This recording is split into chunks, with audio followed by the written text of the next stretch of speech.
Hello, hello, hello. Good morning, everyone. Uh, right.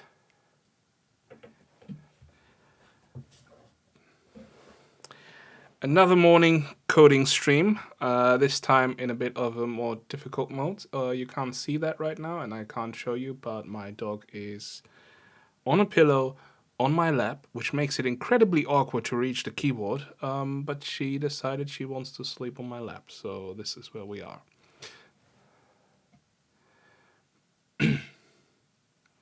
I see ads are going. Damn.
Okay.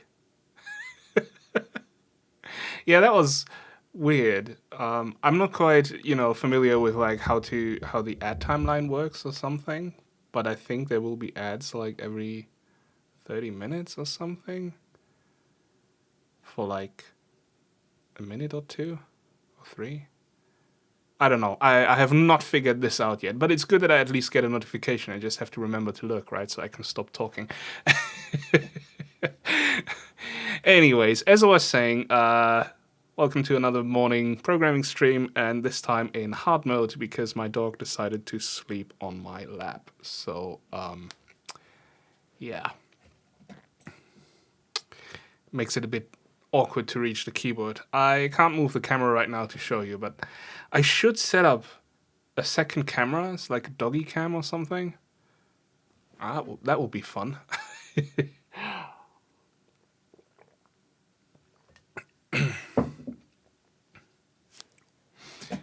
Anyways, one breakthrough, which took me way longer than it needed to. I finally managed to set up my server right here. I thought I had these disabled.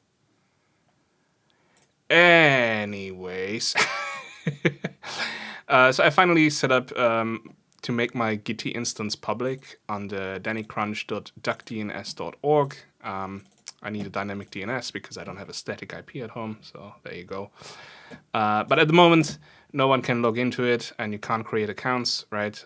This is specifically just if I want to share like stuff that's fully public, and otherwise, if you support me on Ko-fi, or maybe even Twitch subscriptions, I have not set that up yet or anything like that, you will get access to the GameBoy assembler source code as well. I'll hope I get that done for supporters by tonight. Right. I'm also in the middle of editing a new YouTube video, so that one will be coming out hopefully tomorrow. I shouldn't promise too much. The slides still take a little bit, of time. I decided to no longer release a video every Friday on the YouTube channel, just because I can't, keep up with some arbitrary deadlines and keep up the quality that I want and expect from myself. So, yeah.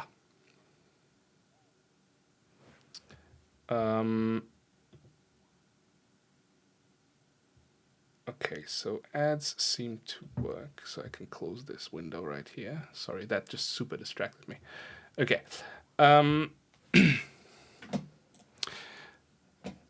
So yeah, instead of like I said, instead of trying to release one video every Friday, I will just,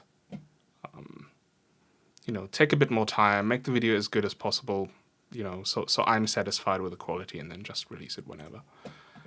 The streaming schedule was still the same, and actually I will add one more day of streaming throughout the week and maybe play around a little bit with the times.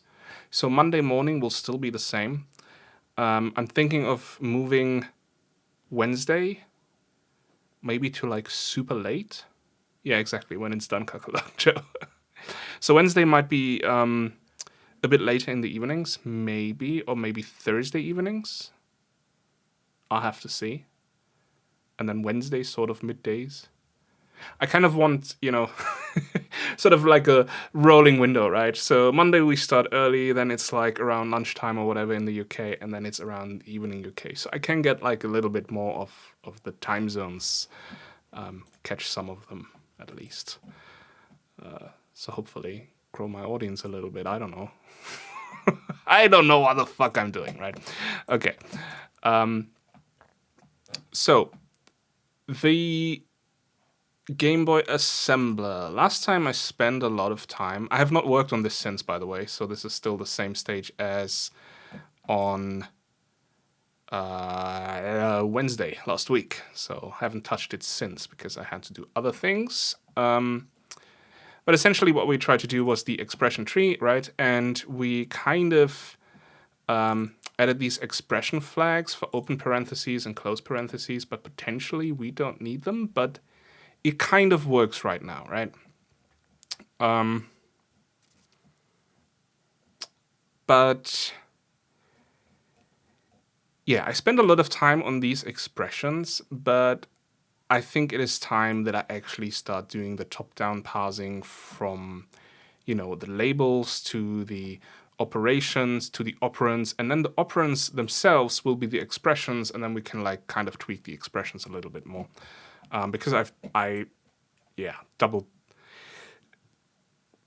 just basically spend way too much time on this, on the expressions. Pardon me. Okay, doggy, you're gonna hate this, but I need to start typing now. So again, dog on the lap. So bear with me. Okay, let me catch my. So this was just like a debug thing, I think. This one as well. Yeah, I was just experimenting around with this. So really what we want in the end is like a statement, right? So, and then the label code. What was that all about still? So we went in here. We had...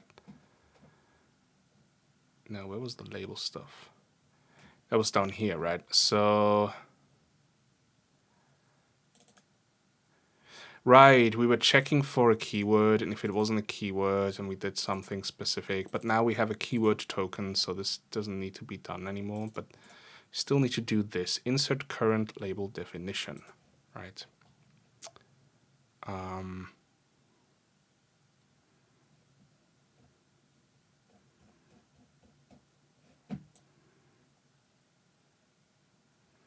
And we already ignore white spaces, right? We just have new lines that we deal with, and then end of line. That is still something that we need to worry about. Okay, so, whoa, I'm on the wrong keyboard. Sorry, on the wrong PC, I mean. Okay, so we have a statement. So obvious thing would be, right, to have statement T. We return a pointer of this parse statement, right? Actually, parse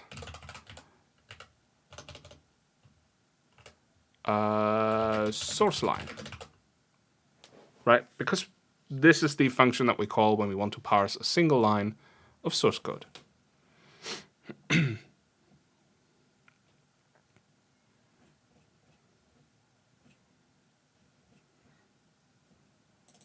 I mean, I have parse source file here. That will be the overall thing, right? Okay, so we had an arena and we had Alexa. Do we have anything else? No.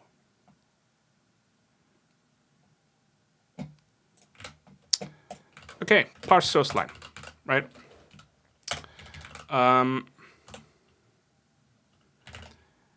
Let's allocate the memory arena, right? Sorry, not the memory arena, the statement. Statement, right? Get memory arena type. Arena statement. Statement T, right? If statement, we're just going to do something. Otherwise, this will just return null, which is quite all right. Right.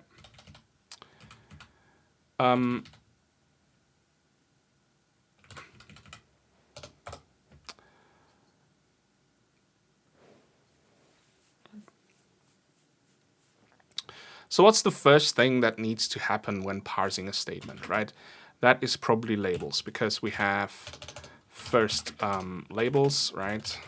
They are optional, but we could have label, label, label, whatever, right? Or like so, it doesn't matter. We could have a bunch of labels. Then we can have an operation like LD, for example, right? And then we could have 455 and I don't know, A. Right. The space here in this instance is optional because this is a hexadecimal token, right? So you could essentially write it like this, but if the LD operation has a register, then you need to leave a space, right? So we could do this, load register B into A, right? So that will be that. And then the line is essentially complete. I mean, comments will be ignored anyways, so it doesn't matter whether they're there or not, but this is one valid line. And that is a statement, right? Of course, the statement is actually just this. The labels we kind of handle differently because those are label definitions, right?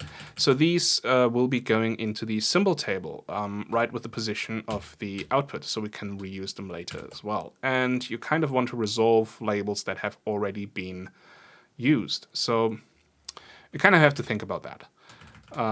But essentially, yeah, these are the labels. So naturally what we would want is probably something like parse labels, right? And definitely want to pass the Alexa in there. the question is, do we need to allocate anything? And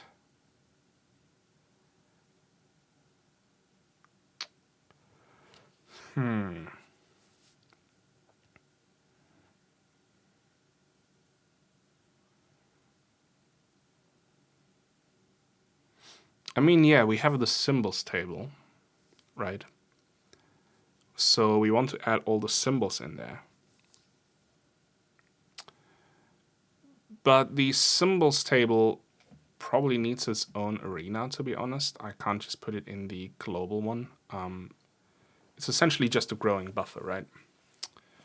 So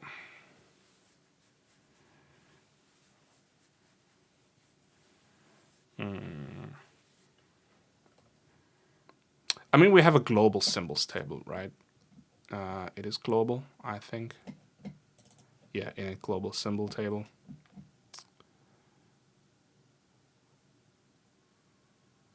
It's so weird that I added the tokenizer in here. That definitely needs to change.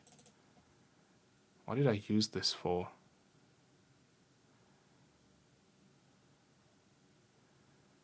That is one ugly function.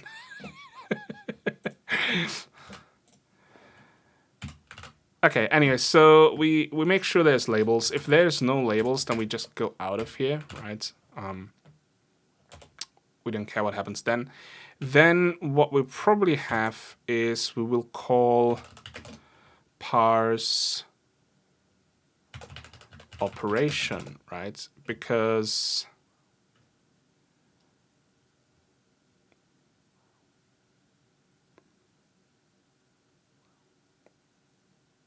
yeah, the operation. So really what we get back would be operation T operation, right? And then we pass in the Alexa, probably the arena as well.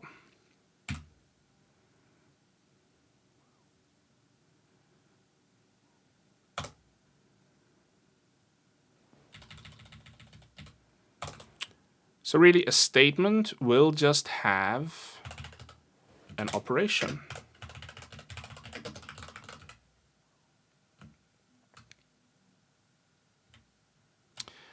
It needs to be a pointer though, because it can be null.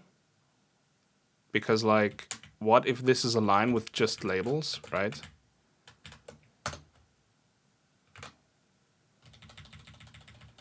So it would look something like this.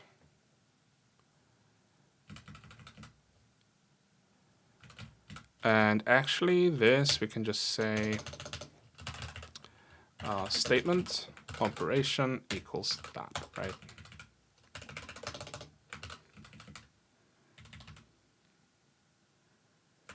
Now, if this is null because of an error or whatever, we don't necessarily care, right? A statement will be always valid. That's the thing that we're parsing in the end. Now we do need the current line number, right? So let's do statement line equals Alexa line.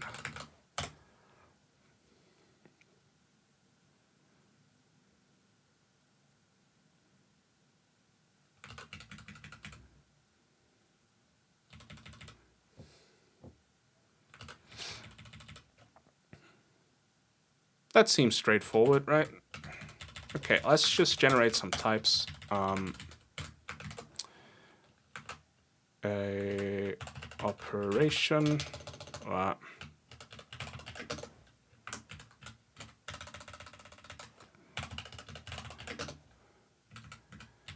We don't need line information, and I don't know what kind of information I need for the operation yet, so I'm just gonna leave it like this for now. And then we can say void parse labels, right? And we need the Alexa T, Alexa. And then we say not implemented. I never know if I need the... No, it's just like that, not implemented. I don't need it as a function call. Okay. This is basically just an assert that will always fail. So if the debugger actually, so if the program ever reaches this, the debugger will jump in, and because we're in debug mode, you know, we can then actually debug that line and then would realize, oh, this is a not implemented function, essentially. Okay, then we would need, so this has nothing to do with operations, so let's move that up a little bit in the hierarchy, right? Here we have void, nope, not void. We need operation T. Operation, nope. Parse operation. We need the memory arena, and we need the Lexa. Right. And then here we can just say not implemented, right? And we just return null.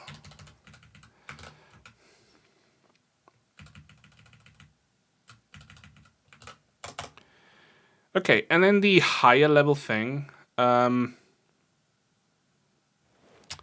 Well, hang on, we're not really parsing anything yet, right? We're just building the parse tree. So parsing is a bit misleading. Let's call this read. Because we're reading those things. And then the parsing happens once we have the statement. We parse the statement tree to actually make sure it makes sense, right? So read labels, read operation, read, and actually let's name this read statement.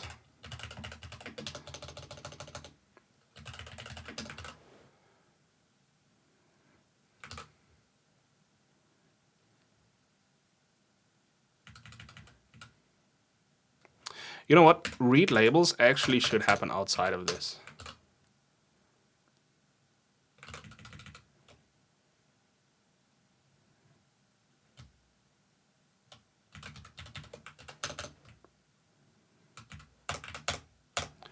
Right. Let's see. What do we have? We have parse source file.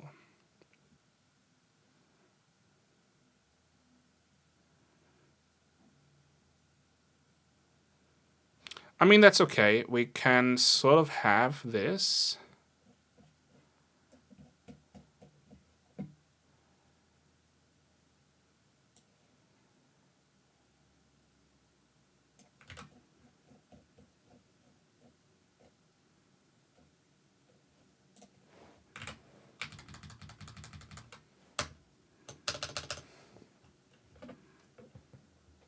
Let's just call it parse. Okay, parse source file, fine. Let's call this one parse source file 2 for now, just so it compiles. Okay, let's make sure we have an arena, and let's make sure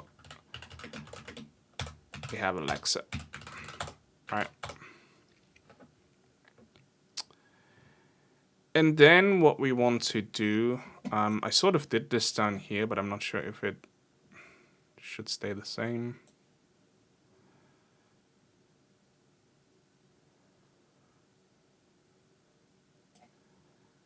It does actually make sense.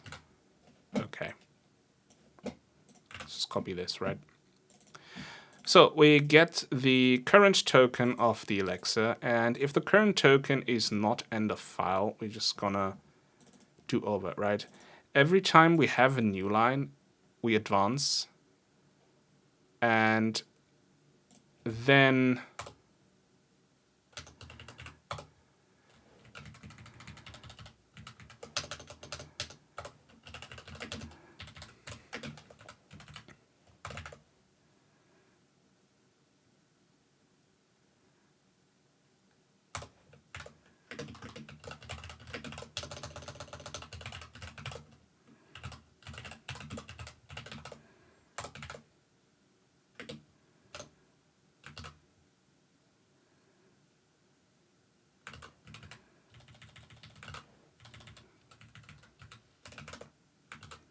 Okay, every time we have a new line, we call Lexa advance, and then we go back to here, right?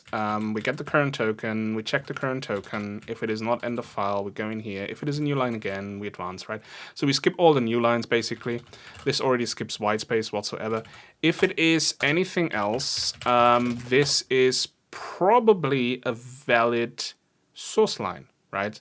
Because we have a token that is not a new line. So it might be anything else. So what we can do now is say read labels, right? So we start with the labels.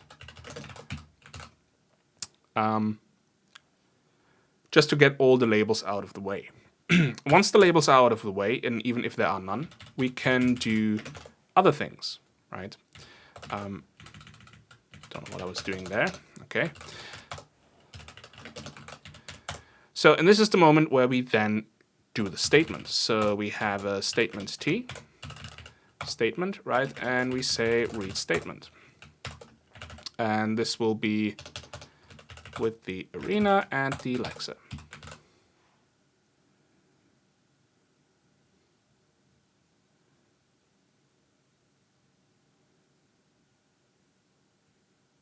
Okay, so now we would get a valid statement or invalid statement, we don't know, but this is where we then start parsing the statement. So essentially what we're going to do is we say parse, well, let's say if statement is not null,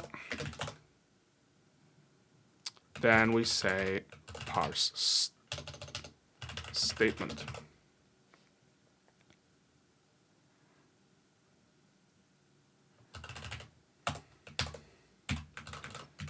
And this is where the code generation magic will happen, right? So this is where we're validating the tree whatsoever, and then we'll just, well, after we're done with all of this, right, we're just going to go again, and I don't know if I need to call Lexa advance in here just yet, because those read instructions will probably do that for me. But essentially we then go check the next token, and of course do this whole thing again, because, hey, we're probably in the next line already. Right.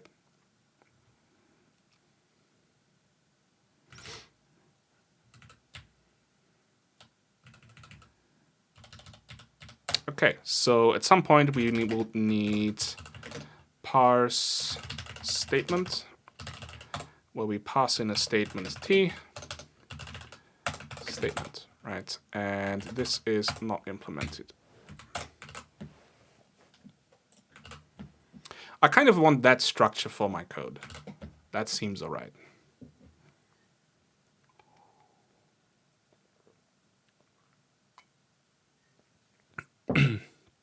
And in general, this is how I like to lay out my code, right?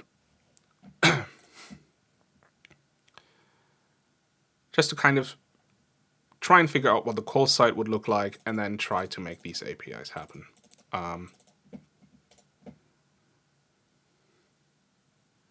Now, obviously, this will change a little bit as we go along, but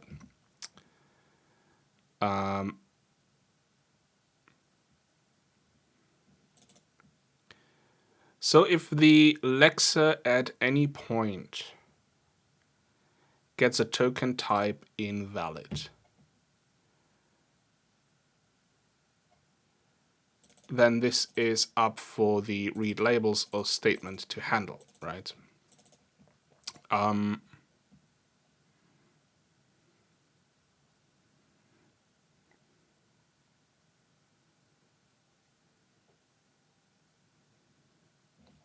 Let's refresh our memory on like when we can get an invalid.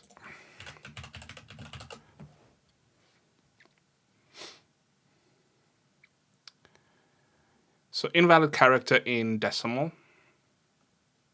That makes sense, right? Then we have decimal exceeds maximum allowed value. Okay. Invalid character in hexadecimal value. Missing hexadecimal value after hexadecimal prefix. Hexadecimal exceeds maximum allowed value. Okay. Invalid character in binary value. and then probably missing binary value after prefix, and binary exceeds maximum allowed value of. Okay. And then we also have fatal errors, right? So this is in reading the source file. So whenever there is an invalid UTF-8 sequence, we're just going to report a fatal error, right? Well, I need to make those fatal.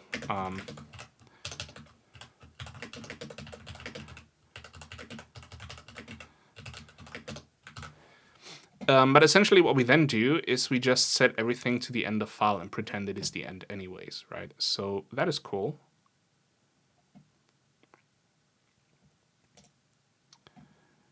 But then I'm thinking here in the parsing,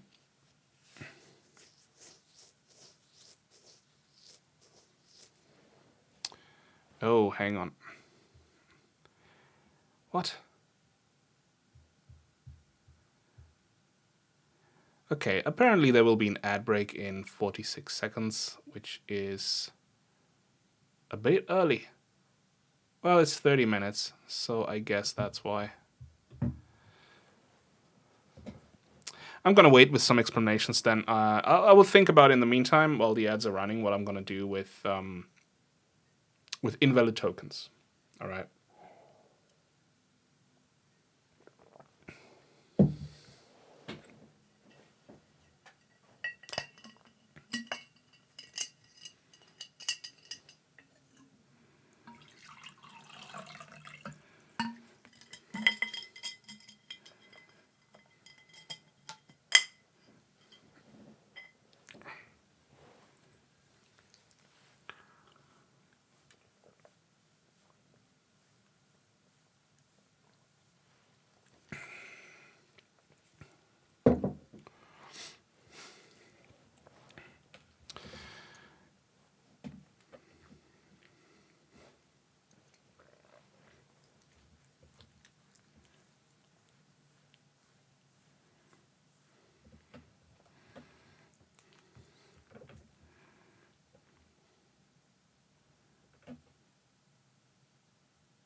Okay, 17 seconds for the ads to end.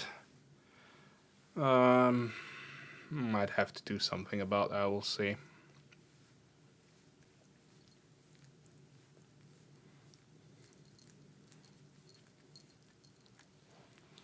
Okay, ad break ended. I'm sorry, I'm new to this whole ad nonsense and stuff, so I don't know what's going on. Okay, would you stop licking my hand, please?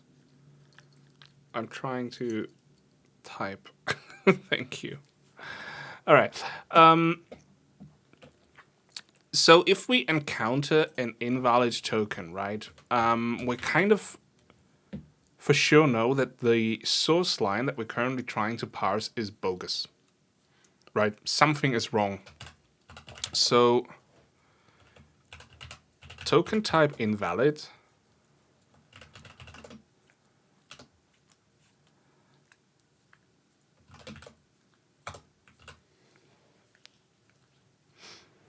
Well, that just means at the beginning of the source line, right? So maybe that shouldn't be in here.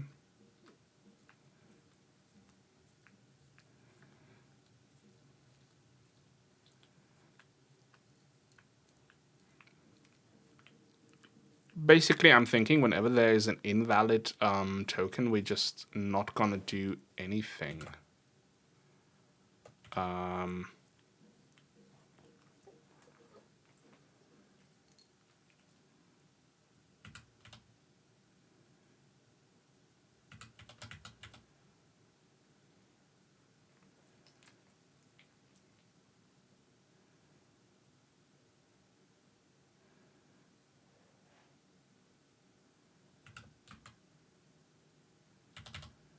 I'm not going to do that in here.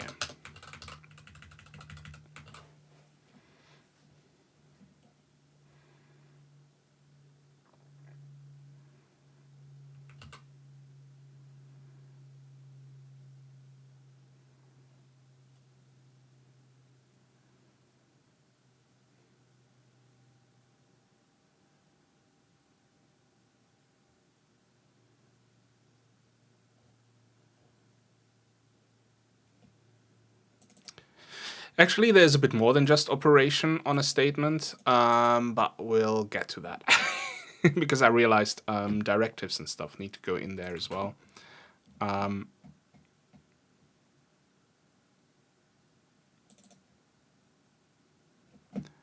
okay, let's do read labels first. So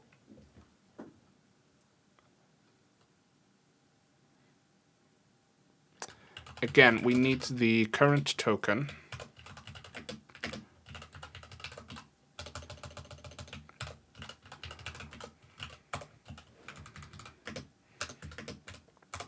And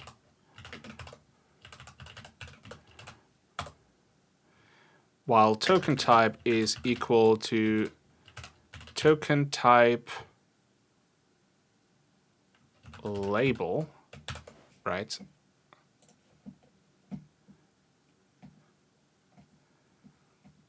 So this little one right here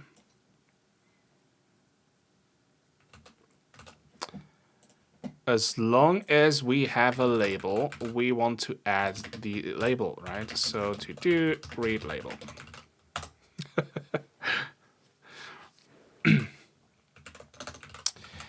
If it's going to be anything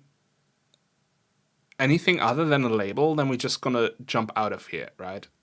So if it's a new line, end of file, an invalid token, whatever, we're done reading the labels, so we're just going to go out of here, right? Let's do it this way. And that will lead us into read statement.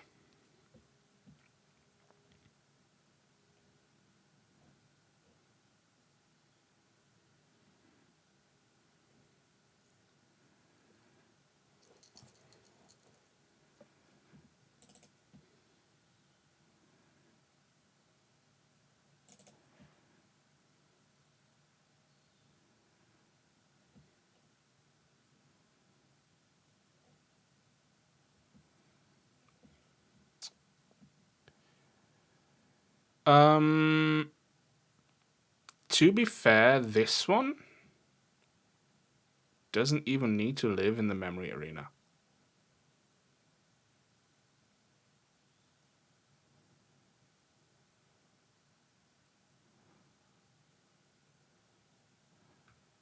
I mean, we could leave it in there. It doesn't matter right now.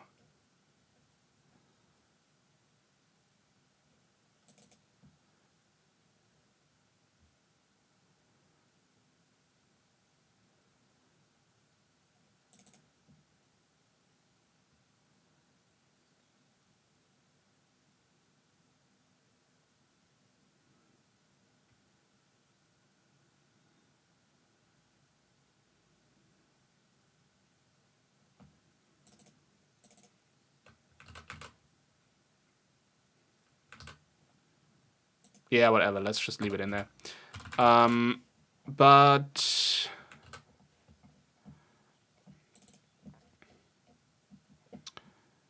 so a statement can also be a directive, really.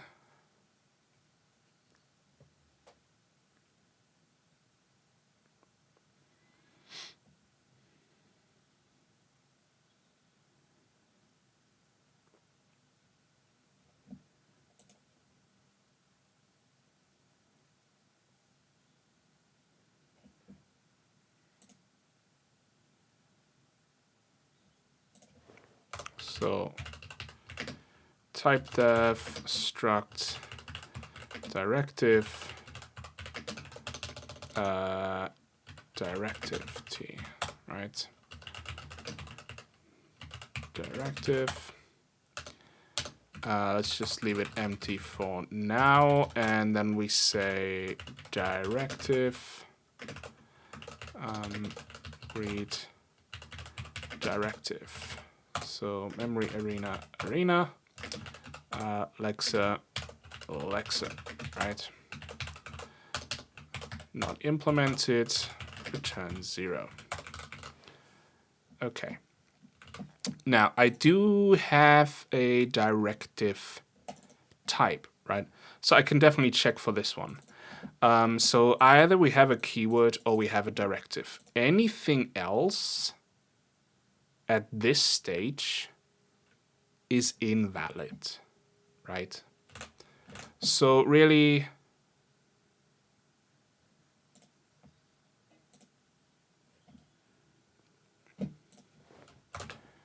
what we need is the current token. So again, same pattern, token t, token equals address of Alexa current token. If token type, okay, let's make this a switch. Switch token type, right?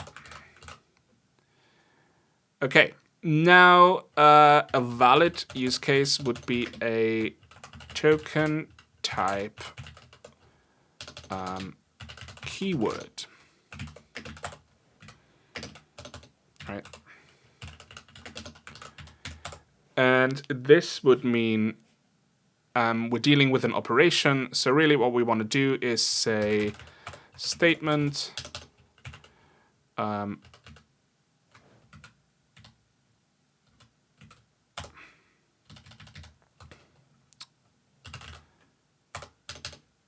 let me do it this way. So operation is null.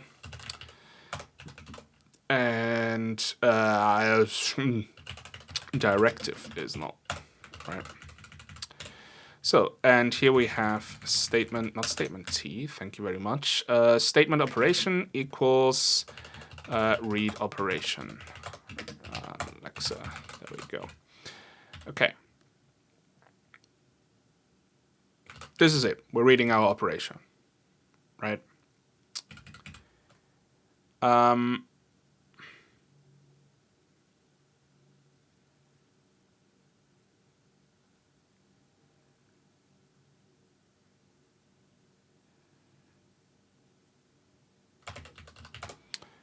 Then we have token type directive. Whoa. Right, so here that would be statements directive equals read directive.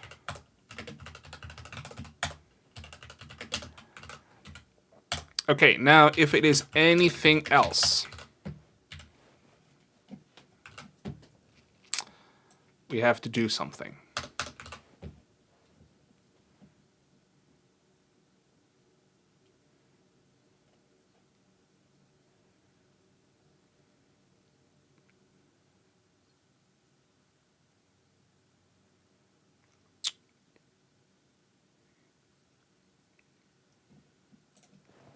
Except if it is a token type invalid, then we don't need to do anything because we already know that there is an error, right? We already recorded this error, so we don't actually need to re-record anything else. While on these instances here, we actually do need to spit out some kind of error, right?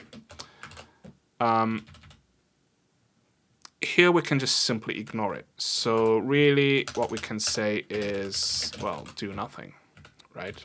If there's an invalid token type.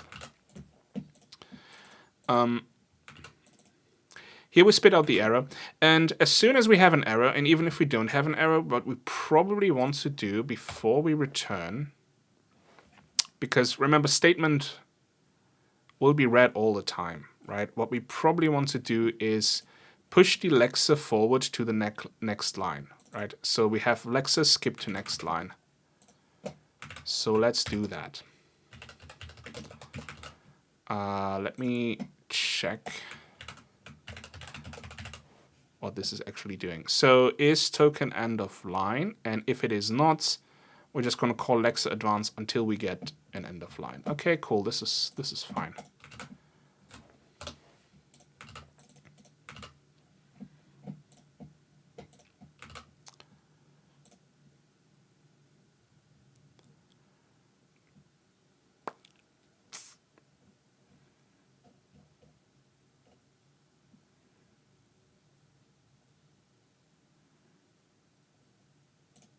Okay. What kind of error do I want to add? So essentially, it could be any of these tokens, right? So no, it can't be this, can't be this, can't be this, can't be this, can't be this. It can be plus, minus, divide, multiply, open para, close para, open square, close square, comma, or and not, X or left shift, right? It can be a hexadecimal, a binary, it can be a string, it can be a decimal, or it can just be an identifier.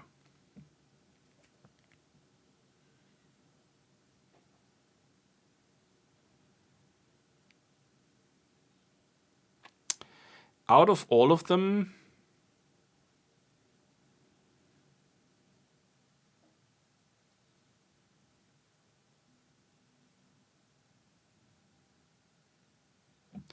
so these don't need special treatment because those don't carry any values with them, right? They're just like single tokens. While these ones do carry values with them.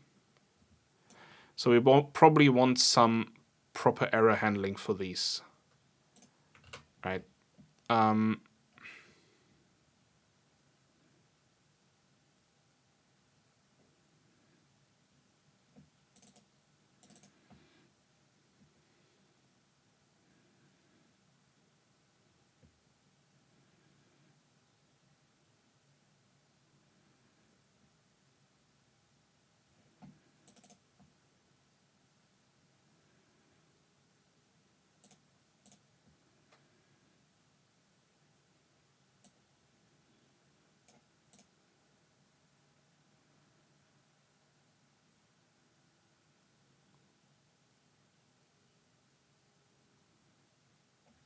Oh,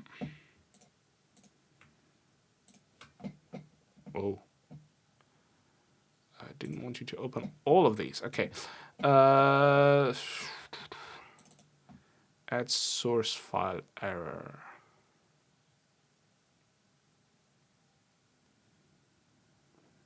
That might not be appropriate anymore.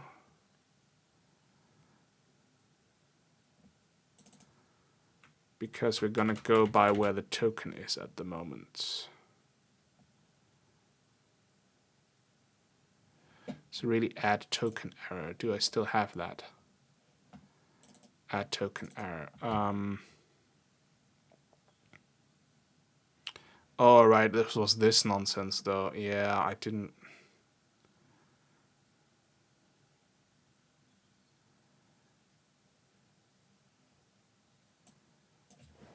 Let's change that one a bit.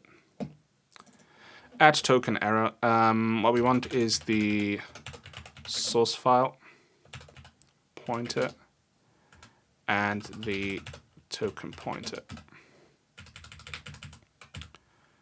And that will be source file. Whoa, what did I do? Source file pointer.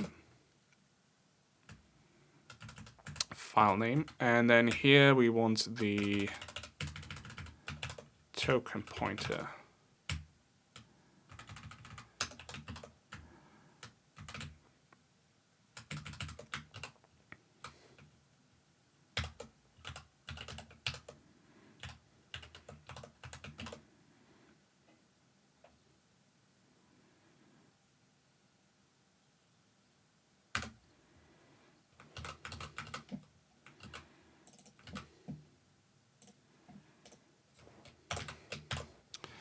So add token error, Lexa file, right? And then we have the current token. And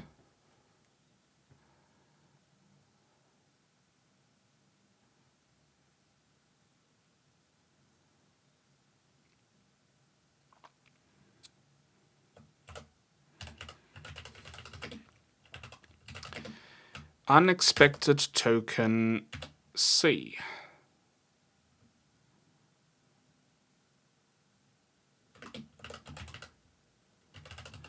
Expected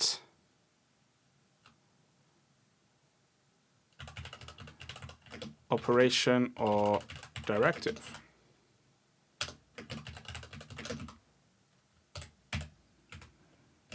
Right, and then we can just say token type.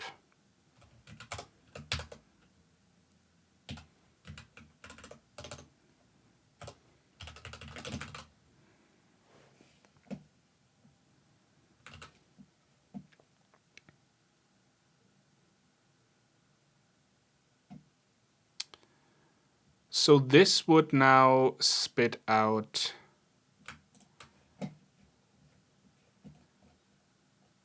errors for all of these tokens, right? Unexpected plus, minus, divide, unexpected token plus, unexpected token minus, right? We can put it in quotation marks if we wanted to.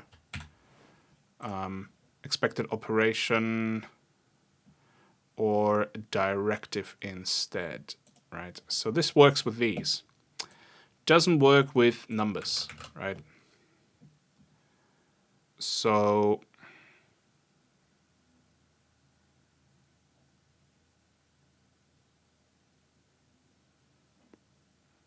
it doesn't work with numbers, strings, or identifiers.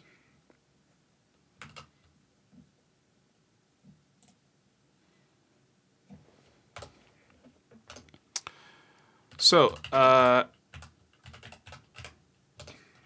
token type hexadecimal, token type binary,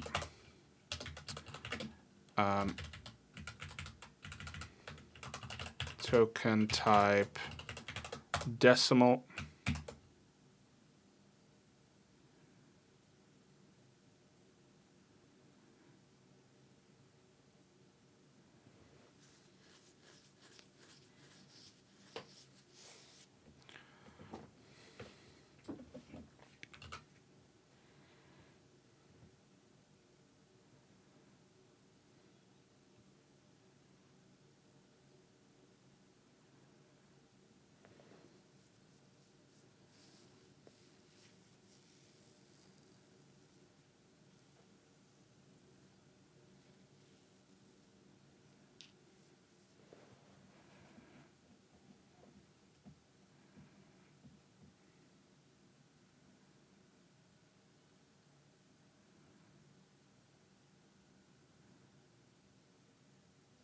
I'm just a bit worried that these switch statements will, like, you know, pollute like the whole file. Because every single time I do these errors, I have to kind of check for these.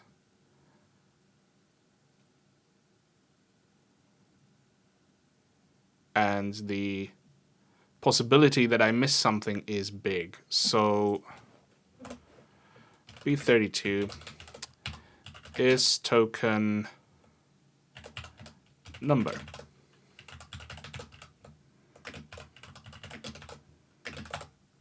Right, and then we can say switch token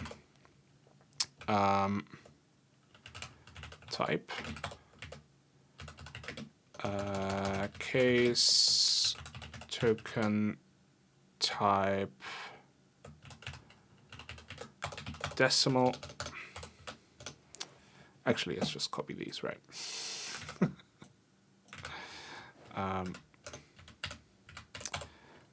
Return B32 true.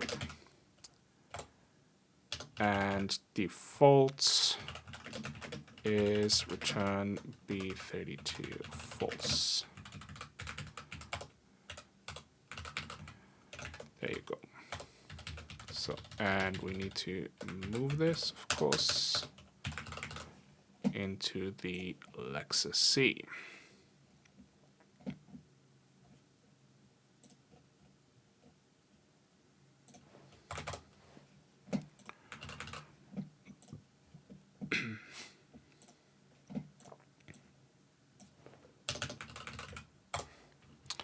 So if is token number token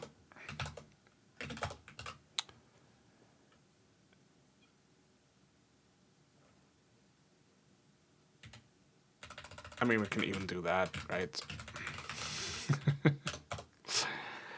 Then we can add a token error, but slightly different. So this would be Lexa file again, then we have token, and then we can say unexpected number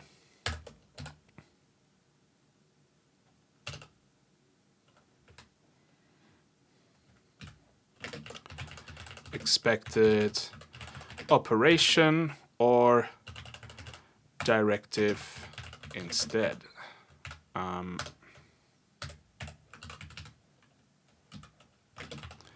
And then we have token number, because we don't actually have a valid number, right? So, and then we can say the same for is token string, right? Or is token, what other kinds of tokens do we have? Is token a string? Or is token...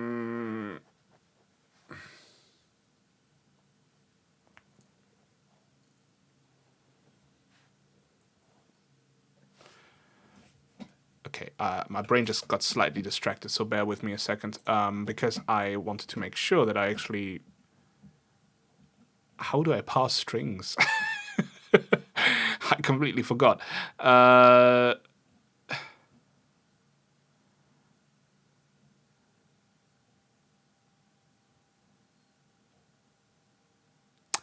I don't at the moment. Yeah, that's what I figured. Okay. Cool. Doesn't matter, right? Let's just pretend we do. So keyword directive, we have invalid, which we do not need to report, right? If it is token number, if it is a string, we report slightly something else. And if it is an identifier,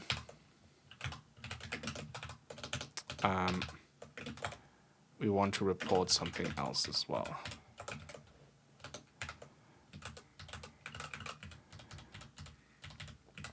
Right, so add token error, Lexa file token unexpected string, and then we can actually print out the string. Why not? Actually, yeah, how do I want to handle string? Do I want to keep the quotation marks or not?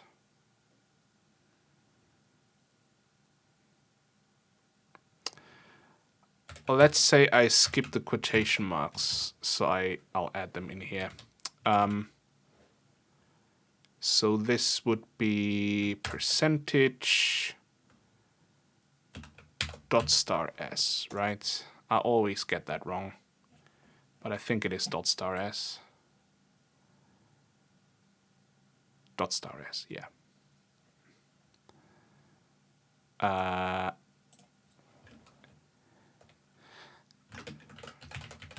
Expected operation or directive instead. Okay, and we can probably make this little error also slightly better. Because we're repeating ourselves a lot here. So then I have this little string to format arguments here, right? String to format args token string. Okay.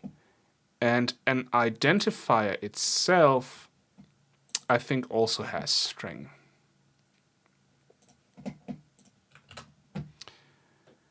Oh Jesus. Okay. I apologize for the ads. They're gonna start in like about a minute. They're way too often. I need to adjust the ad schedule. If I can even adjust it, I don't know. I just recently got the ability to run ads on Twitch, so I thought I'd give this a try. But if they're that frequent, I might, stop doing that. I don't know.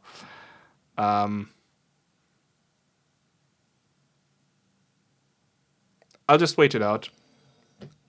Another spammer. Yay. Well, we're gonna deal with him during the ad break. How about that?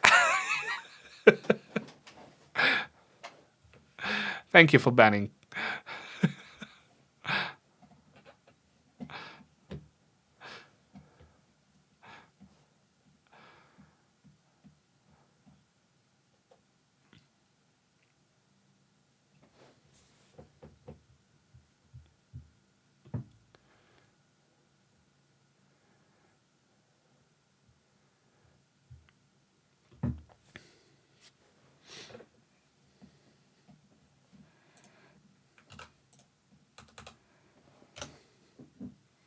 I'm just gonna wait out the ads.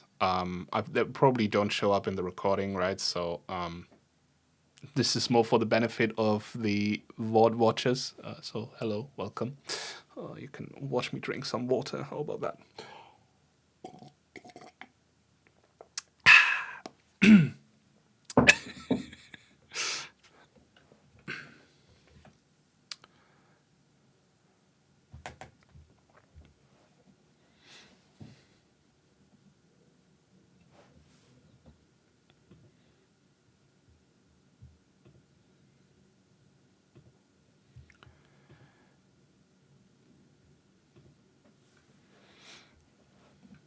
Okay, ad break ends in 30 seconds. So I'm just gonna wait this out a little bit. And yo, dog, don't you wanna go, like, to your bed instead of, like, sleeping on me? What is this? Why are you so needy? I mean, not that I mind.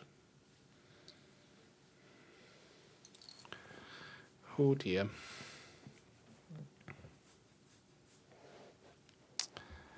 Okay, 2, 1. Ad break ended. Woo! We need ad break music. Dude, yes. Yes, that is a good idea. I need to figure that out. Like some elevator music or some shit. Pardon my French. Okay, so we can see we have the same text over and over right here, right? So expected operation or directive instead. So maybe we can make this a little bit nicer. The only thing that's changing is like the unexpected blah blah blah and then its value, right? So we can probably play around a little bit with this.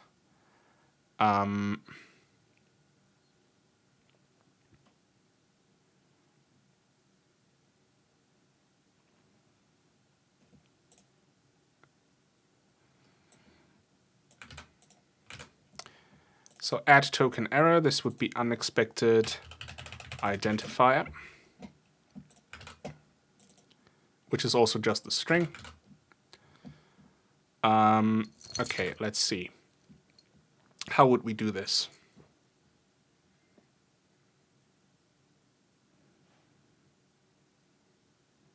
Why are you sighing? My dog just let off the biggest sigh. Like, it's so hard to be a dog and sleeping on my lap, right? Choose. Actually, yeah, we just pass in the arena, so we can just do that. Okay, so let's do this. And then we can say error, right? And this would be string format. Let me refresh my memory on what this actually would look like. We pass in the arena, and then we have the format. Cool. So string format, and actually, let's do it this way, right?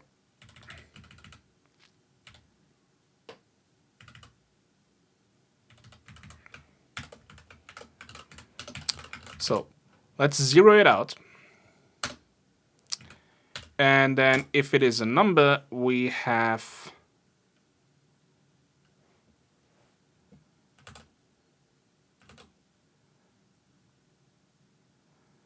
I mean, we don't even need to zero it out. So error is string format, right? And so the unexpected thing is this, right? Number D. So let's put in the arenas. We can rewind it later. That's okay. And then we can say token number, right? There we go. So let's remember this. Otherwise, it is a string, so error equals string format arena. And this is gonna be string, right? So this portion right here.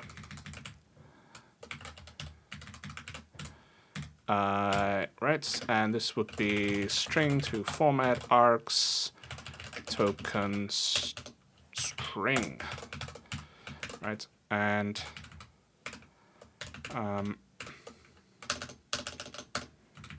then we have the same for identifier. Whoops.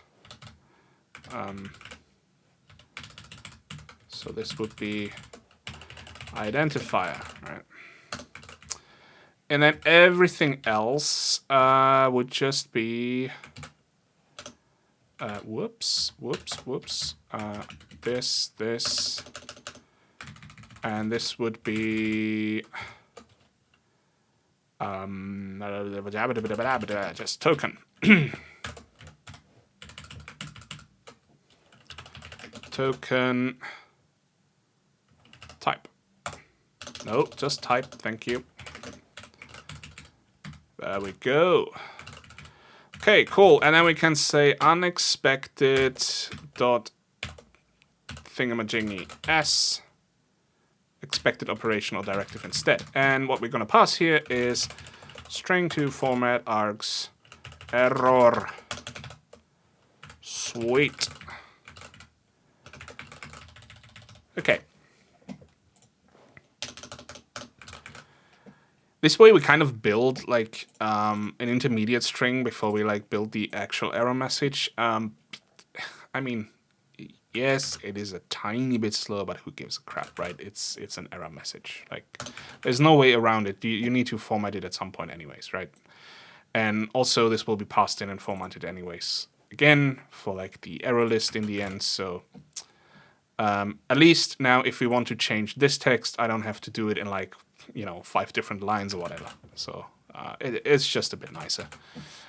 Just a tiny bit.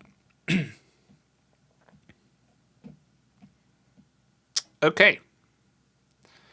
So we either have an operation, or we have a directive, or we already reported an invalid token because there is something seriously wrong, right? Or it's one of these errors right here. No matter what it is, we then skip to the next line and then start the whole process again, which is cool. Hang on. Why do I still have parse statement here?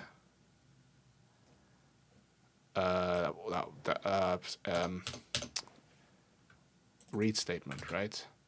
Oh, see, this is where I confuse myself already. Right, this is the actual parsing. Never mind. Ignore me, please. Ignore me. Nothing happened. Everything is okay. Everything is okay. Yep, totally fine. Totally fine.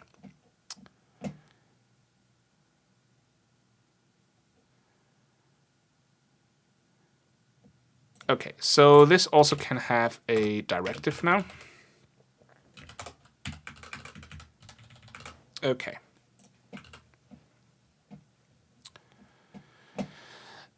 Cool. So redirective, I don't have any directives at the moment, right? I don't want to worry about those, so let's just ignore them for now and let's focus on the operations.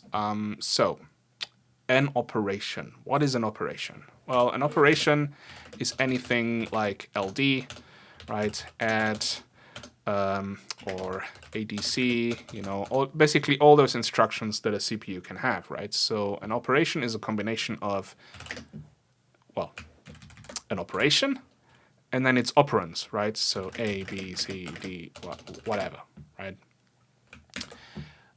The maximum amount of operations, of operands an operation can have is 2. That's just the nature of the GameBoy instruction set, right? So if you look at this thing right here,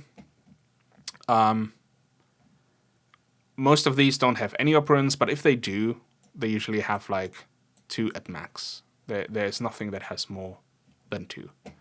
Just take my word for it. I already looked through this, so yeah, just take my word for it. Now, there is no reason why we would need to split directive and operation like this. In theory, we could just combine them, you know.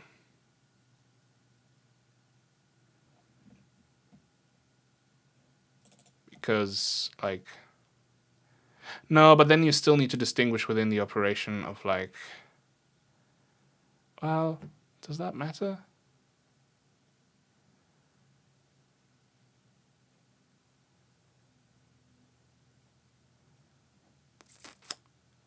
Nah, let's keep it separate for now. Let's keep it separate. Let's not get crazy.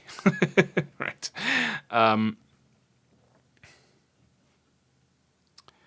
Okay, for the operation type, we really just need a keyword. Right. Keyword is done via the keyword gen right here, and really we only need a keyword type, to be honest.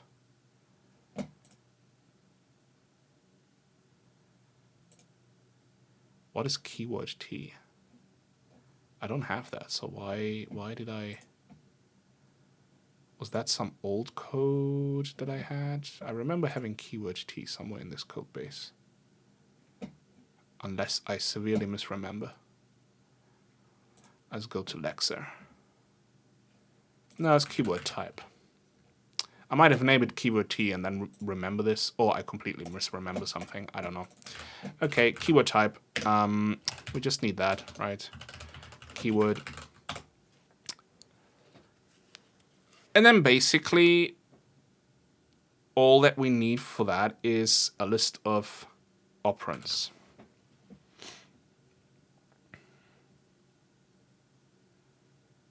Now, those are just in sequence.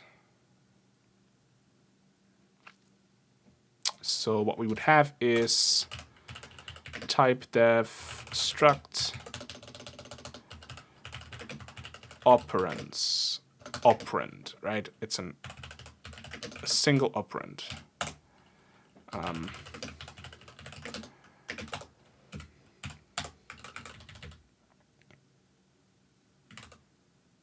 And really, we can just point to the next one in the list.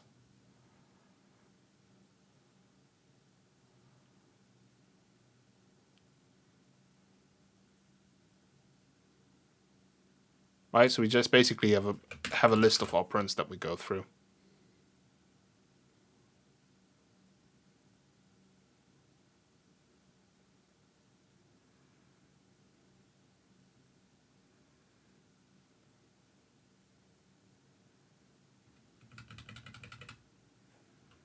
So really, this becomes operands.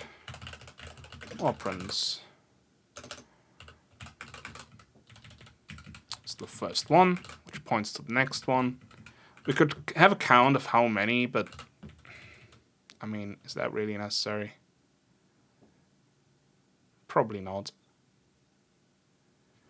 Now, with the keyword, we probably want to roughly figure out at which column it is. And because the nature of how we report errors, probably also at which byte position it is. Because all my errors also include the byte position.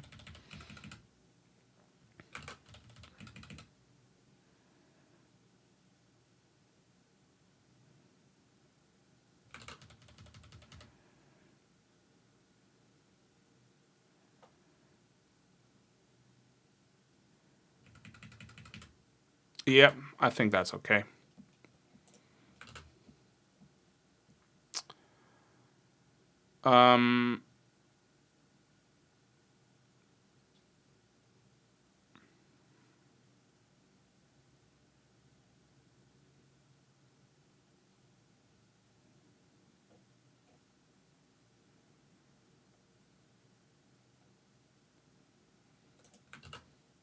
And then the operands, we have to kind of see what they are, because the operands then will use like these expression trees right here, because they are basically expressions, right? They can have multiple things going on there. It's kind of hard to parse, so we will parse it as an expression tree essentially. So every single operand is like a little expression tree.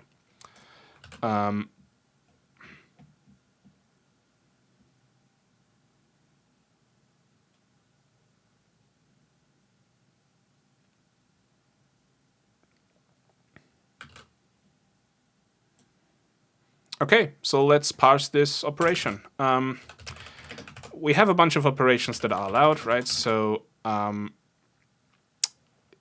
you know what? And instead of doing that, let's see. Is token operand keyword? Is token operand keyword?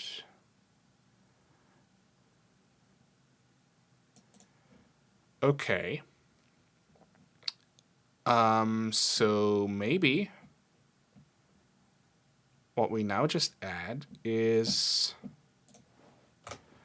B32 is token operation keyword, right? Token T token, and then we have if token type equals token type keyword, right? Return B32 false, and if it is a keyword, then we make sure it's one of those. So token keyword, and right, we need all the operands, which is easy because it's all of these. Swap SEF call bit or no.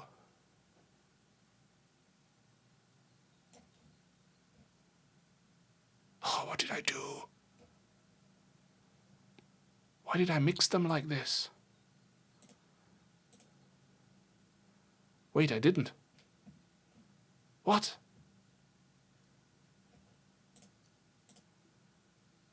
What?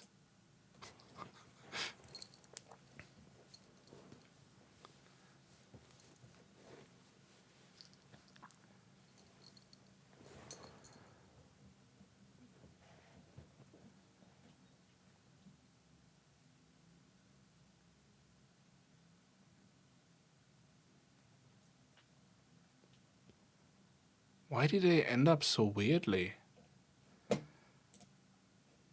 Did I screw up my generation code? Okay, hang on. What the hell did I do?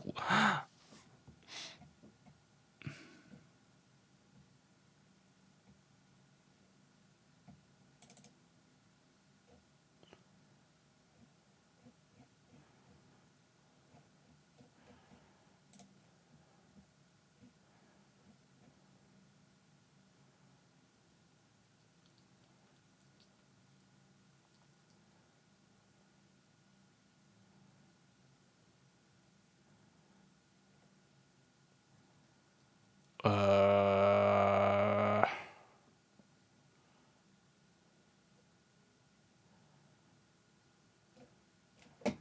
get keyword definition. Okay. Get keyword. Oh, it's inserted into the hash map. All right, and then I go by the hash map. Okay. Well, but I can just take it from the definitions, right? So these are all the instructions, right? Then we have registers and conditions, and then later on directives will come in here. Oh, I haven't thought about that. Shoot.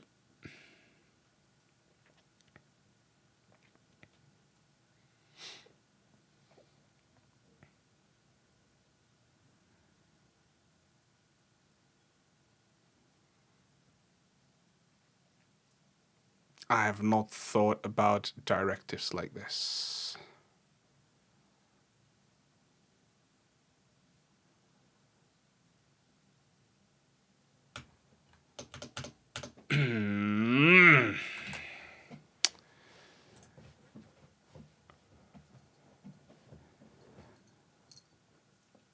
Oh, you're lying down on my typing hand. That's not gonna fly. Okay, hang on. I need to put my dog on the bed. There we go. Say hello. No. All right. Bye. Bye. Bye.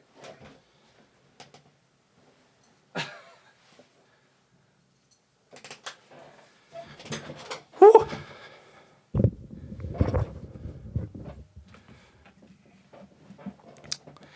Okay. So yeah. This is a bit annoying. I don't know if I want directives to be in the keywords as well. Right. That is a problem.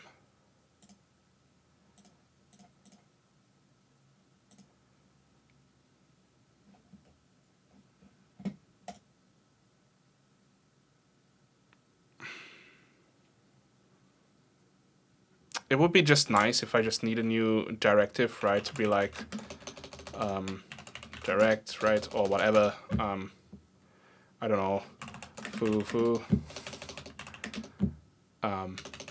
Let's say I want to add the ability to add constants, right? So I could just plunk it in here, and it would generate all the code for me, and it will already be able to read it and verify it, whether that's a valid directive or not. But then it's stored as a keyword, right? So let's look at the Lexa. Maybe. So directive starts as this.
What I could do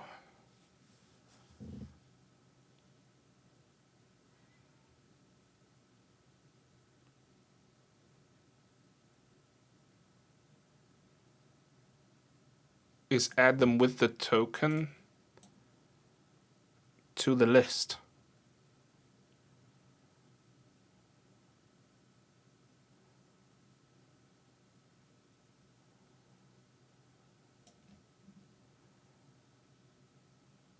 So basically, I want a bit of a distinction between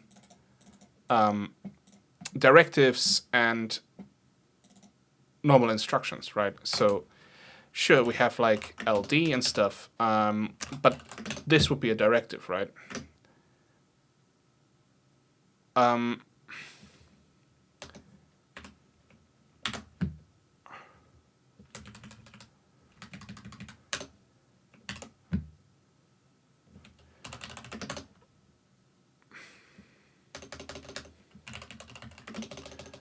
Because like title would be a directive. Section, right? Maybe I use them uppercase.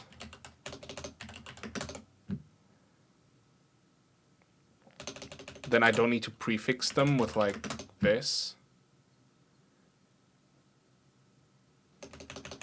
But that is actually, or maybe just dot const. So dot names.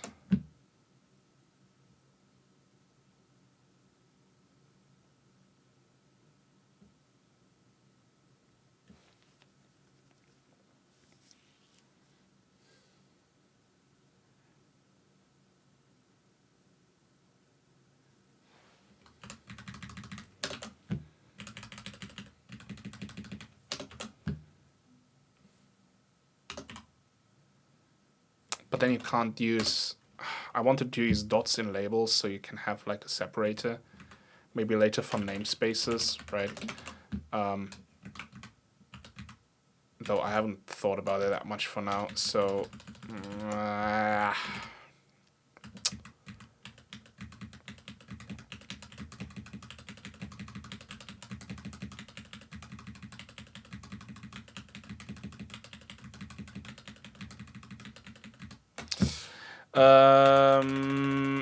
no, I'm gonna keep the bang, right?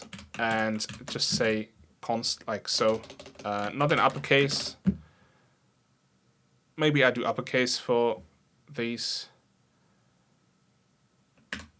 But in any way, what I'm gonna do is I'm gonna add directives in here, right? So const, for example. So directives. The reason why I'm adding this with a bang is so I can distinguish those during parsing. But it's just going to be another keyword type. I think that's okay. And then we do not have to make this distinction in the parser between directives and operands. Right, because it's just another keyword that we're parsing. So we already say expected operation or directive instead. So it's either going to be keyword or directive, right? And no matter what we do, we treat this as an operation.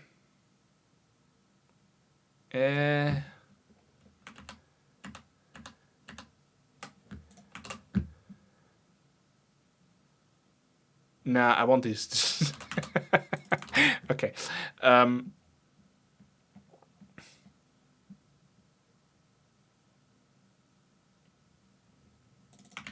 But look at that.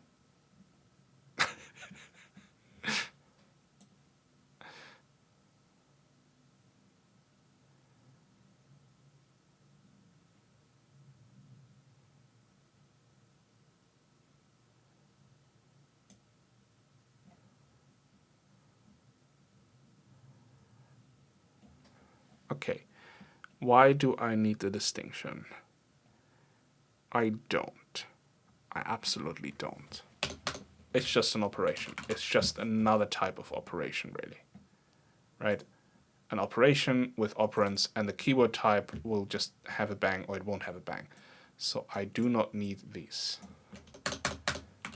Right? We have now simplified our code here, which is excellent. Okay, so down here, operation is just going to be read operation, whether we have a directive or a keyword. We don't care.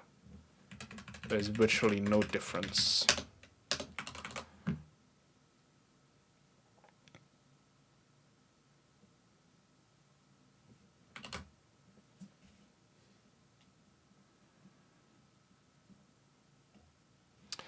And then here we can already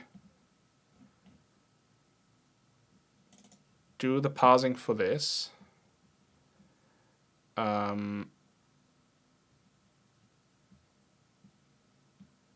Okay, we have another ad break in a minute. There's lots of ads, man.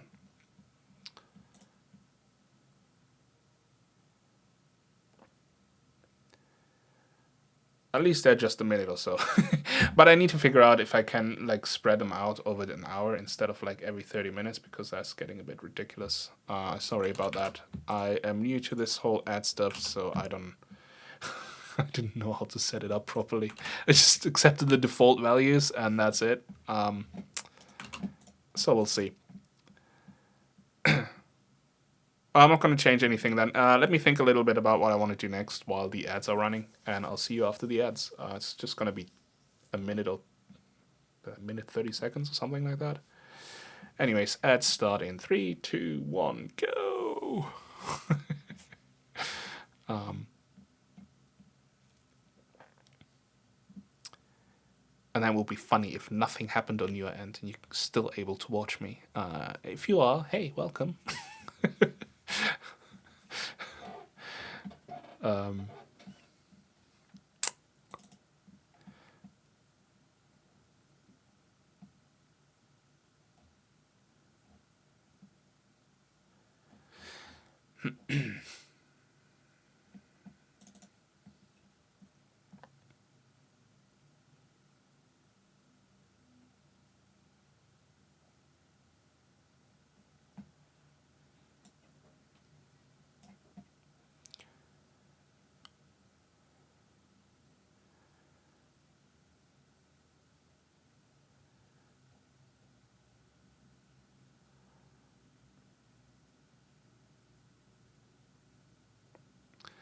Okay, ad break will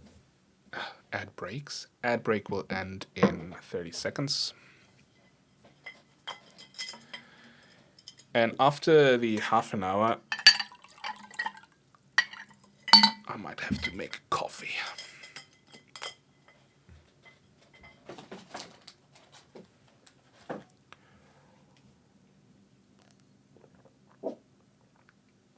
Hey, chill.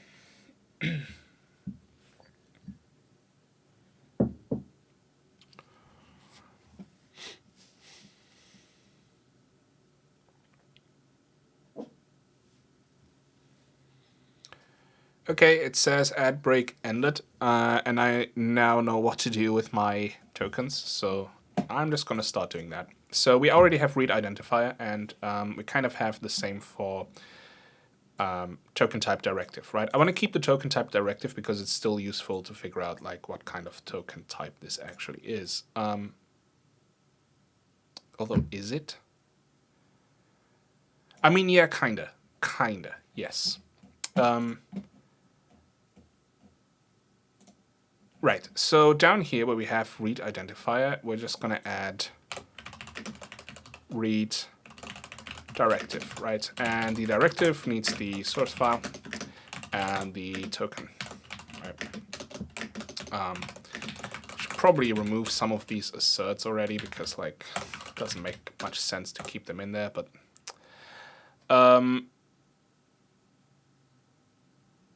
so read directive, we kind of want to skip to the end of the token, right? So we have a bang, we want to skip to the end of it, right? If it's just the bang then followed by like a white space or something, then this is already invalid, right? So we know something funky is going on there. But I definitely want to skip to the end of it. So this way we can then set the token string to whatever, right?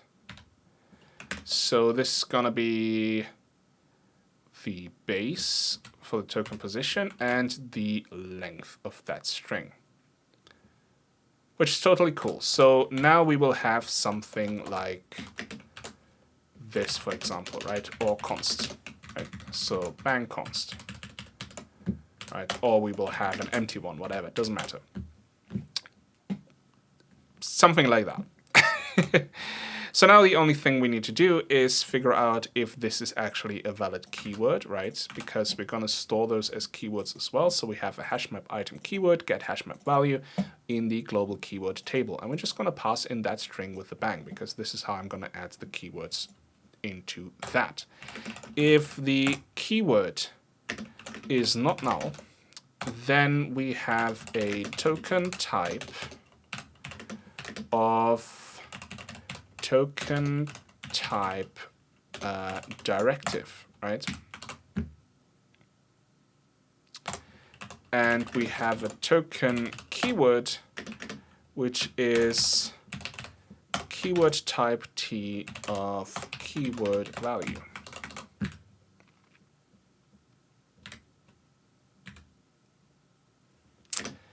Now, if we do not have that, that is an error, right? Because it is an empty directive, right? So we probably want to say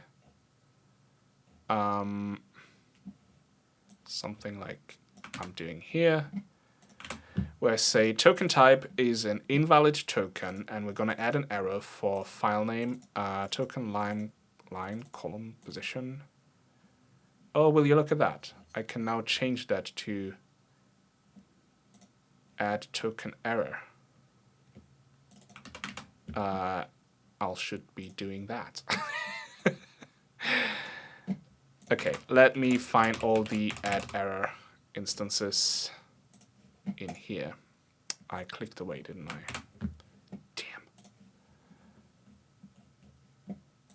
Wait, it's gonna disappear anyways. Oh my god, okay.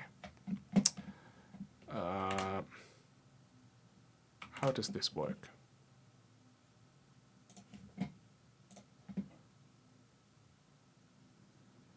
That's quick find all.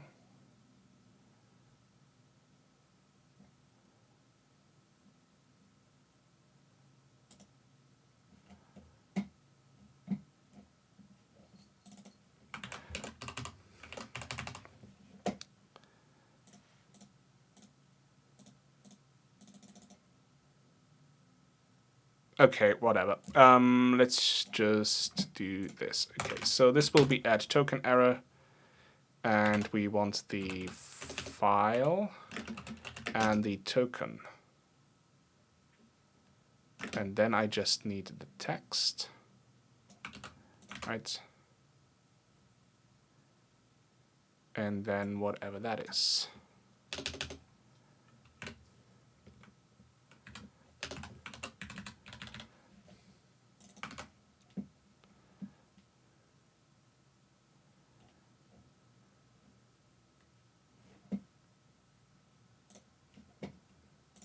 Okay. This will be file, token. My god. Wait. Yes, I used the token line. Okay, cool.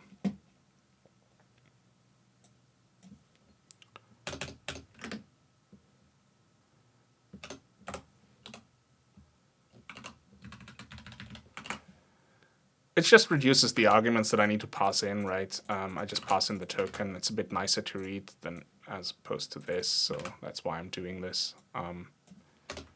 Does it buy anything? No, it's just for my sake, for some of the readability.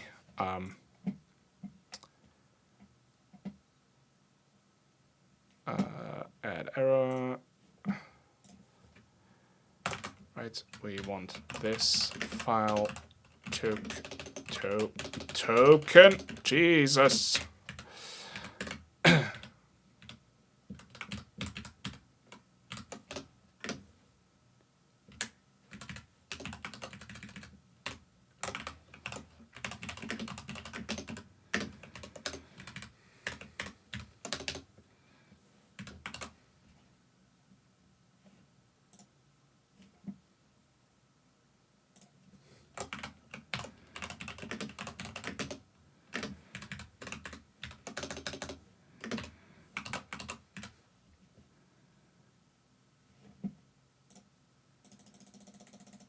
And that's it. Cool. Okay, so if it is not a keyword, it is not a directive, right? So it is kind of empty. So empty directive.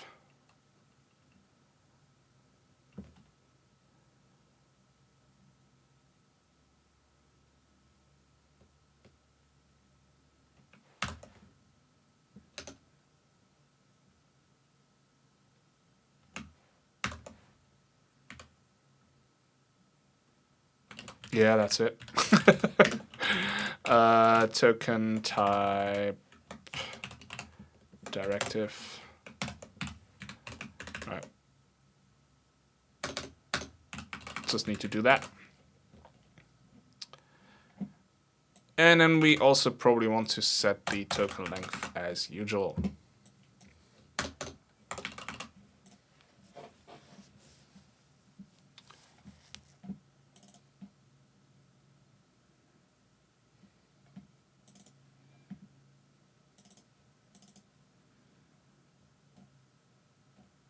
Okay, we can read directives. Fantastic. So if case is a bang, then read directive. File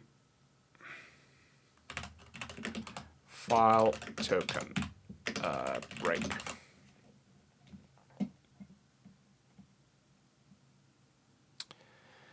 And I just realized I probably should have changed these to the token types. Because like now whenever I change one of these, if I decide directives as a bang is not nice, then I have to go in here and change them manually. That is not cool. Let me do that. If token type plus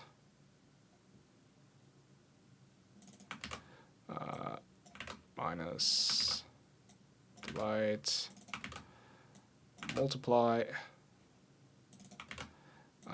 open parentheses, close parentheses, open square, close square,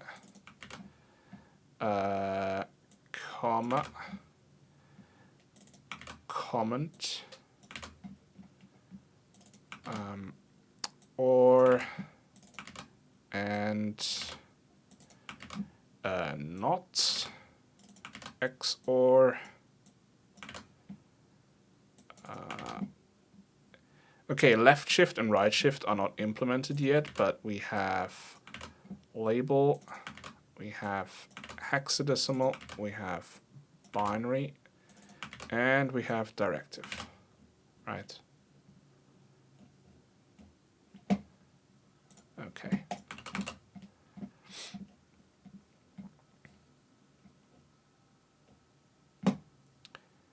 And this needs to be token type label.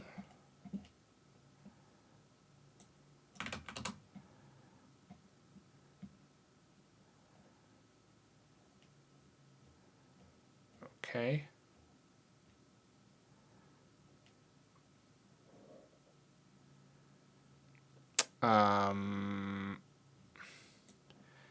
Okay, I have the underscore here, but that's not really a token. That's just when you read numbers.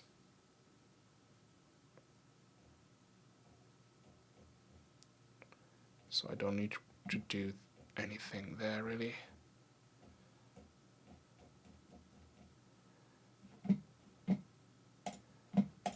Okay.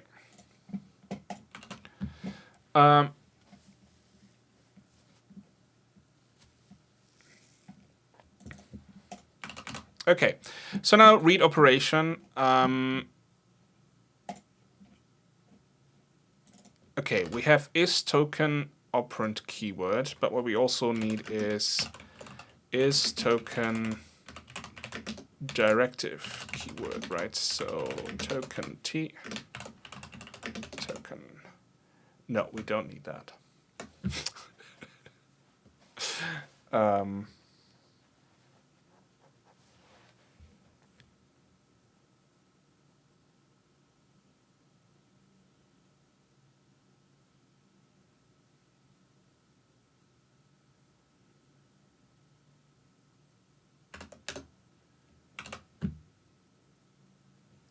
We do need that.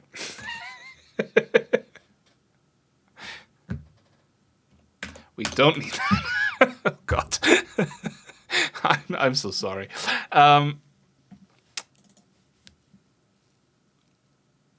We don't need in the place that I thought we needed. Let's put it this way, okay? So really, where are we?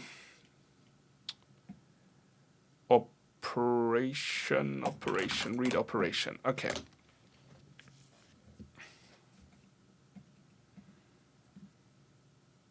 So it is a keyword or a directive, and we already know it is a valid keyword or directive, right?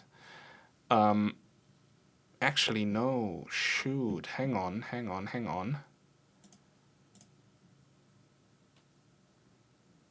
So with the identifier, it was straightforward, right? So if the identifier is not a keyword, then it's just an identifier. So, and I'm already filtering that out.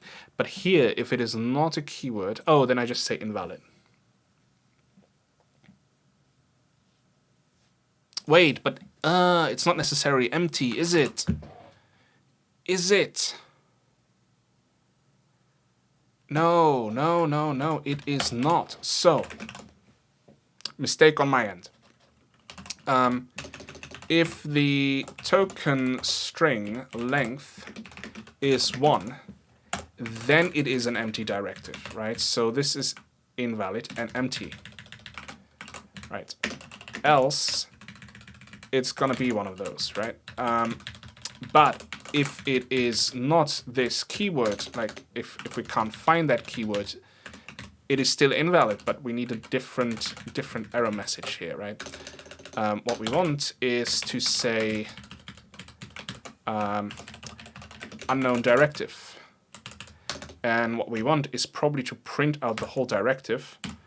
So, like so. And this means we're going to print out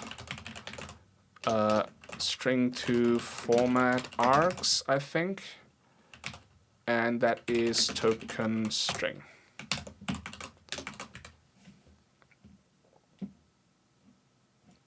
Please tell me it's string to format args.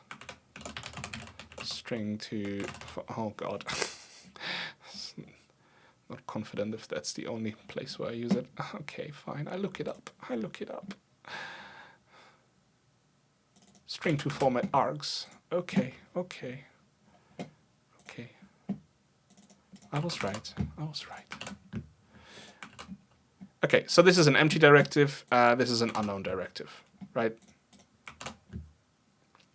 Either case is invalid. Yeah.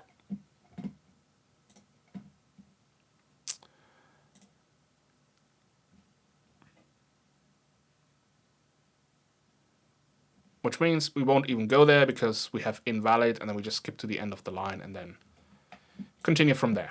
Okay, cool. So now we want to deal with the operation, right? So the operation, let's allocate that. So operand t, no, operation t is operation equals get memory arena type from the arena operand operation t. If operation specific, otherwise return operation.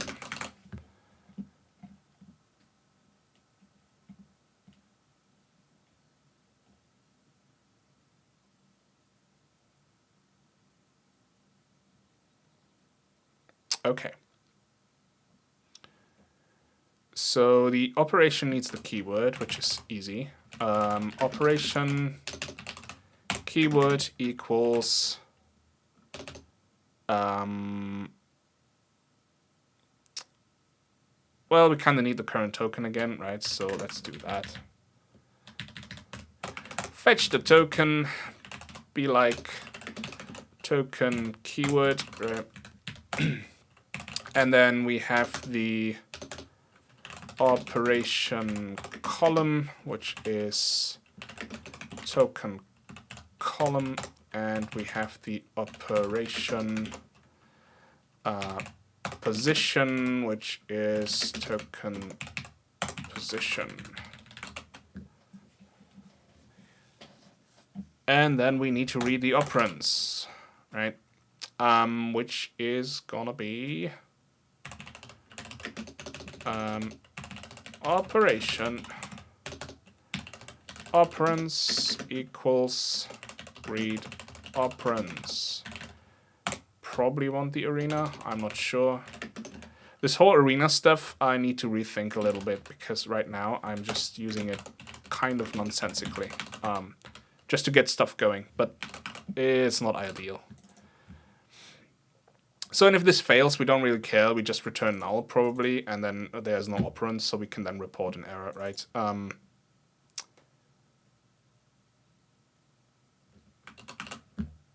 Yeah.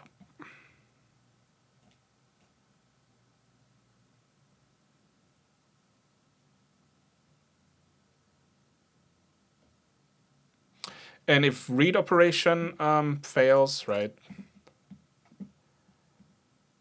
I mean, it doesn't really. It fails outside here. Well, we no longer have directive.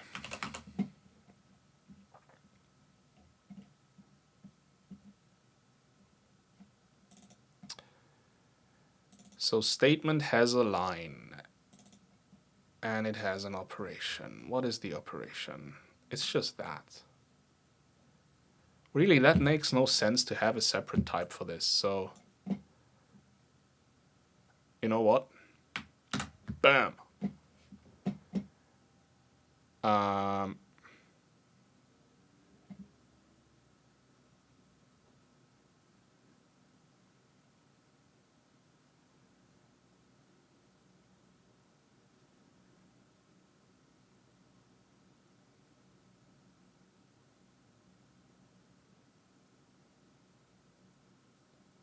Wait, let's think about it.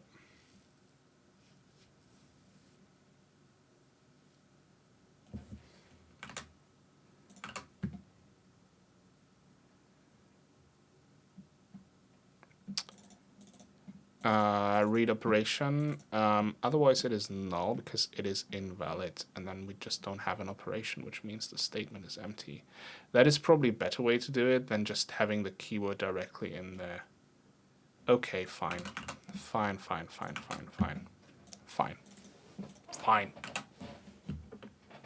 said it's fine. It's fine.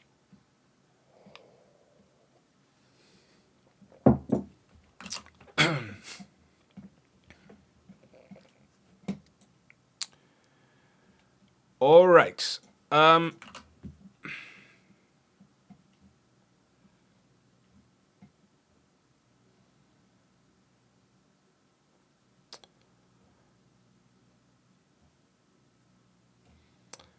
Okay, read operation. Read operation creates this type, right? It sets all the stuff that we need from that particular token, right? And then it just says read operands. Okay, now we need to focus on the operands. So, operand t, operand, no, read operands. Memory arena, sure. I don't like it, but let's do it. Maxer. I'm already going down this train, so let's just continue with it, right? And then later on, I will try and reason through it.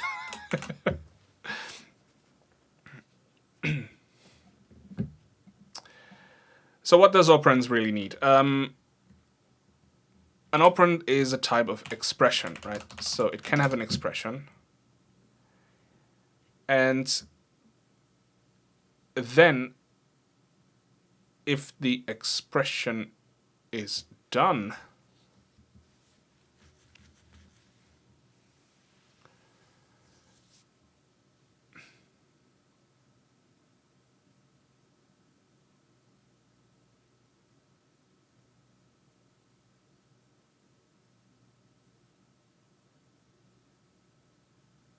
So let's say we have 5, 5, right? It would read this, and this is done. The expression is done.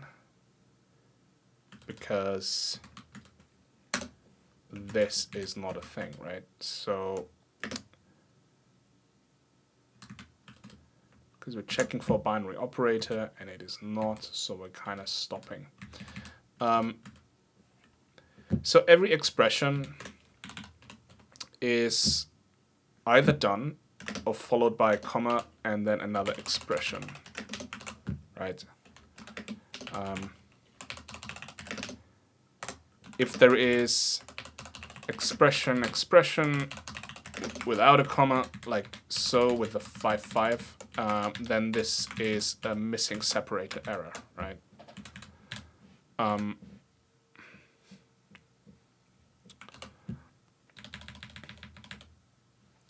So an operand really is just the expression type that we have right here. That is an operand.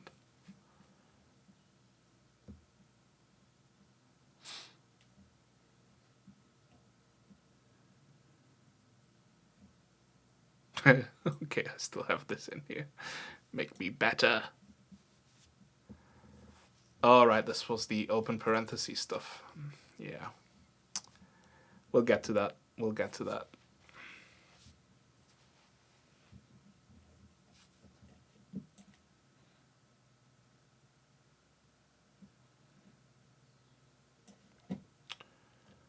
So this is called parse expression, right? Parse expression is like the top call that we can do.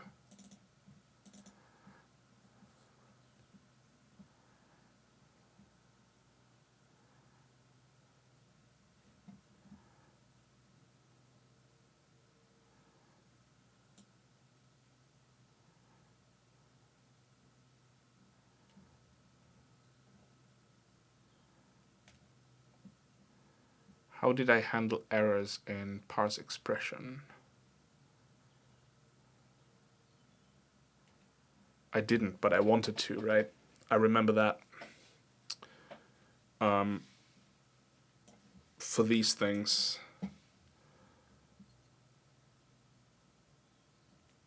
so at the moment I return invalid expression.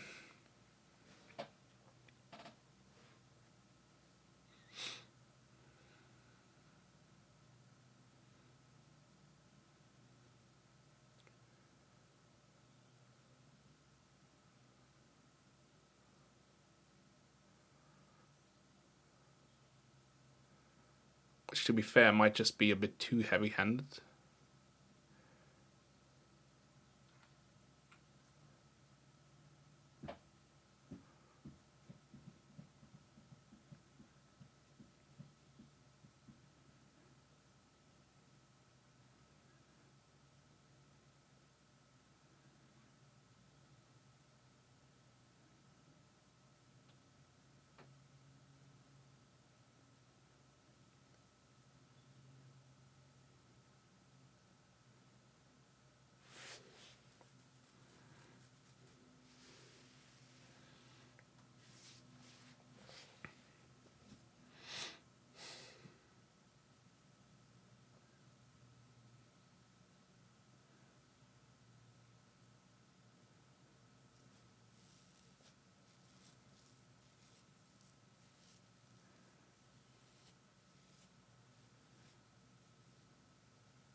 All right. So that was my coffee alarm. Might not actually be a bad idea to just go for a coffee break real quick. I'll probably run an ad break for 3 minutes.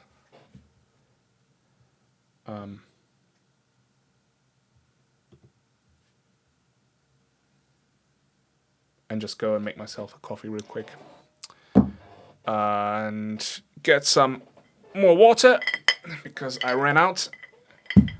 And then I think about this, and when we come back, we're gonna lift all this expression stuff down here up to the operands so we can then deal with that. Probably what I do is just have like the expressions in here, right? And if there is none, then this can just be null. It's like an intermediate type, but like it can carry some extra information, right? For example, the column where it starts and the position, right? So maybe I'll do that.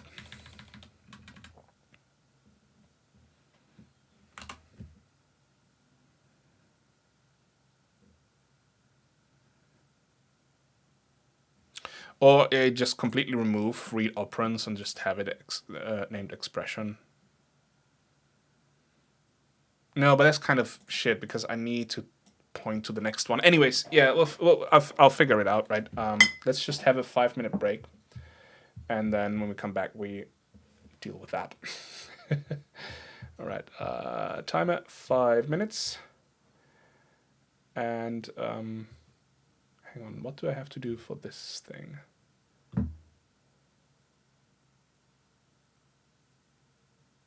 I don't know how this works. I click the...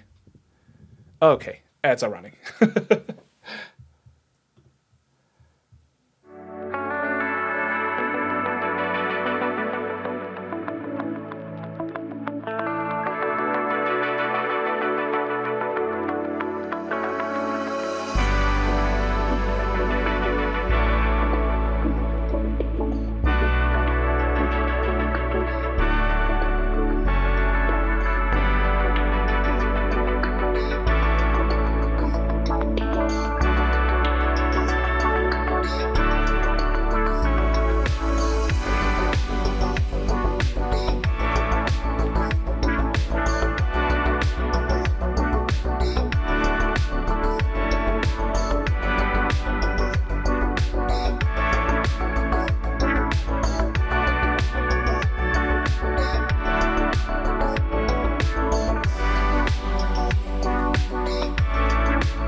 All right.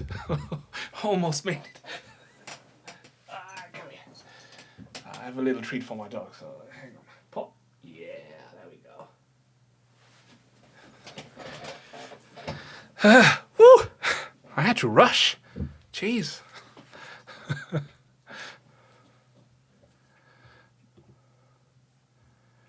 Okay. Got my little coffee. Got some mochi and biscuits as well, so excuse me if I chomp on a little bit, but I'm a bit peckish.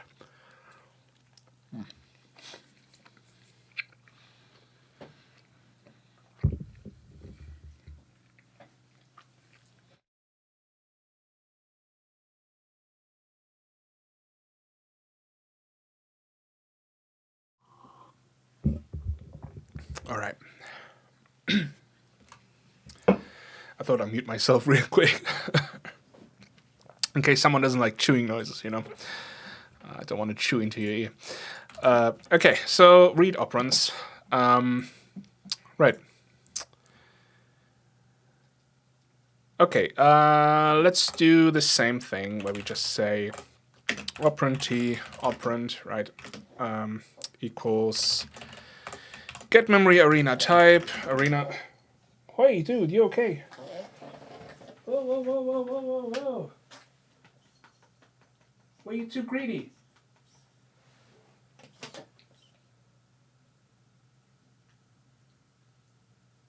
See, this is why you savor your treats. You don't just gobble them up. Ah, man. Don't scare me like that. Jesus. In case you didn't hear this, my dog was choking. You okay now? All right.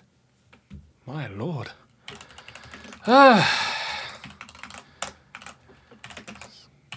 So, operand is not. There we go. And then return operand. Oh my god, my brain.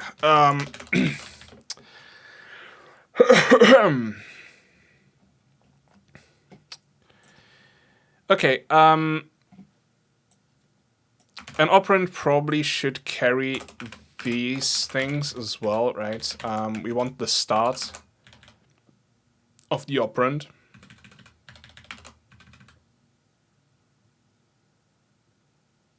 Okay, I just got confused because the button said starting 3-minute ad break and was like, nope, no you don't. Okay, it disappeared. Maybe a UI error. Okay, focus.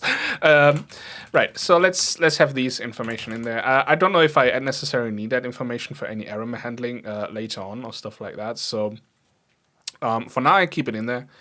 If it turns out that I'm actually not using them, I might actually remove them from these nodes. But for now, let's just wing it. The best kind of thing. Let's just wing it. Token. We probably need the token, so token t. Token equals address of Lexa current token. Jeez, man, come on. We have token column, and we have position. Now, I just realized something.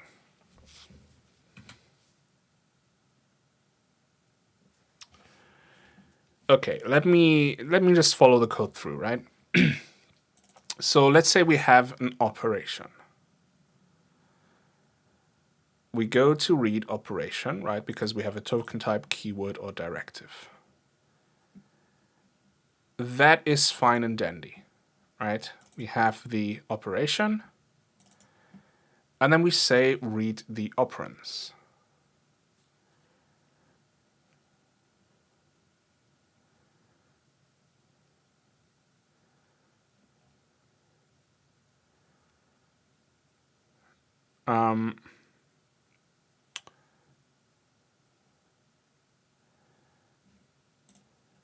Let's just say read operand, right? Because they're just reading one.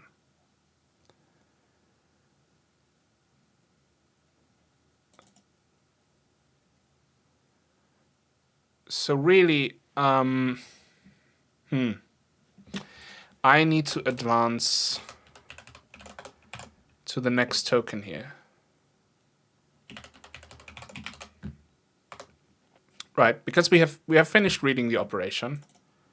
That token was valid, right? We're passing into the operation thingy. Then we're advancing to the next token.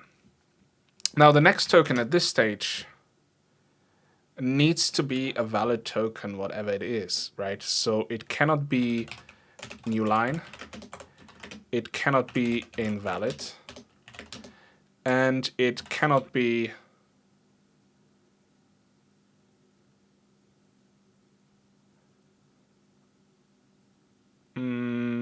actually... Yeah, no, it cannot be invalid, and it cannot be end of file.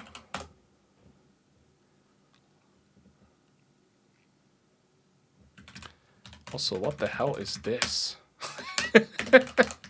Okay. But all of these things, we can just advance and then leave that up to operand, because we need to do that for every single operand, right? I'm gonna chew on this. Fuck my life. Oh, man.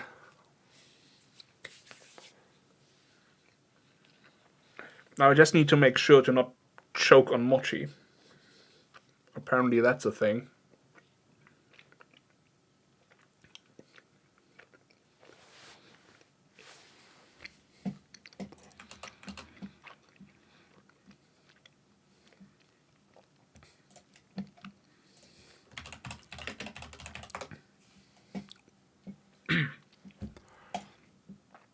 Deadly, delicious but deadly mochi. The Japanese rice cakes that kill.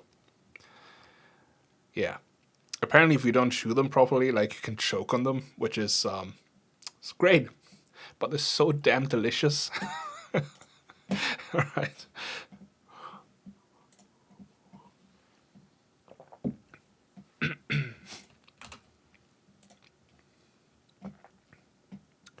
I mean, really, you can choke on any food if you don't chew it properly, right? So I guess, I don't know.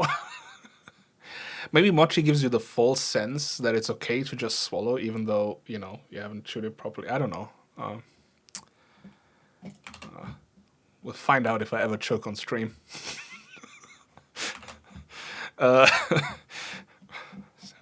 Dark thoughts today. Oh god. Let's advance, right? We're gonna go into read operand. We're gonna check the current token, right? Because this is the next token. And then, you know what? We actually want to do that before we even allocate the operand, right? Because we can just return 0 otherwise. So, token, right?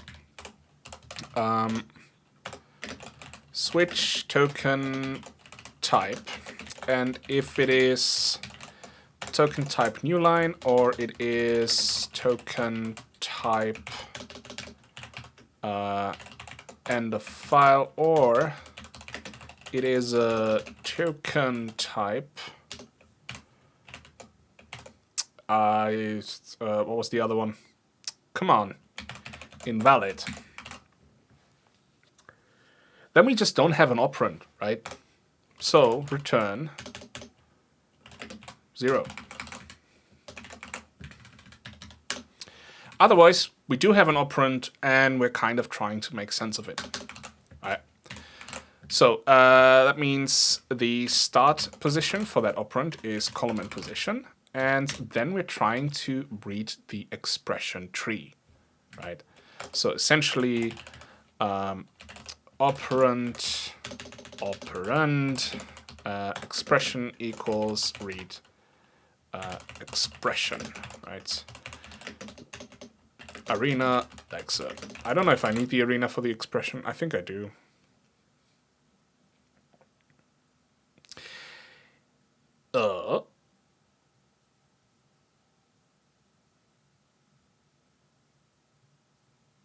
How did I not need the arena?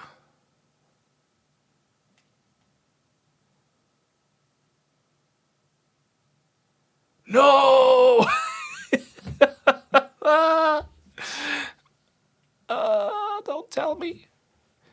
Don't tell me the Lexa had the arena all the time. It did.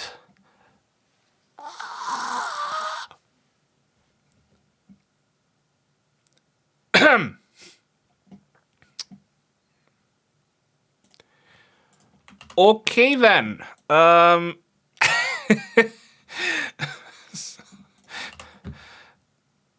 Damn it. Okay, so this becomes Lexa Arena. Okay, excuse me, I need to fix a few of my things, right? So read expression, right? Okay, cool. Okay, here we need to do a little bit more, right?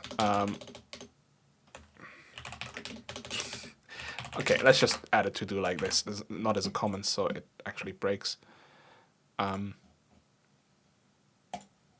All these types and stuff, maybe I can put it into separate files. I don't know yet, right? I'm just hacking it out because I basically want the parsing tree to be done today.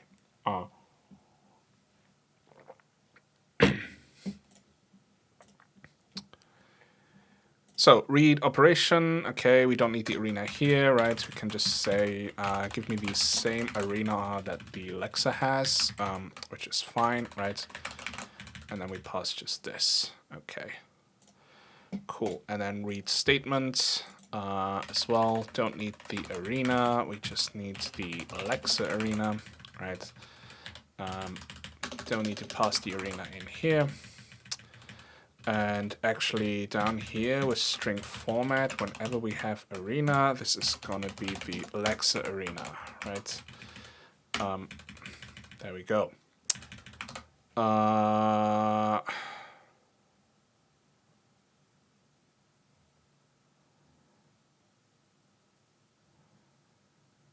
And parse source file. Well, that no longer needs an arena check, right? Let's just check the Lexa. And then down here, also no longer pass this one in there.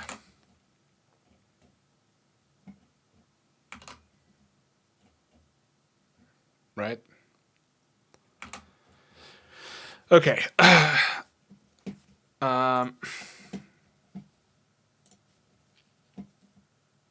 So expressions. We read the expression. The expression is gonna be whatever, right? Maybe it's gonna be null. Maybe it's gonna be invalid. I don't know yet. I don't know how I do this.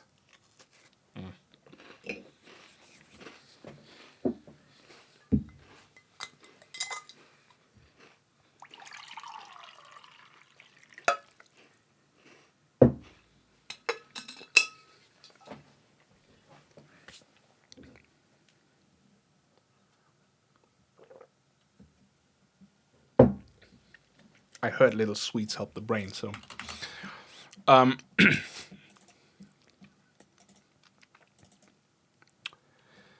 So far, we didn't care about errors, right? Every time there was an error, like let's say, for example, here with invalid, we just add an error string, and then we just return, well, we skip to the end of the line. What the hell is this? And just return an empty statement, right? Because the operation is 0 here. Now we go to read operation. This essentially cannot fail, right? Because we already validated the keyword and stuff. And we're just gonna advance and then go to read operand, right? So there's no failure in here. The only failure is if the arena kind of fails to allocate some memory or whatever, then we just return 0. That's okay, as if there was no operation. And then we skip to the next line anyways. So then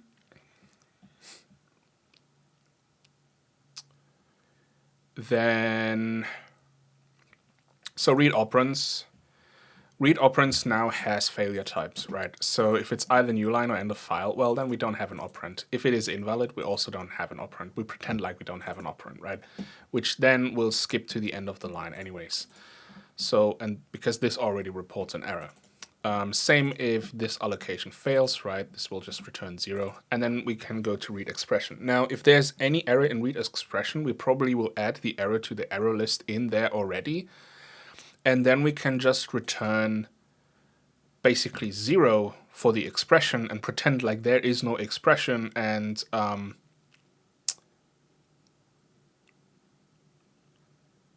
just skip to the end of the line.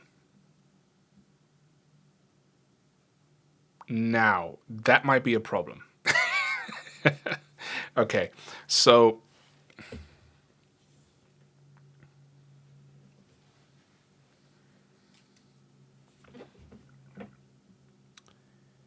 if there is no operation, that's fine, right? But let's say we have an operand that's valid, like LD, and LD definitely needs operands.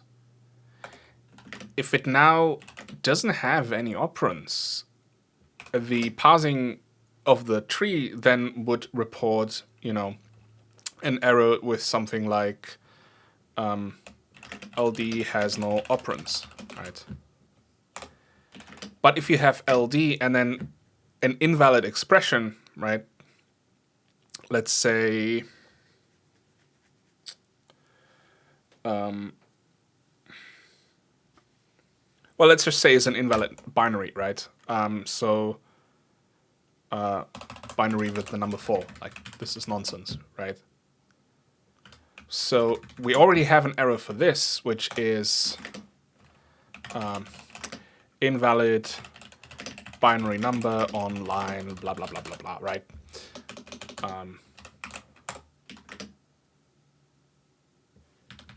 So in our parse operand, we then go in here. The expression will probably fail because this is an invalid thing, right? So we just return null. And then once we pass the tree, we have an LD and realize, oh, there's an argument missing. So we now have 2 errors that say LD has no operands, right? So suddenly you have 2 error messages. And you can't really fix this error message because the real error is this one, right? And this sometimes happens in C or C++ or some other programming languages, right? Where you have basically errors that are just happening because of something that was already invalid beforehand. So you remember in C when you forget a semicolon, right? Then suddenly it reports 500 or something errors and you're just well, let me fix those by just adding that semicolon, right? And then suddenly all of those errors magically vanish. Sometimes, at least. And I don't quite like that. So I don't know.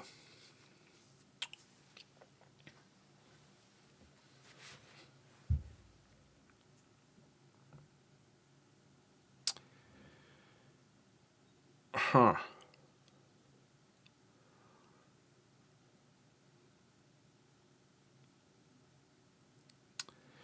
What I could do is have an invalid expression type, right?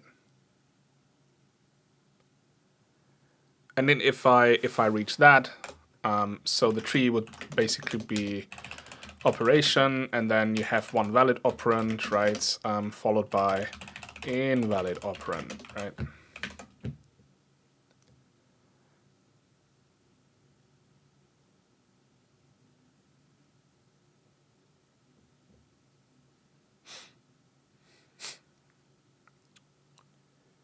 That I could do.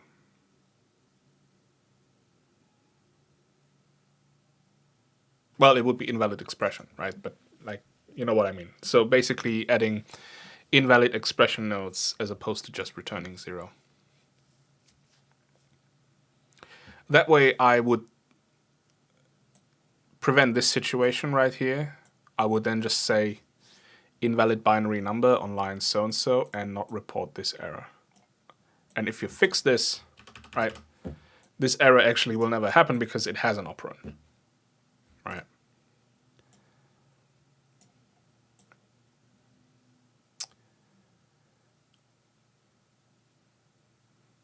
Okay. So expressions need the ability to return invalid expression nodes.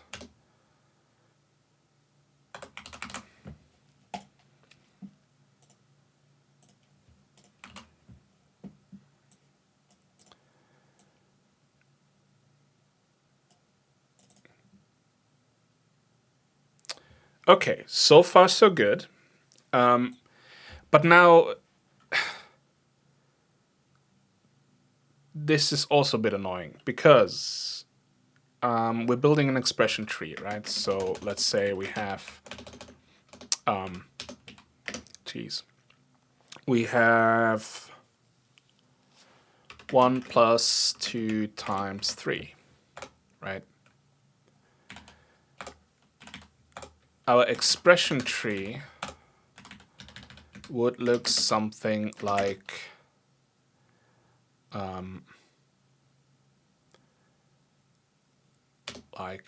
this, right? So we have a plus, and then a 1. Bear with me, I'm really shit with ASCII art, so I'm trying to painfully do this. And not to mention that this is actually a character that like puts everything in the same line in C, so be careful with this one. Like, if you do this, that's valid C code, right? And it would essentially mean like this will be put on the same line. So there is some bugs if you have like ASCII like this in your comments and then immediately followed by code. It's kind of, just you know. But I'm not leaving it, right? I'm just trying to visualize something here. So, and then we would have the multiplication with 2, and then 3, right? So something like this.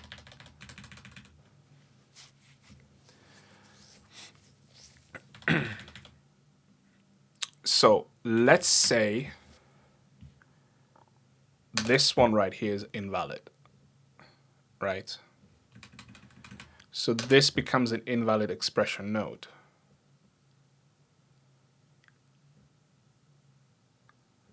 I record an error for this. And then what do I do?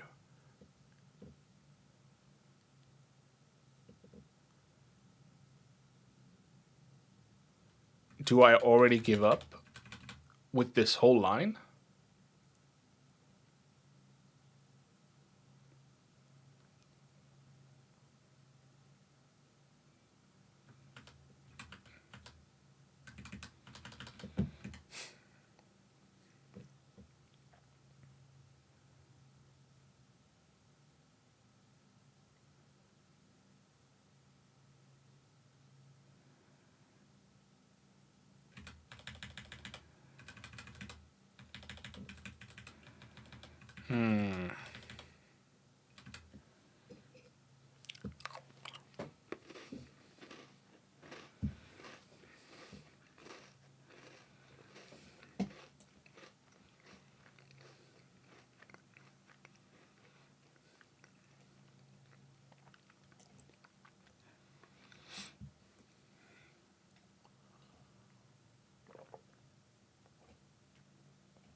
Oh, okay, so I already have invalid nodes. That's good. That's good to know.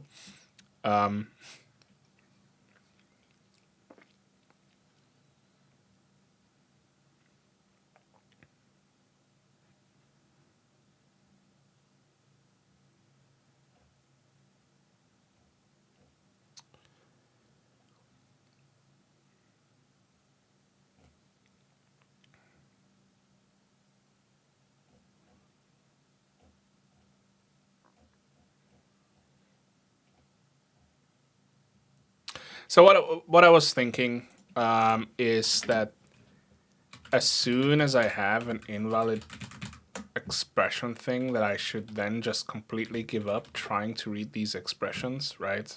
And just make this one invalid node altogether. And then just give up. But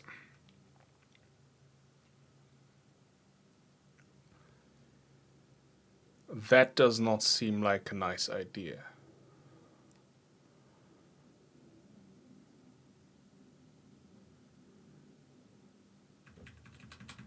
I could have flags on these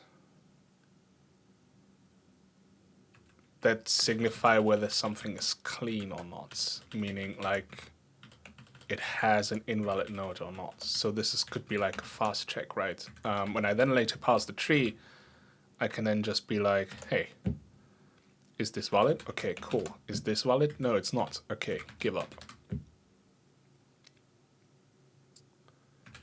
But as soon as I encounter an invalid here, I should just try and read the other operands regardless. So I can report multiple errors on the same line, I think.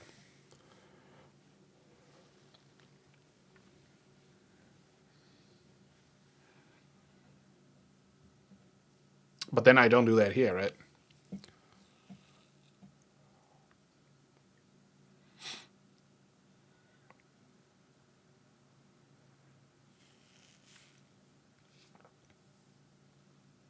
Well, this is okay because that is essentially at the beginning of the line, and that makes the whole line invalid, right? So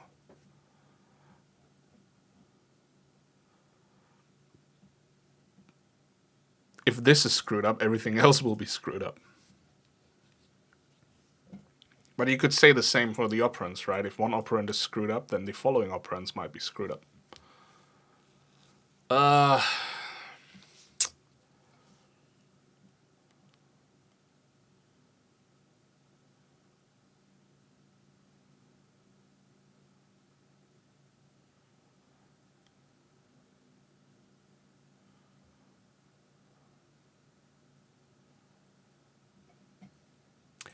If I have flags on these expression nodes, where is it? There.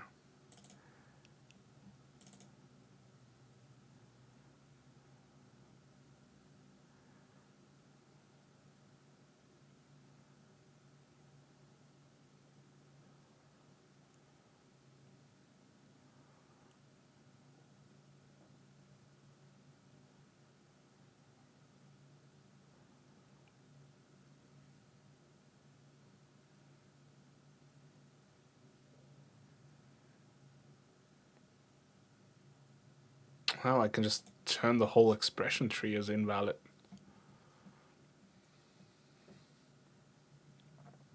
And then it bubbles up anyways.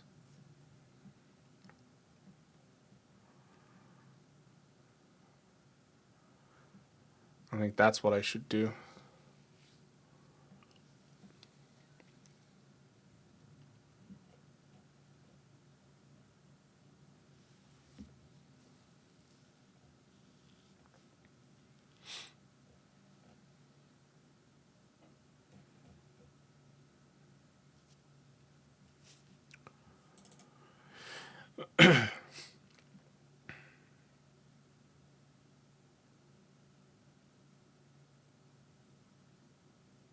And this kind of determines what this code is doing, right? Because here in read operand, I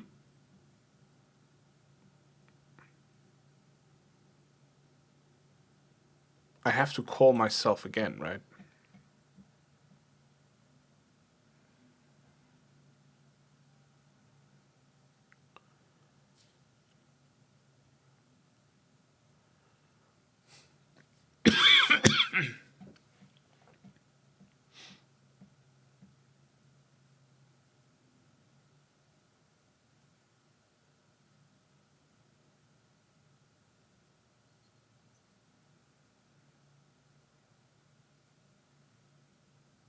No, that's not part of this.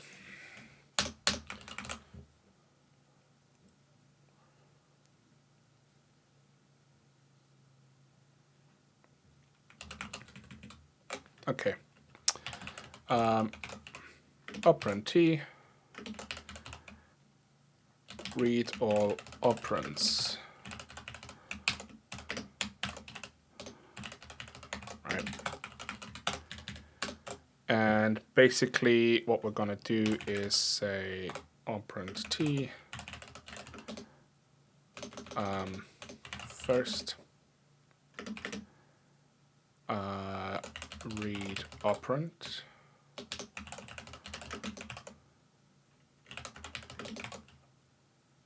Lexer. If first is not null and first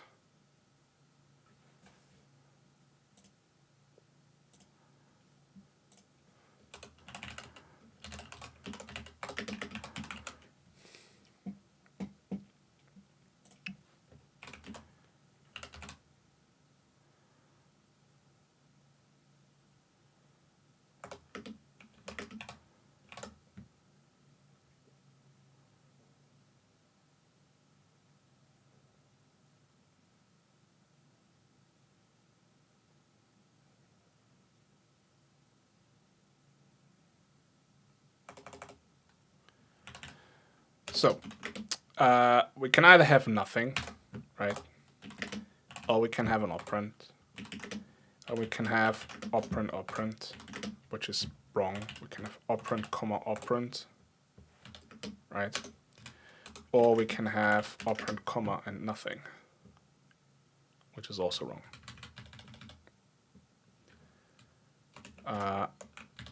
These are the only valid states.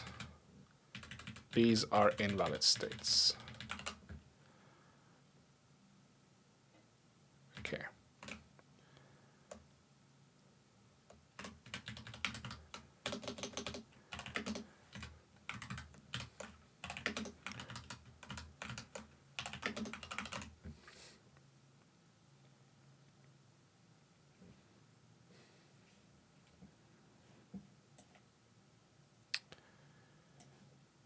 An expression has a type that can be invalid, right? So I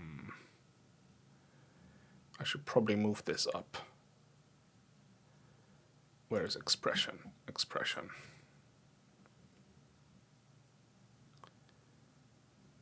Yeah, let's move you guys. Actually, let's move the whole thing up.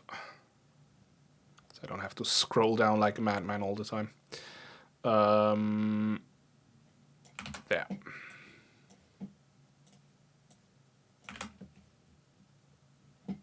Okay.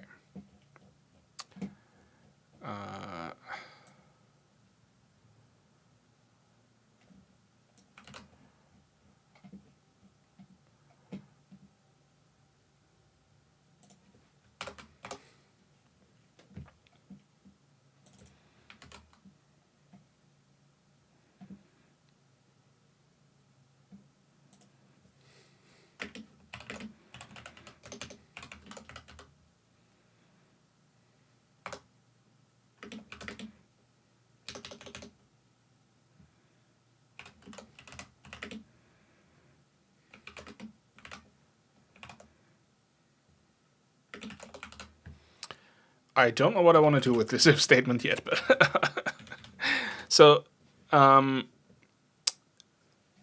we'll read one operation. If it is null or the expression is null, we just want to stop, right?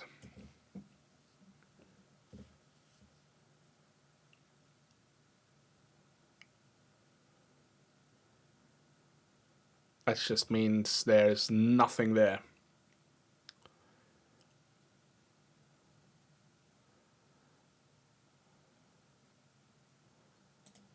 So really this becomes if OP is null or OP expression is null, then return OP.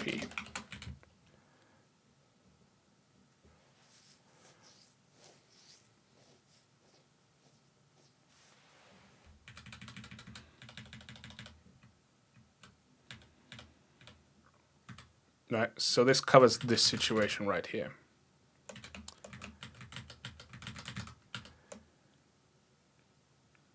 Now we can just have a single operation, or we can have another one, right? So what we're going to have to do is check for a comma, right? So token t equals Lexa current token. If token type is token type keyword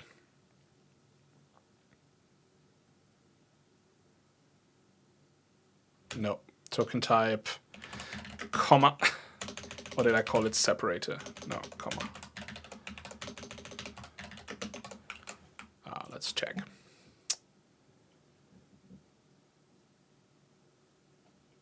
Comma. Okay. That means we have a potential other operand in there, right? Really, if it is not comma, return OP.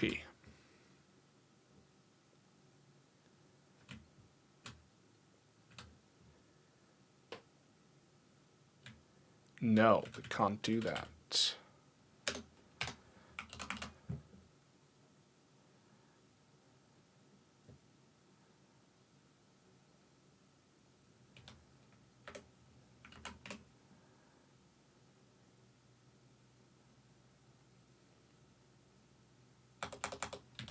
Really, token type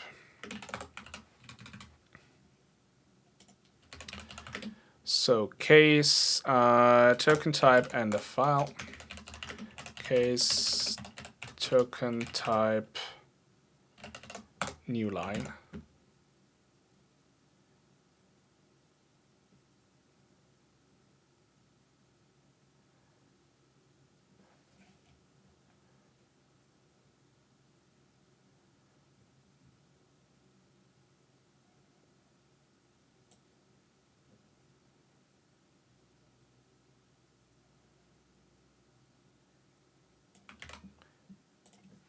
Essentially this.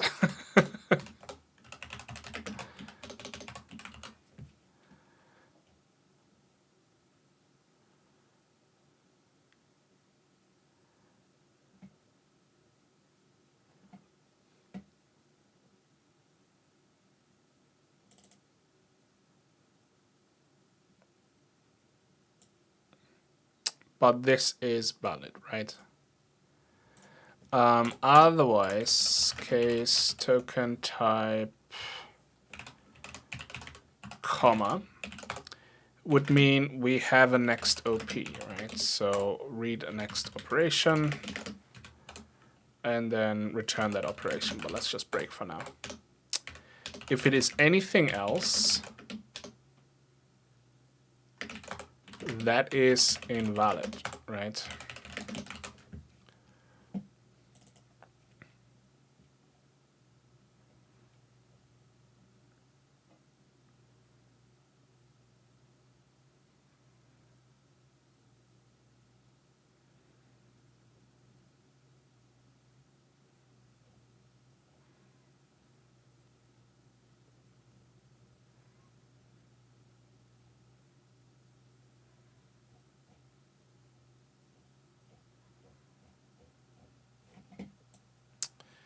Oh dear.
Okay.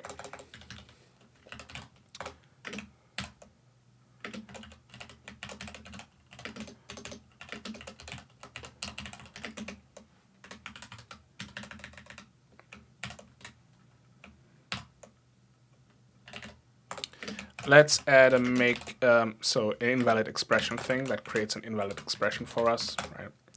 So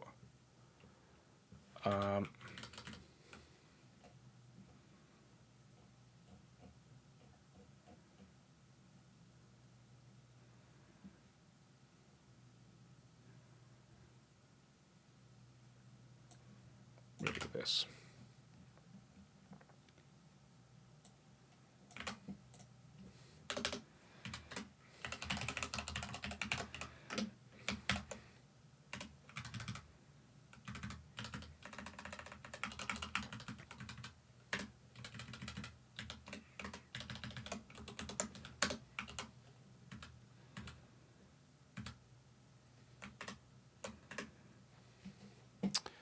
Oh, I still have the token type in there.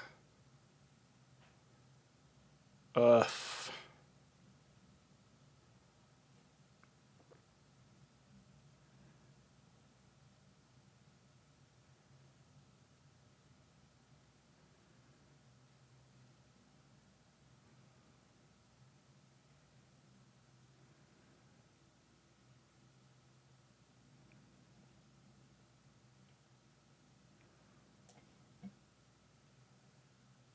Okay.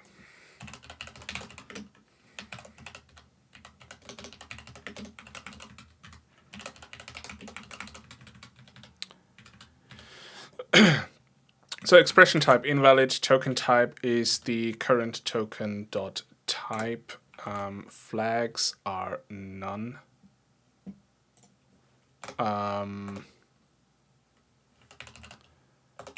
Result column equals Alexa current token column.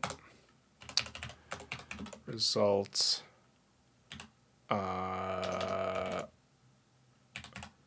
position equals Alexa current token position,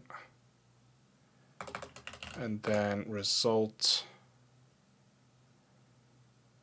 Well, we already set the token type, so that is the value, right? Left and right.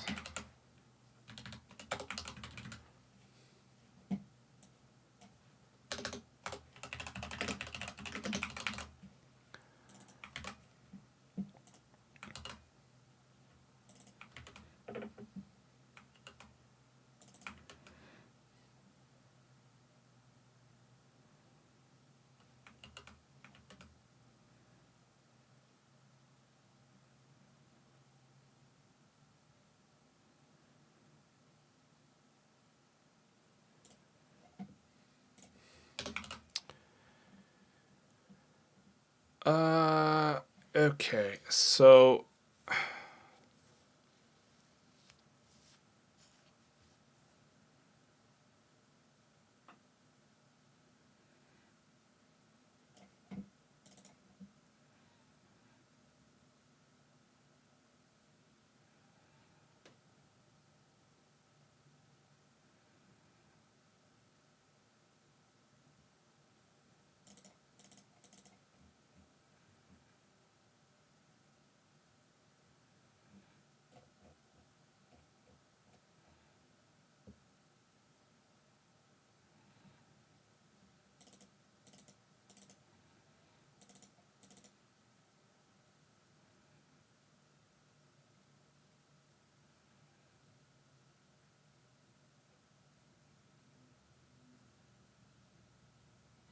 I wonder if I should have a helper method for these, because that seems to be a pattern that will be quite repeated, but okay, never mind. Focus.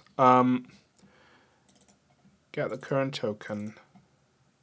We advanced, right? So let's advance. Okay, read operand, right? We've read the first operand. So read the current token, If it's any of these, we'll just go out.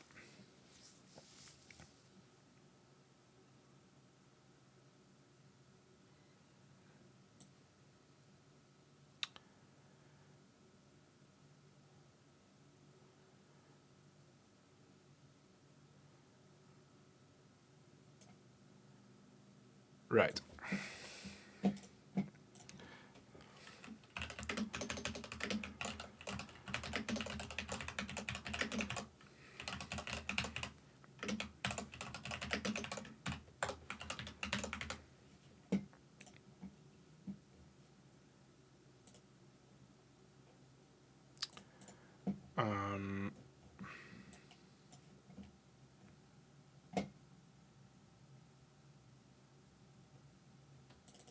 Wait, already have it?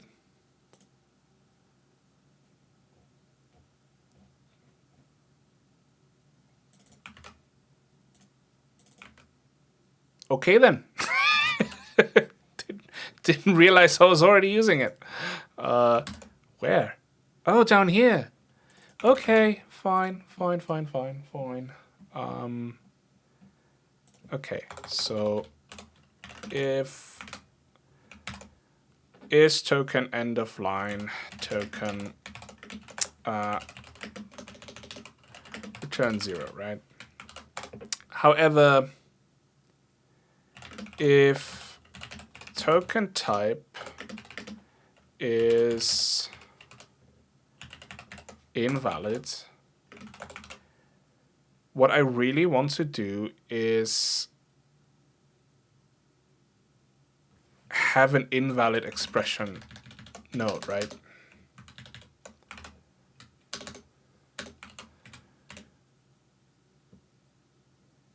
And that will, read expression will do that for us. So let's just go in here. That is fine, cool. Read expression. Read expression might get an invalid token, in which point the entire expression will be marked as invalid, right? And then we can return this operand, which will have an invalid expression right at the top of it. That is cool. That is fine. Now, this is the first operand, right? And if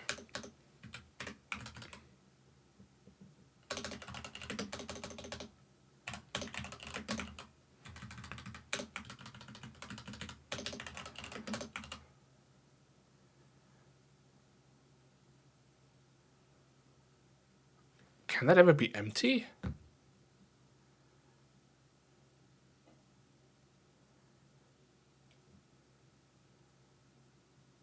No, it wouldn't. It would be invalid.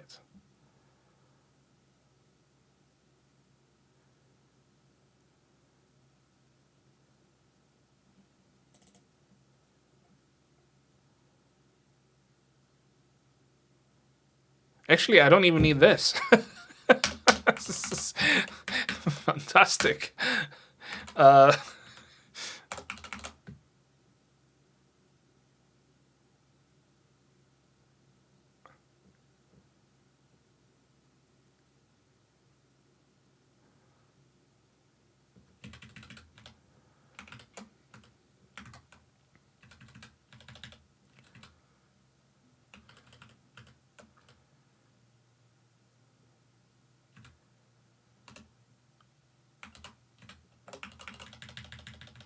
So operand will always be valid, really. I mean, we can have if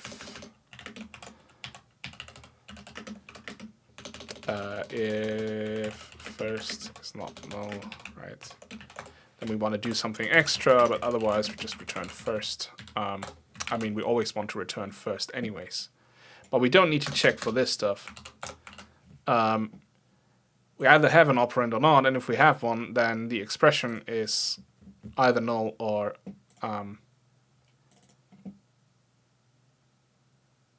invalid, right? So while right, let's do operand t current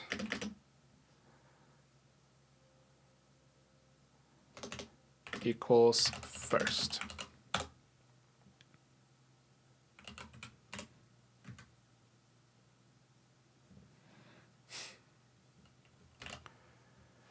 Well, current expression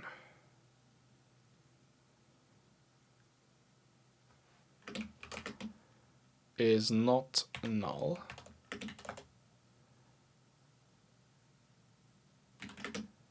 then try to read comma,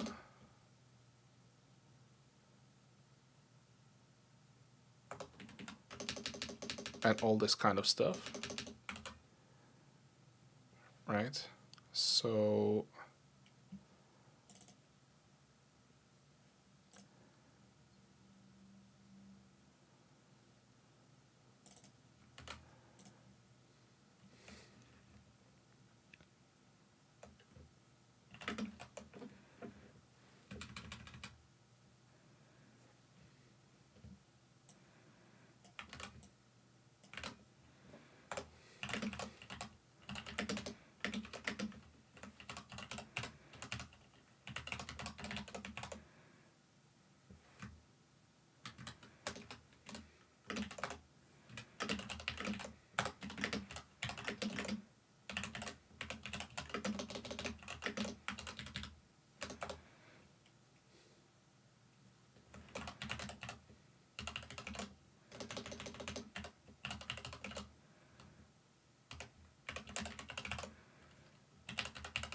oh, it's Lexa Advanced, isn't it?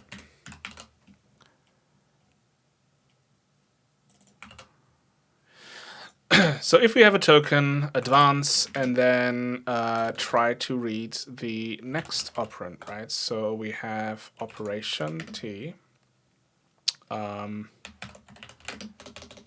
Let's call it OP, and then read operand, right? If we have an operand,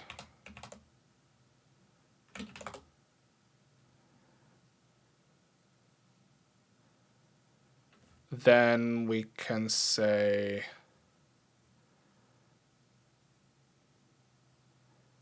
actually it doesn't matter whether we have one or not. What we again can say is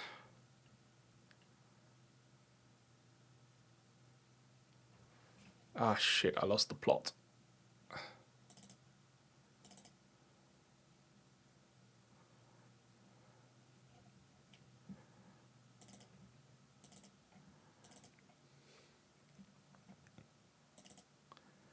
So we set current while we have an expression.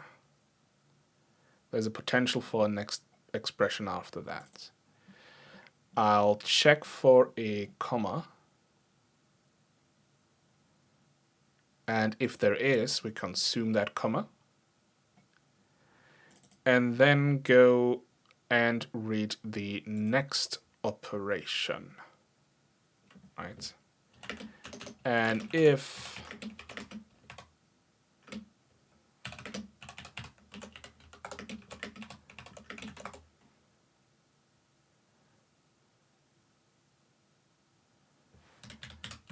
there is no next operation, then this is invalid, right? Because we have a trailing comma essentially without another operation in there. So we need to report that.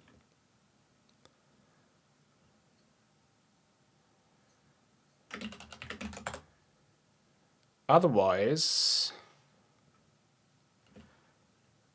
we set current next to OP and then set current to OP.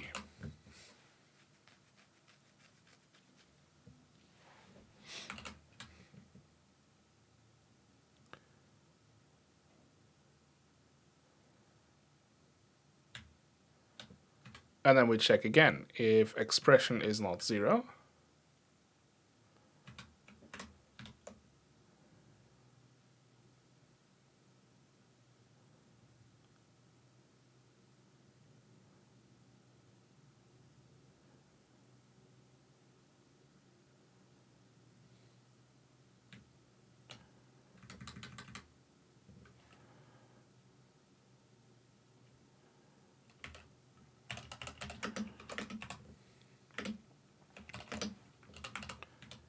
Okay, let's make this a bit simpler. So like this. Right. As long as current and current expression is not null, we're gonna try and read the next token. If it is a comma, we swallow it, and then we try and read a whole new operation, right? If this operation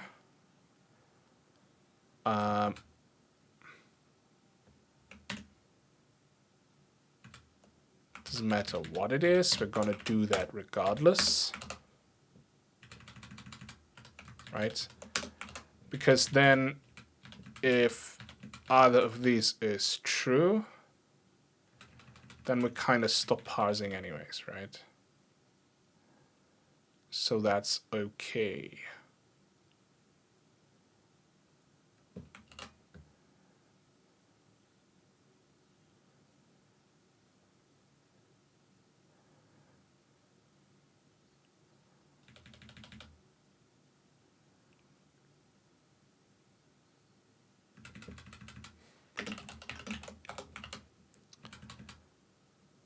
Okay, if it is not a comma, then there is some funky business going on, and we need to report that as well.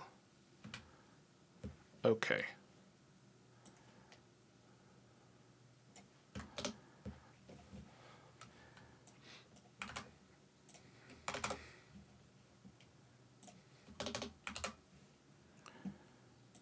So, and this one need to call read all operands.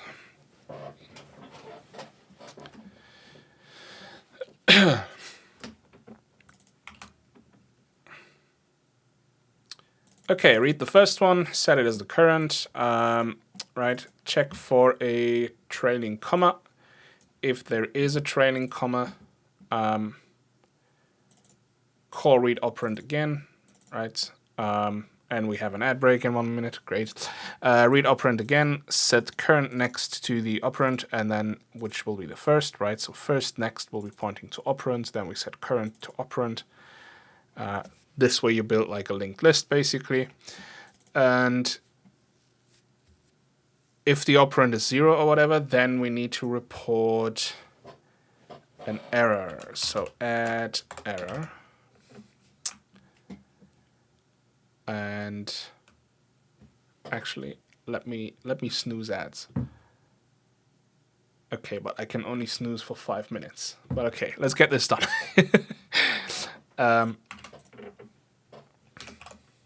Oh, but now pre-roll ads are on. That sucks.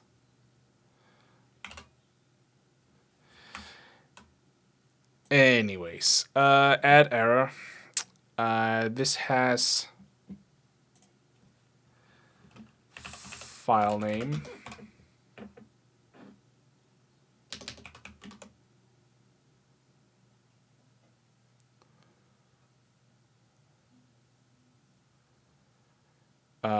No. Alexa file name.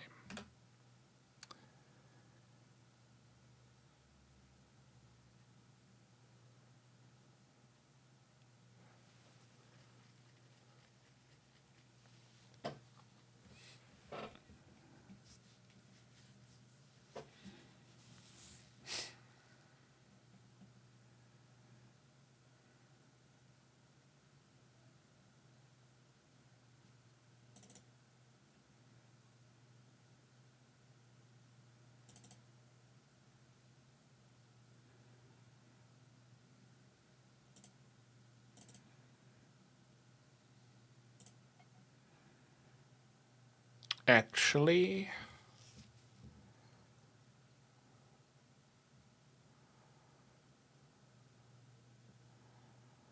I think I'm going to take a copy of the token here.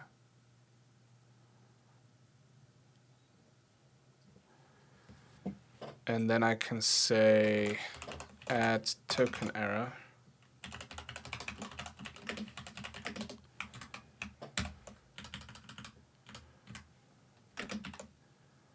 And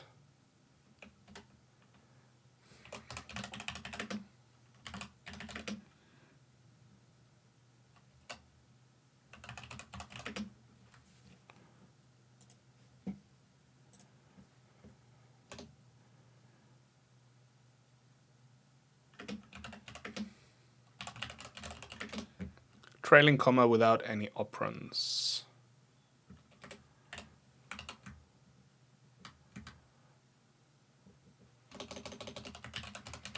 Trailing separator without any.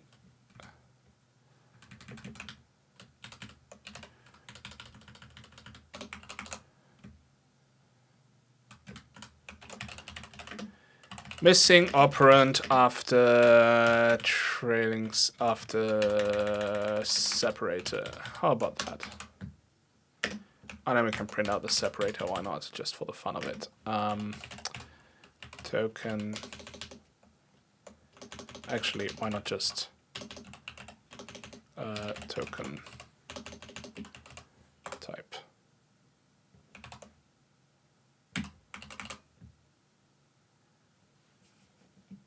Okay, so this is for these situations right here. Right, let's put that in there.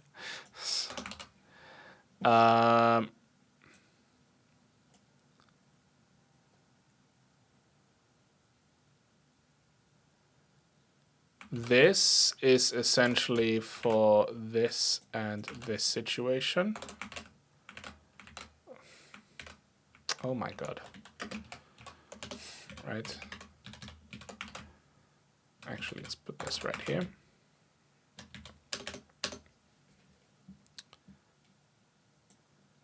Or this situation, because those are all valid. And then the only situation left is this one, where we have another operand without a separator. So we are missing the separator. Add token error, Lexer, file. Okay, adds in 1 minute, fine. This is still a token. Token.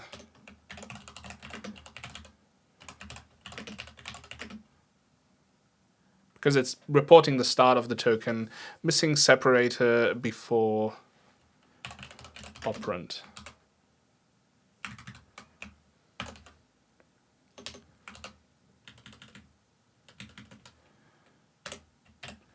Actually, I do not want to. Yeah, no, that is fine. That is fine.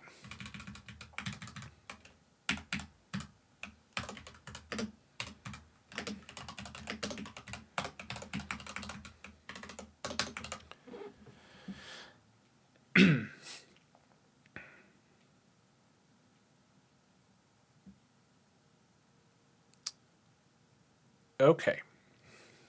I'm going to wait until the ads are done. And then.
Well, should be over in 2 seconds. Okay. So now we have added errors for these situations, which is all fine and dandy, right?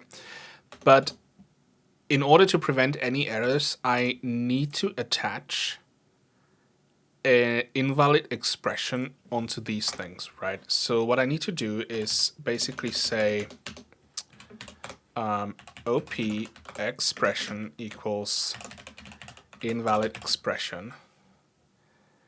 And this needs, what does it need? The lexer.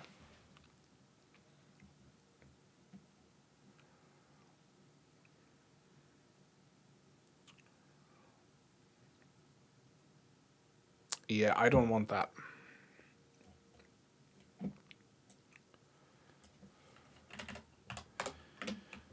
Memory arena, right? And we want a token. So lexer current token becomes token.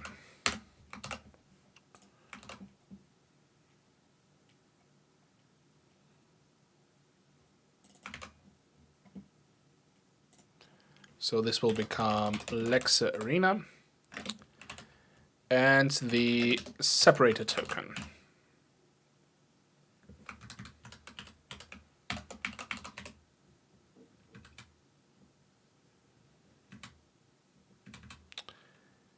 And then here,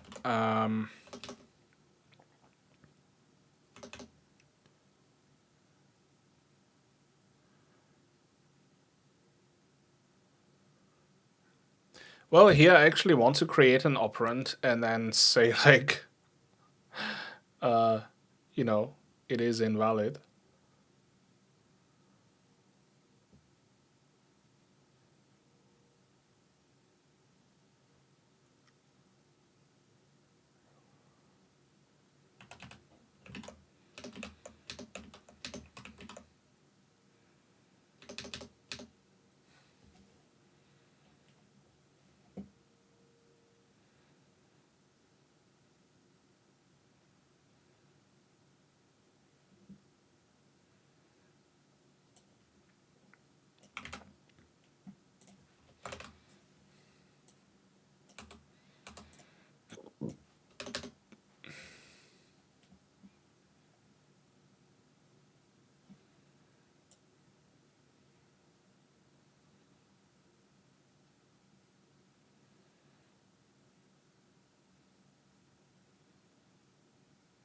Wait.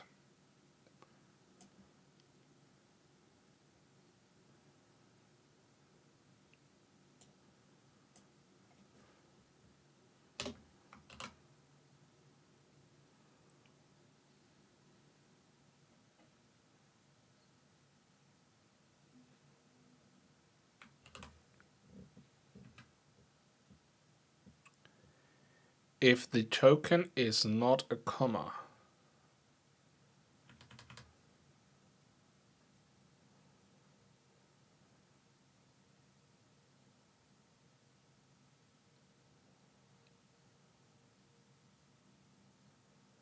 it is something else, right? So, okay. Lexer arena and arena. Okay, cool. Column, and we want token.column, token.position, expression is invalid expression, Lexer arena, and token.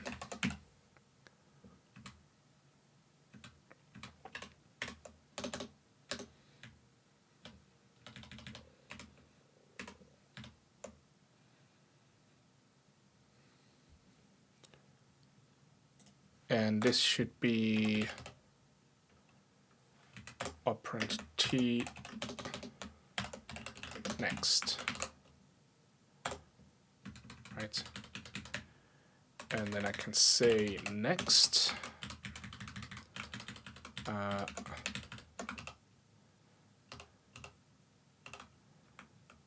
shit. Next.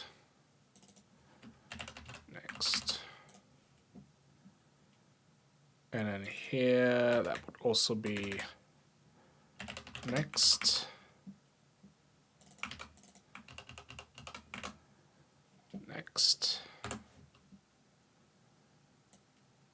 And then whatever happens, I want this to happen.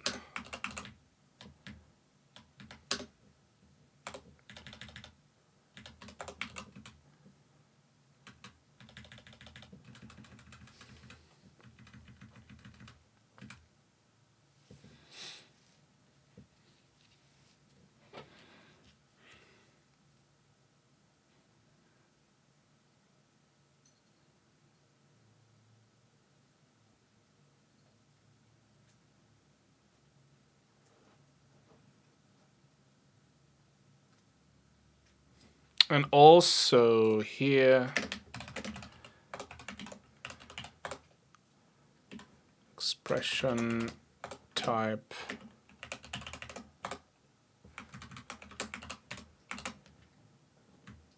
only if it's not invalid.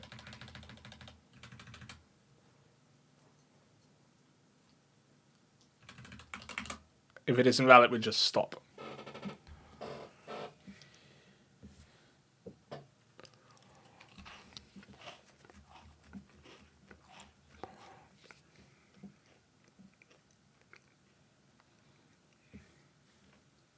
I think that kind of works.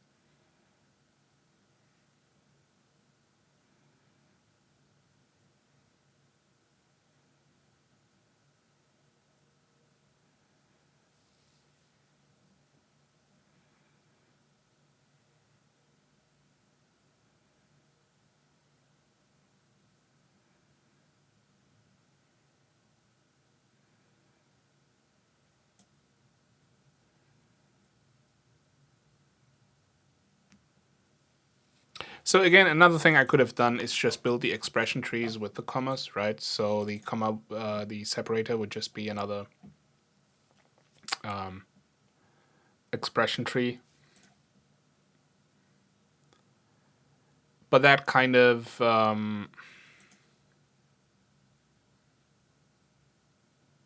like then you have to walk the whole tree to kind of figure out what kind of operands you have and how many you have.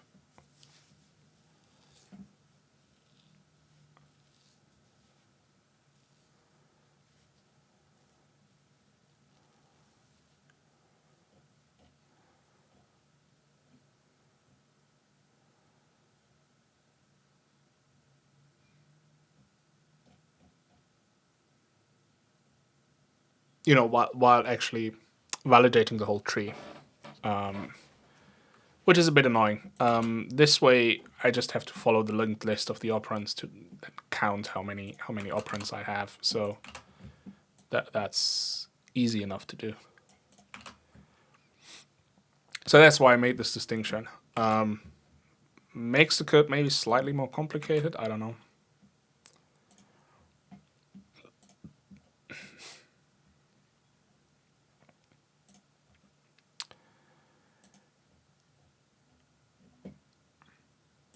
But okay, we have read all operands and read operand, which then calls read expression, right? So let's have a look at read expression, which I called parse expression before.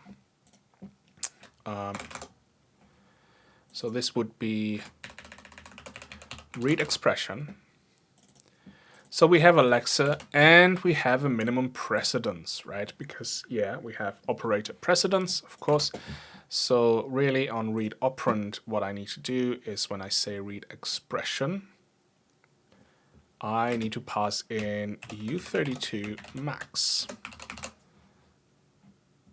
right?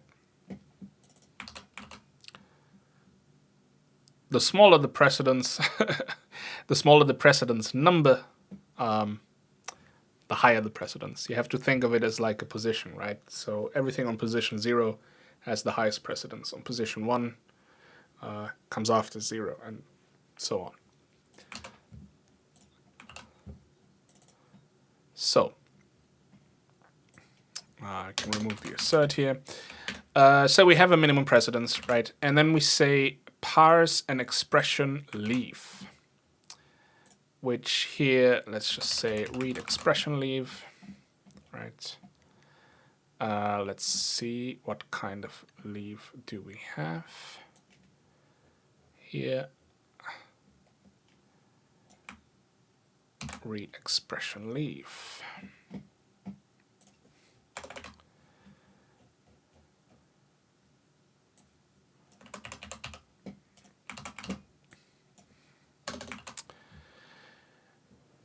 Okay. So token type, wait, where are we? I need to see operands again. The first operand, right? So let's see, read operation. That is the keyword, and then we advance the lexer, right? Okay, so that is fine. So current will definitely be the current token. Okay, and before we go in here, lexer advance, so lexer current, okay, cool, I can use that. Excellent. I just wanted to make sure that I don't screw anything up here. So we can definitely just check the current token. The current token type. If the type, hey Iomins Live, if the type is end of file or new line, then we're just going to return a result of 0. We don't have an expression, perfectly fine, right?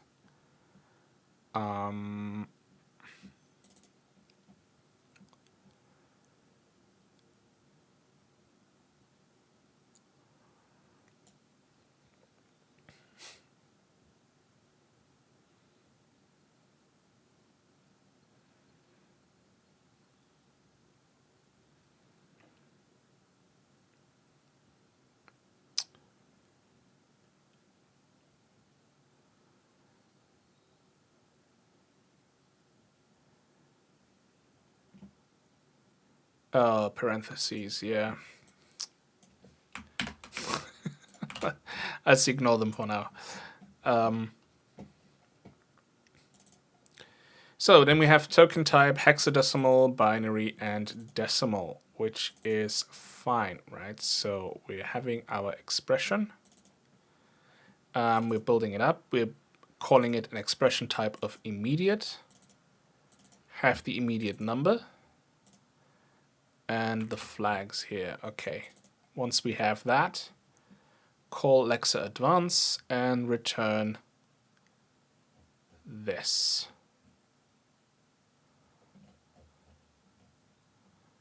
Which is fine.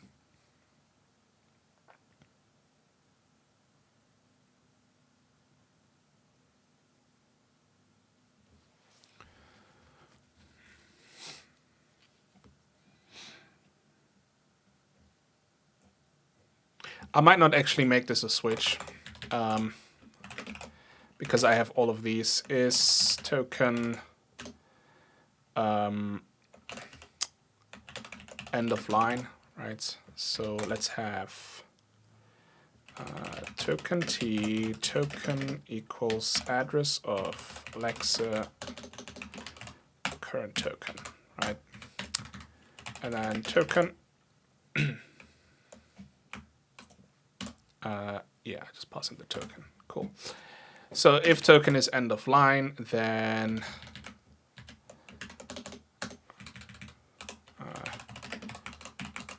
we return a null expression. If is token number, right, then we do our number things.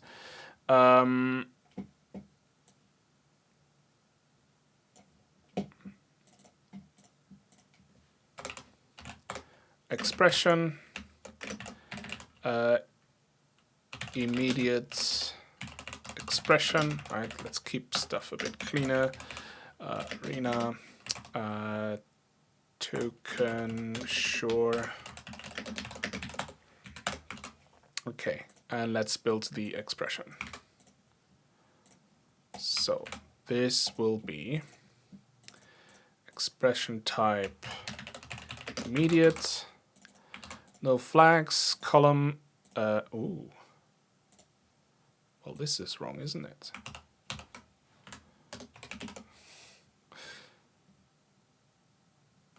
Okay.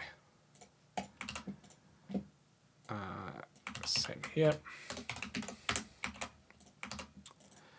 So this will be the immediate. Instead of token type, we now have an immediate. So we're gonna say immediate equals token number. Right. Okay. This means return immediate expression with Lexa Arena and the token. Well, we can't just return because we also need to advance.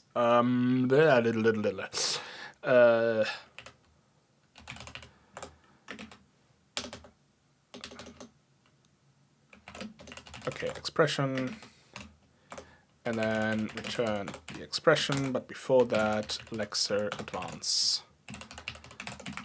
Right. Okay. Now, if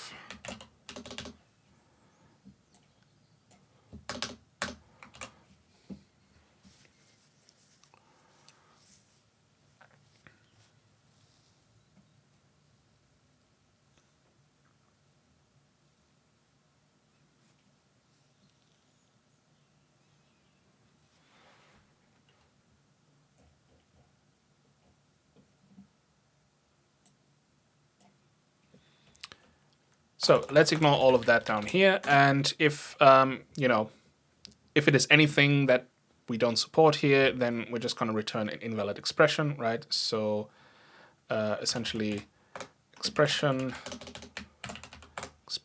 equals invalid expression with Lexa Arena and the token, right? And then we can say Lexer advance and return expression.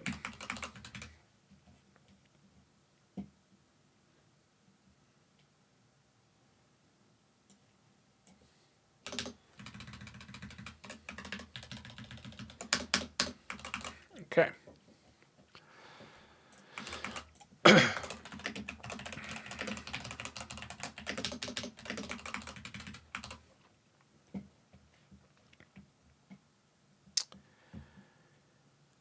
Okay, so everything will be pretty much counted as invalid, right? So actually, that is a good point. Crap.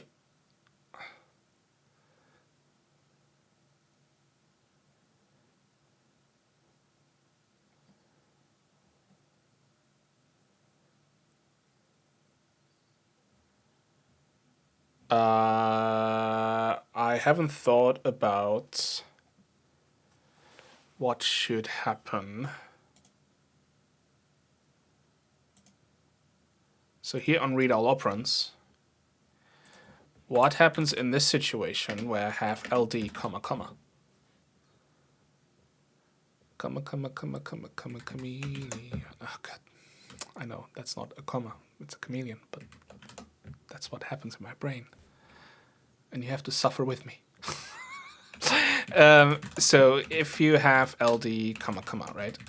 So we read, first we go read all operands. Read operand would already fail because it says unexpected, comma, right? Okay, let's say we have 1, comma, comma, right? 1. Read this. It's not a binary operator. Okay, so we return this. We read this, comma. We then go into the operand,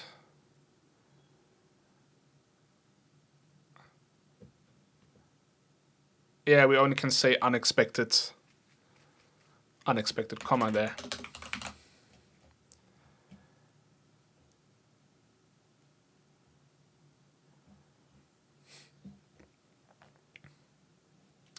Okay, so I also don't want to just say invalid expression. I also want to add an error, right?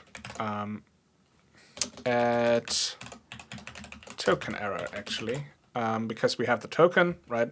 So we can say lexer file and then token, and then we can say this is where we kind of need to break it up with the error messages again, as we did. Where is the code? Shoot, I folded it here. So like this.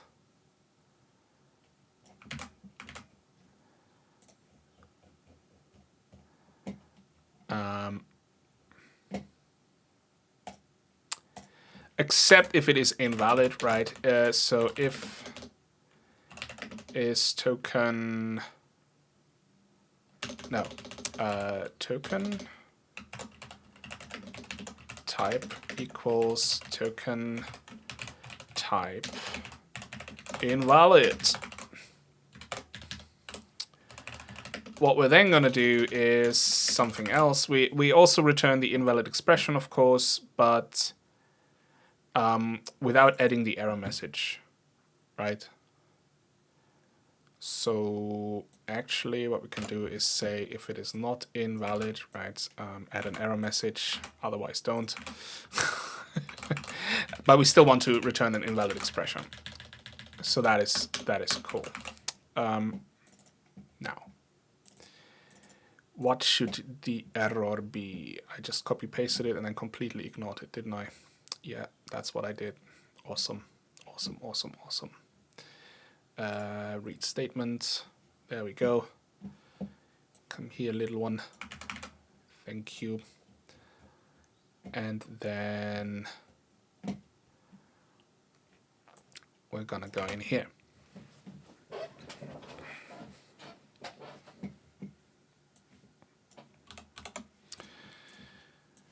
Okay, we have to kind of figure out what kind of invalid things we can have here.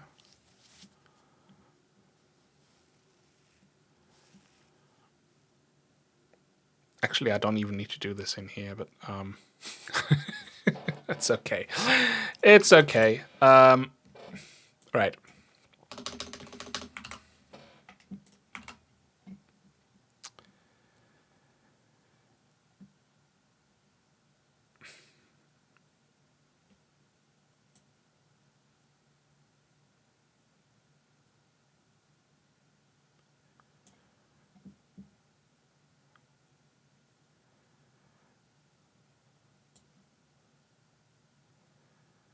So these are all operators.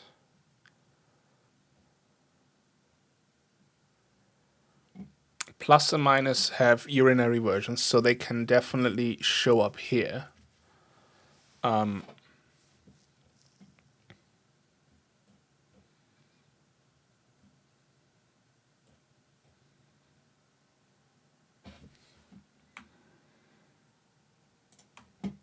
I kind of want all of the tokens just to visualize this. Okay. Token end of line and end of file is right here, right? Token type invalid, like we let fall through. New line is the same, like this is just an end of line. White space and comment get completely ignored. Now, plus and minus. Let's say B32 is token urinary operator, right? Token T, token. And then we can put this in here. If token type is token type plus, or token type minus, then return B32 true. Otherwise, return B32 false. Fantastic. Cool. Is that even like the correct spelling? I'm sorry. Unary, not urinary. Why am I thinking of urine? What the f... Unary.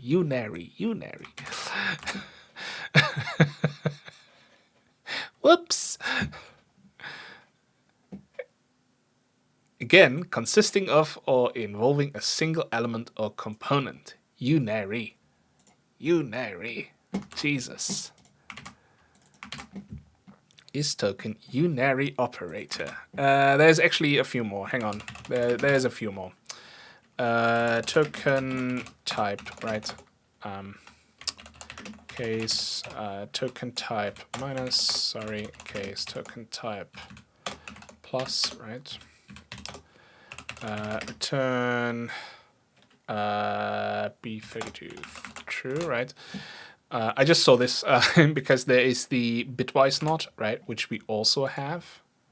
That would be case token type not.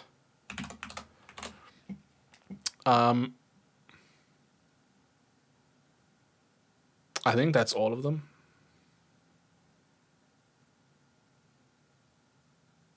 Yeah.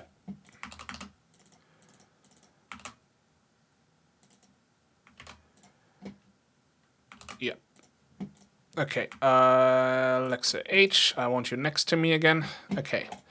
So plus, minus, and... where are you? Not. Those are unary operators.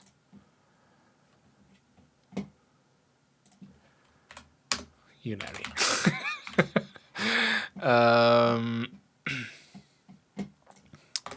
So if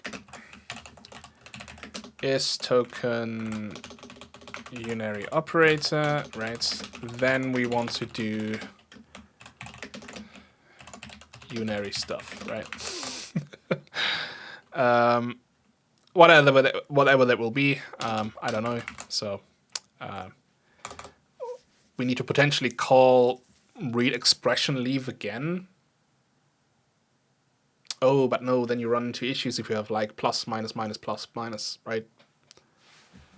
Like, for example, plus, minus, minus 1, right? That is obviously wrong.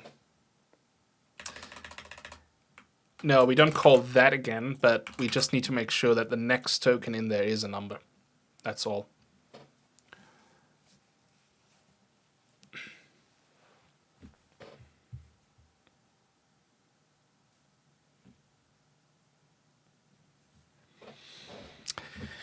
I forgot about ads. Well, let's let them run.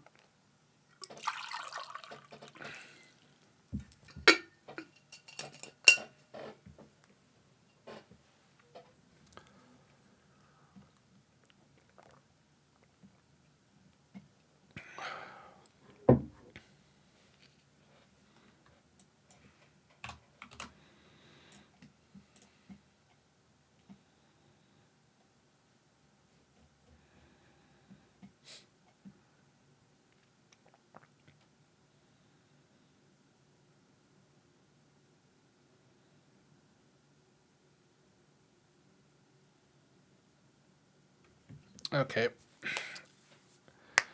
Ads are gonna be over in 5, 4, 3, 2, 1, whatever.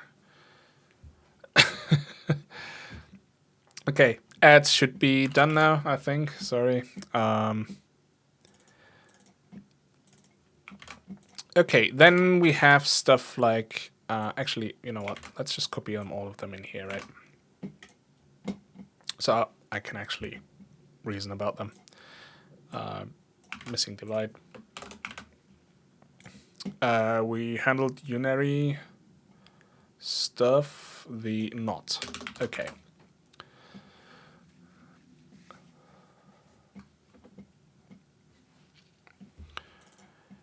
Right, so if the token is a number, we just have an immediate expression. If the token is a unary operator, I will do some stuff there, but potentially just having an immediate, but with a negative value, if possible, right? Then we have divide, multiply.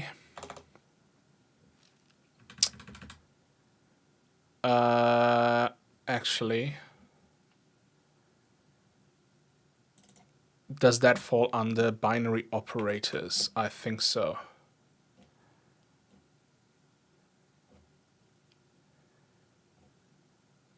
Is binary operator plus, minus, divide, multiply, or, and, not, XOR, left shift, right shift. Okay, so I can just call this.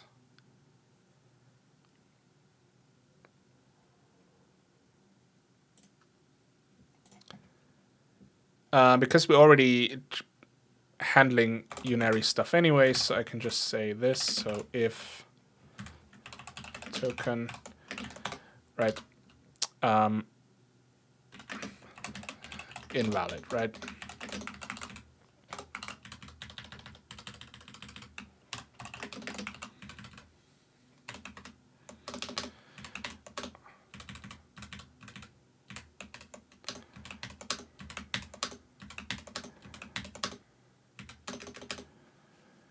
Okay, if token is number, we already deal with that. We deal with hexadecimal, we deal with binary, and we deal with decimal.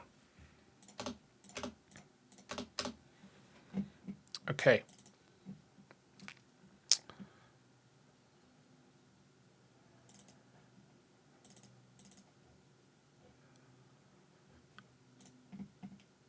Now, strings...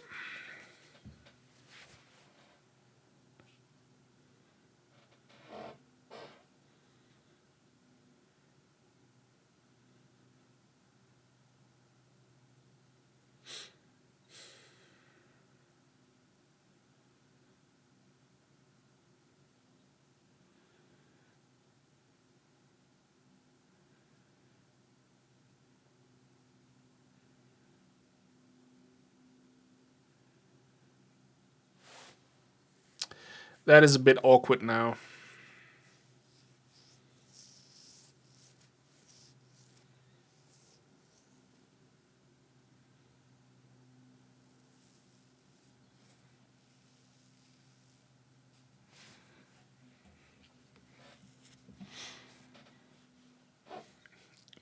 Yo, yo, yo, yo, Yoming.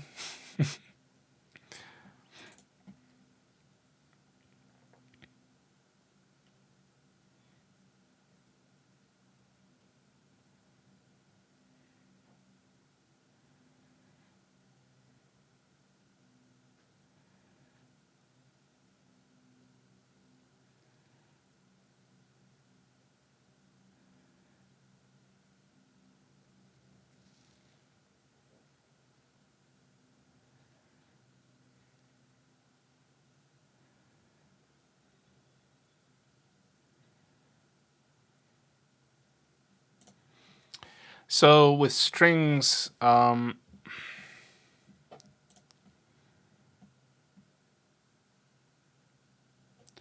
because they're definitely valid as an expression leave, right? But then a string plus another string, I don't support that, right?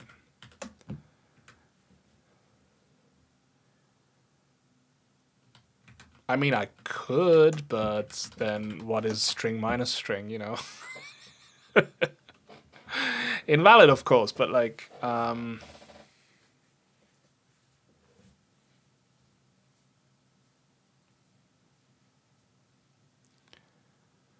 I mean, maybe that is not a problem.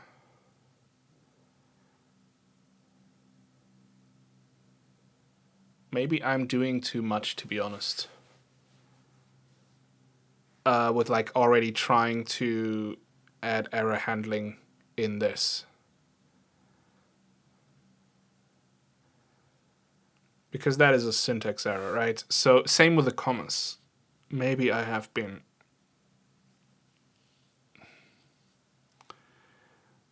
too quick.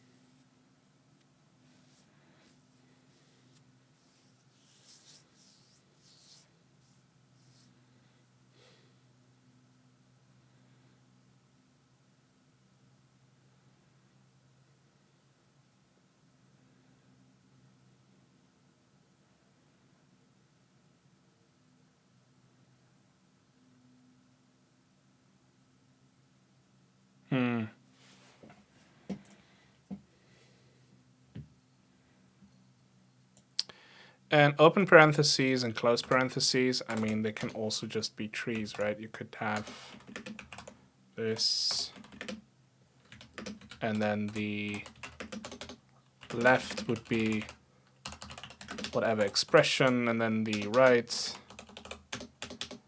we're just making sure that it is closed. Right? I don't know. Probably not a good idea to do it that way, but we'll see.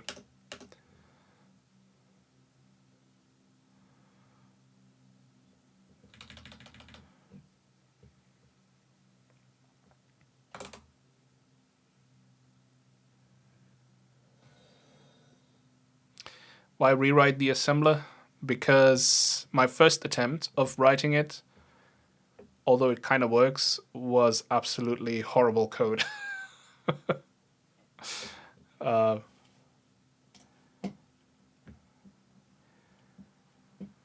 me show you. So there's a bunch of reasons. I didn't like the code, right? I thought I could do a better job right now.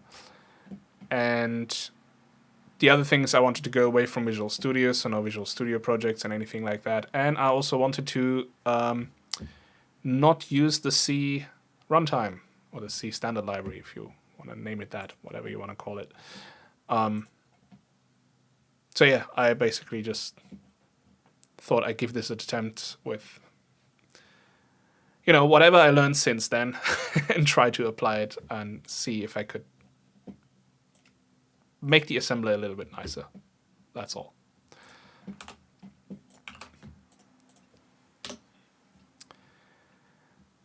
Also maybe make it a bit nicer to then actually extend, because after a while I looked at this code and I have no idea what the hell I did, you know, like, yeah, I don't want to look at it. So, bye.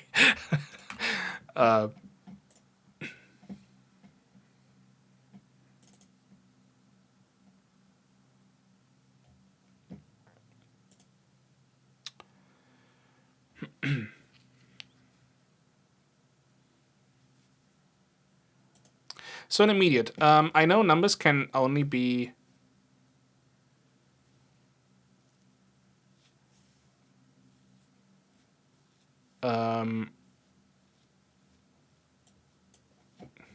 U16.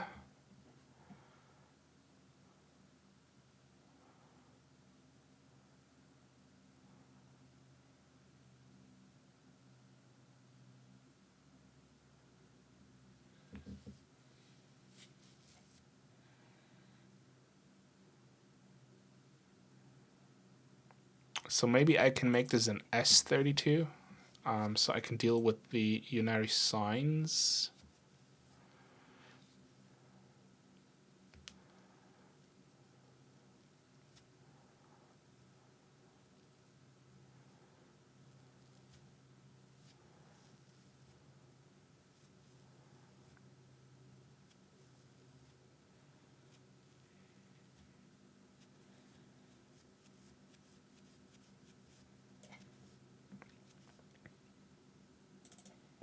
Or I can have a flag.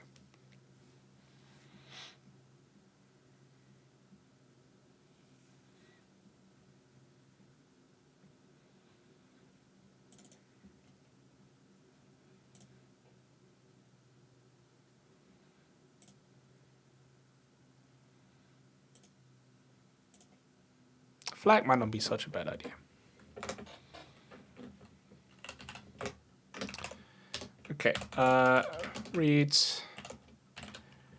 unary expression. I don't know. No, read unary value. Arena.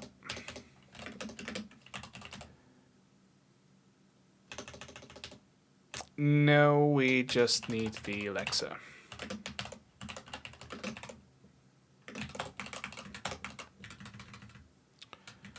Right, and then here we can say expression is read. Fine.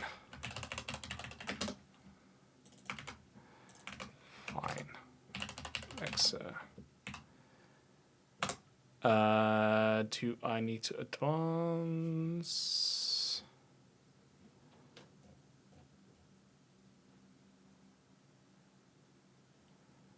I don't really.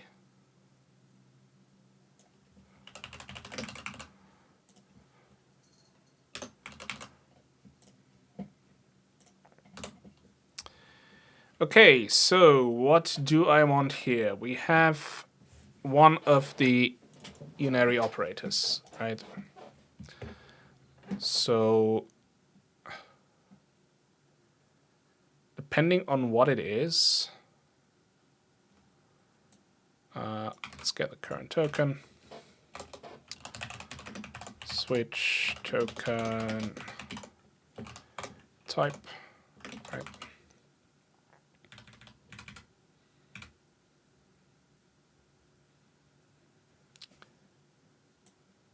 Actually, I just need the token type.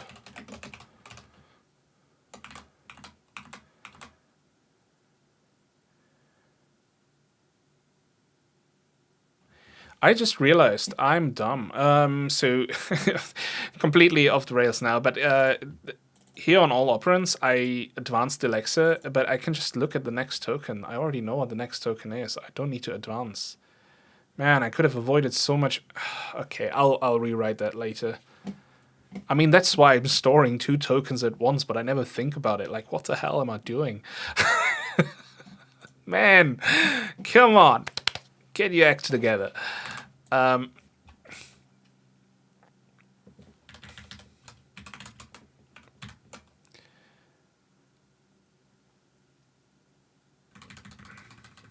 Yeah. So first, really, we want to check the next token type, right?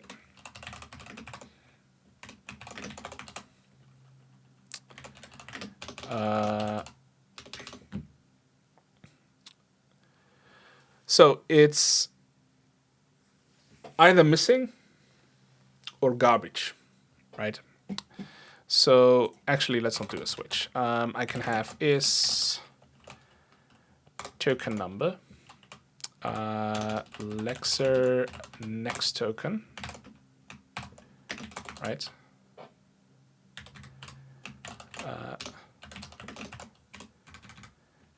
If the next token is not a number, report not a number error, right? And then if is token end of line,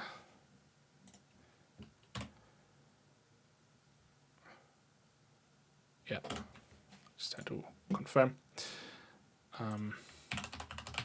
Alexa next token.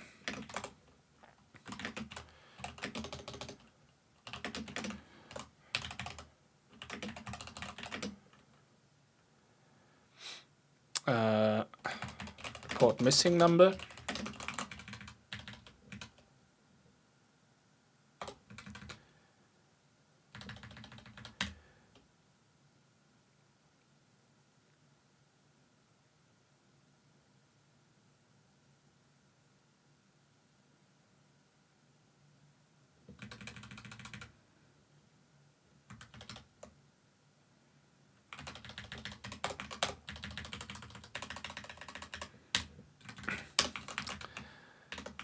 Let's do the valid case, shall we?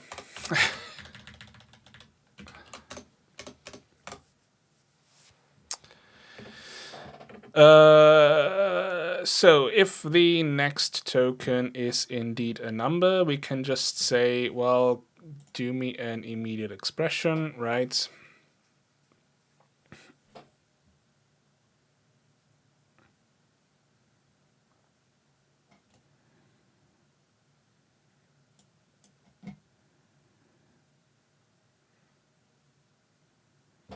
I think I make this an S32.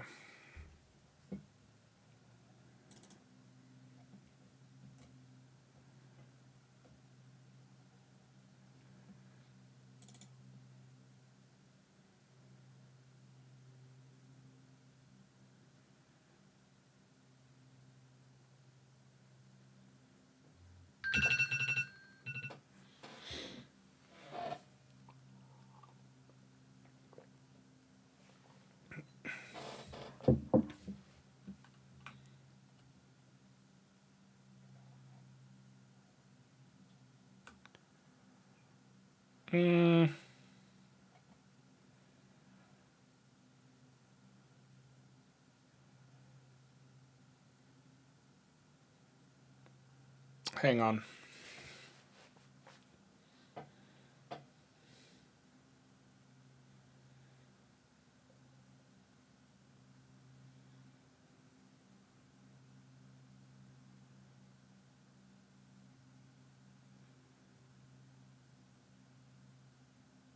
Yeah, I don't really need to.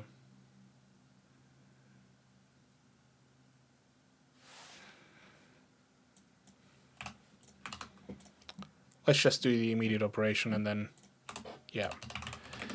Okay, so if we have a number and then we want to check the Alexa, the current token type, right? And that would be token type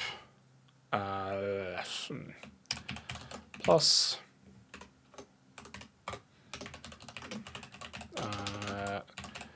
token type minus token type not, right? And then here we can say expression, immediate expression,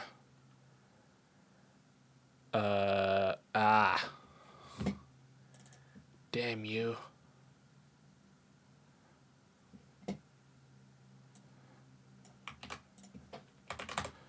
Okay, fine. Alexa arena, and then Alexa next token, right? And then return expression.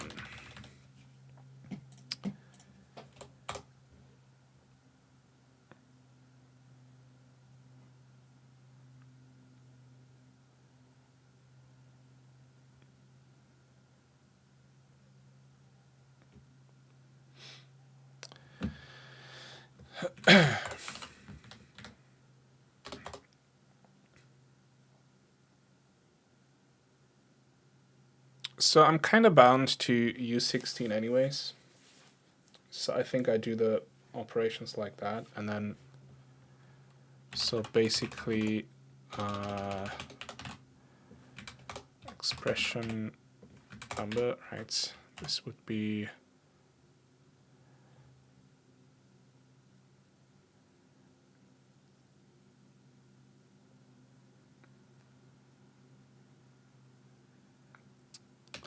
I mean, plus really doesn't do anything if there's a number, right? It really doesn't do anything. I don't do anything.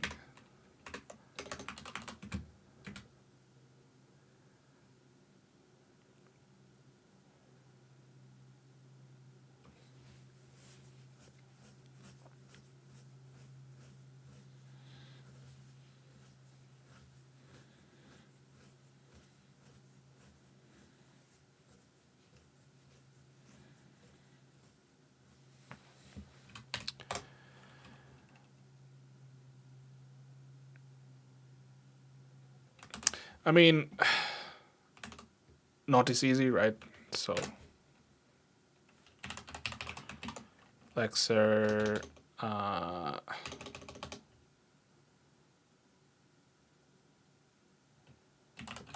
Lexer, no, not Lexer, expression, immediate, there we go.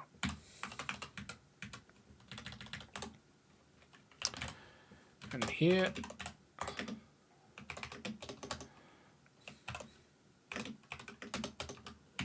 let's just do that.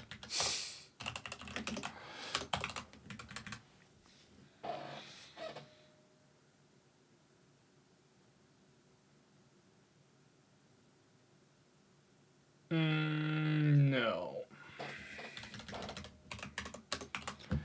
I can't do that. So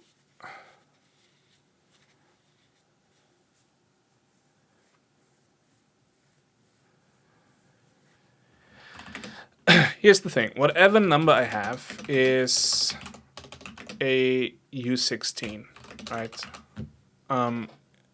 It is bound by that. So if I then say, well, I have minus whatever number, right?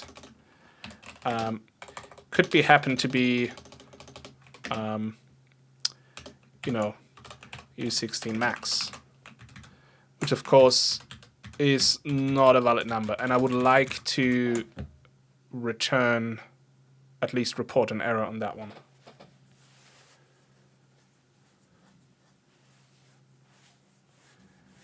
Right.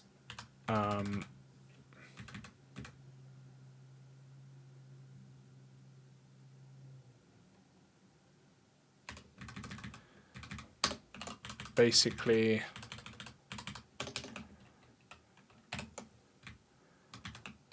we can only do this.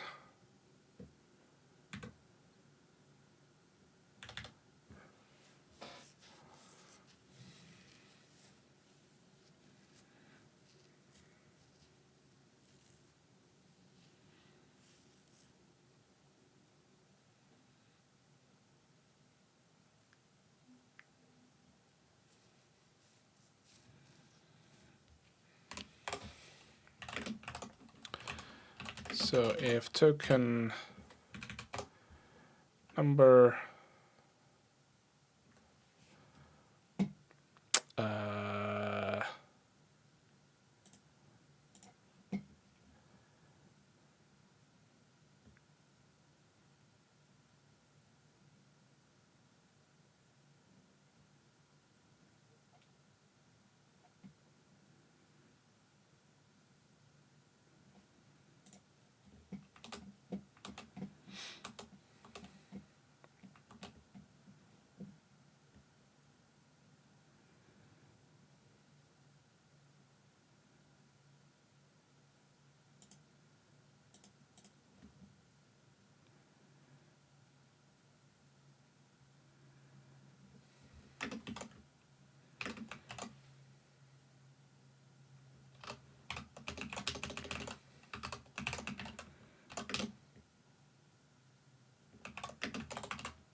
what token number?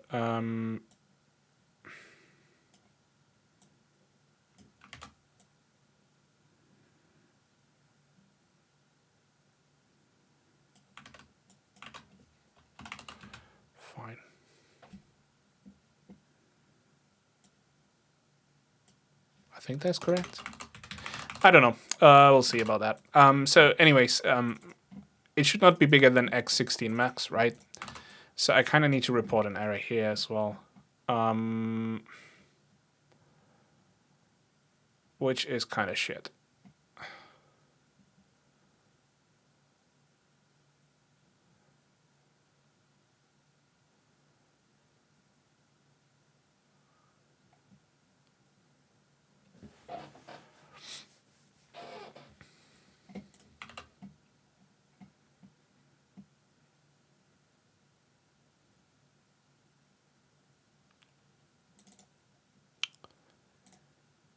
I mean, I can transform this into an invalid, but do I really want that? I guess so.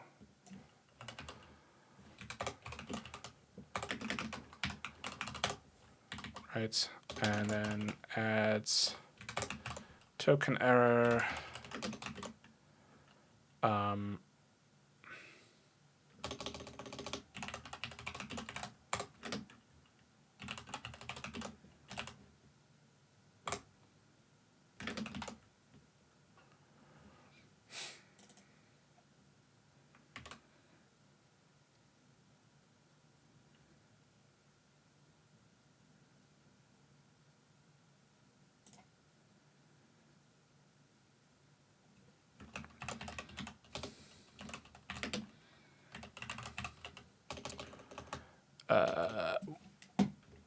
What were the number errors that I usually reported? So I can keep it in the same name.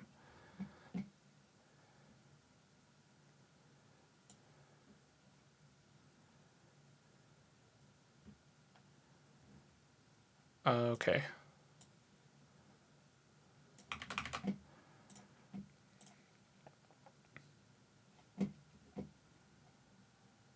Oh.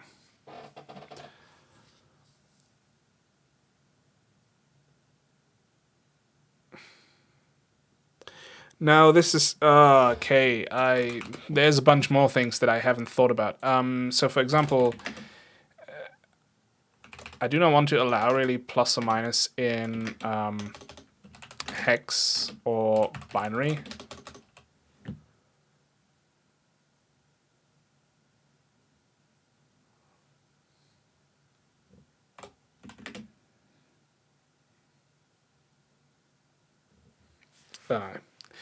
I just realized ads are in progress, so let's wait.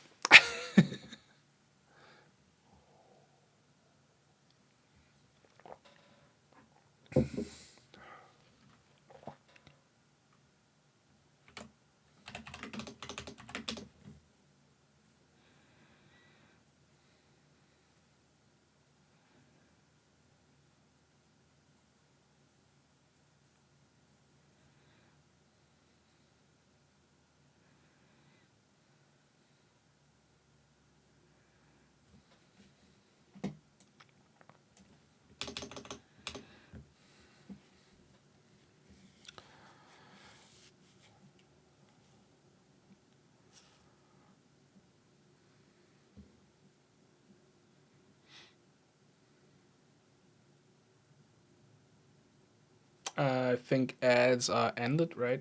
Okay. So, before I realized that ads were actually going, I didn't realize there's a few more things that I haven't thought about. So, plus and minus, I didn't really want to allow those for hex and binary numbers, because to me that just doesn't make any sense. Not should be allowed for everything, though. And then the other thing is that, well, we can also have constants, right? So, variable names. So, it couldn't just be a number. It might also be, I don't know, ABC. So, yeah. There's a bit more to that. Which, okay.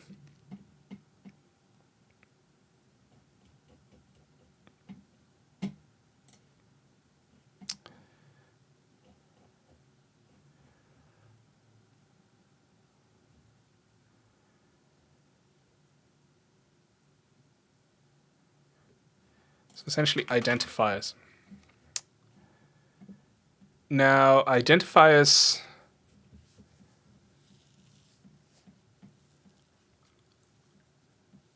could also be labels, right?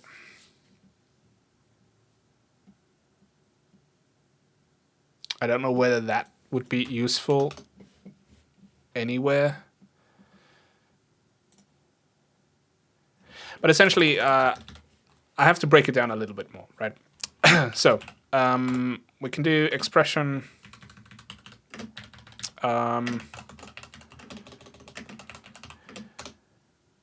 read identifier, right?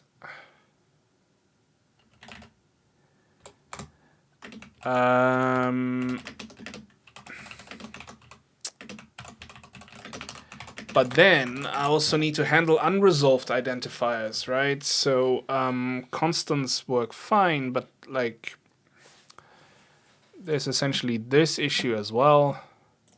We have tiles ends minus tiles, right? And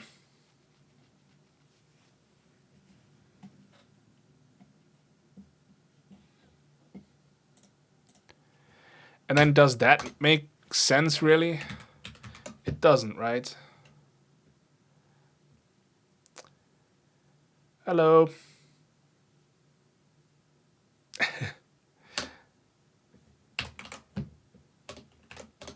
Or would you ever say not tiles? It also doesn't make sense, really, because you would have to then have to know what the address is, right? Of tiles. It would make sense if they're constants, but that's... And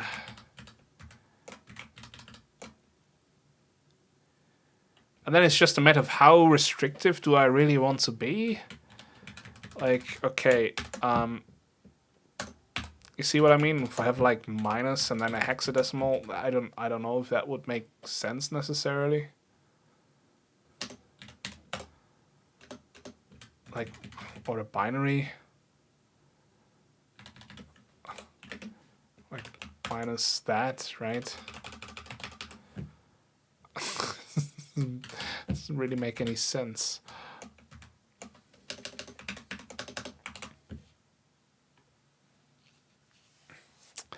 No, not jump instructions. I wish. I'm still on the expression tree parsing, so I was trying to do like unary expressions really quickly, but then realized there's a whole bunch of things which I haven't done yet that I need to think about. But essentially what I did so far today was, where is it? All of this stuff, right? So parse source files, null call into read statement, ignore parse statement, that's not done yet. Same with read labels, but so if you go into statement, it actually is able to read a statement. You either have a keyword or a directive, right? This is how a statement usually starts. Everything else, it reports like an error and stuff. Then a statement can have an operation, right, or a directive. This is where you read this kind of stuff. And then you have to read the operands, right? So an operation can be followed by an operand, right, or multiple operands, or none. So I did that code for that stuff. And then, of course, an operand is formed out of these expressions right here, which is where we're at right now.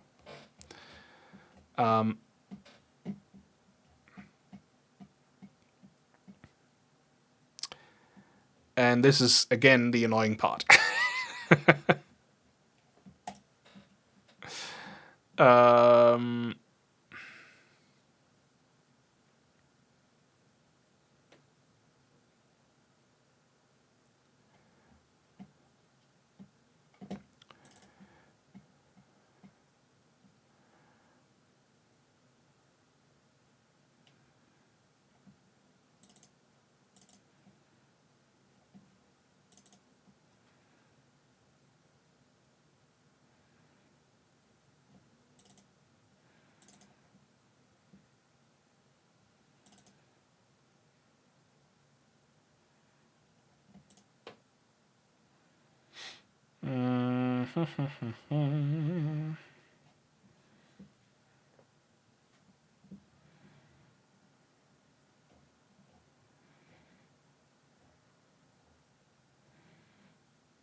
So read identifier.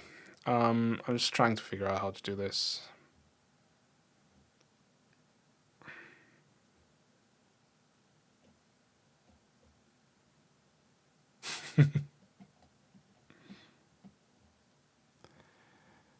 Yeah, it happens, right? You kind of hack it out, and then you start to rewrite stuff because you realize, oh, you haven't thought about some of the things.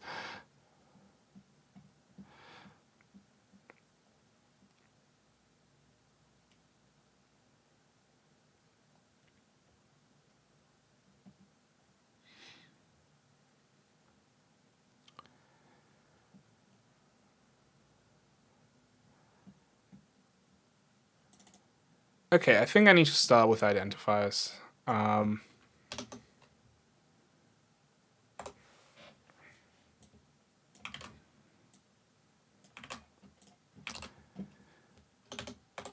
Basically, an identifier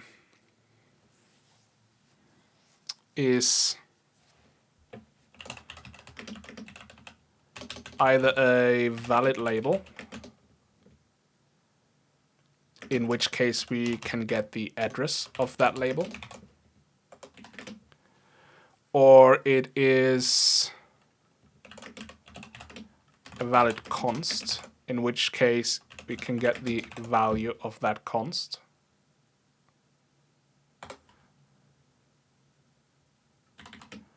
Or it is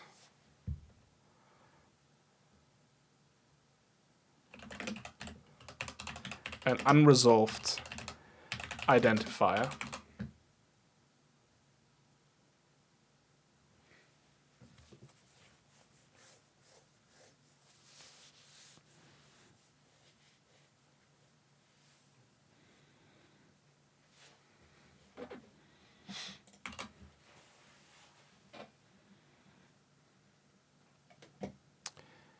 And I know I had code in here for... no, I didn't have code for unresolved ones, right? I only added new definitions down here, but I didn't like how it was done.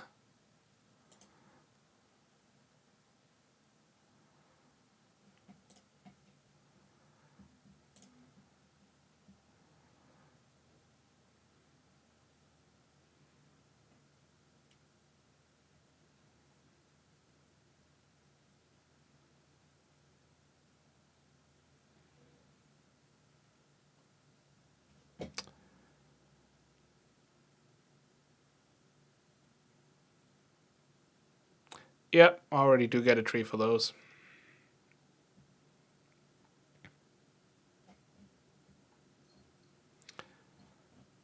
That's done here in read expression and up here, parse binary operator.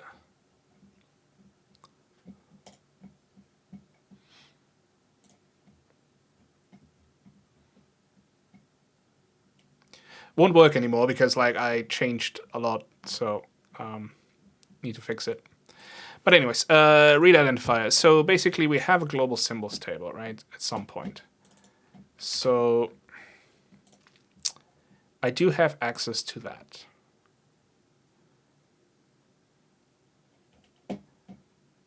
Now there is also symbol type const.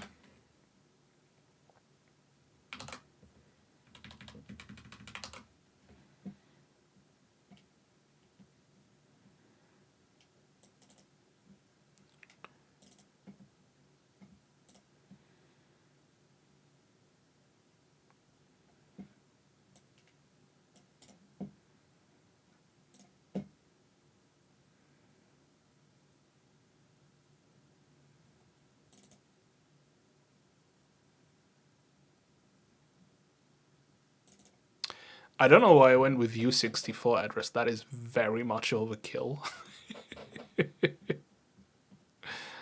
um,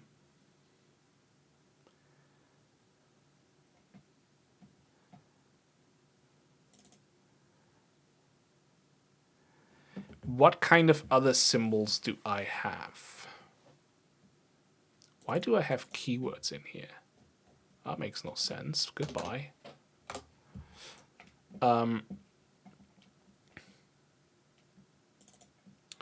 So we have labels or constants. At some point I want to have aliases, but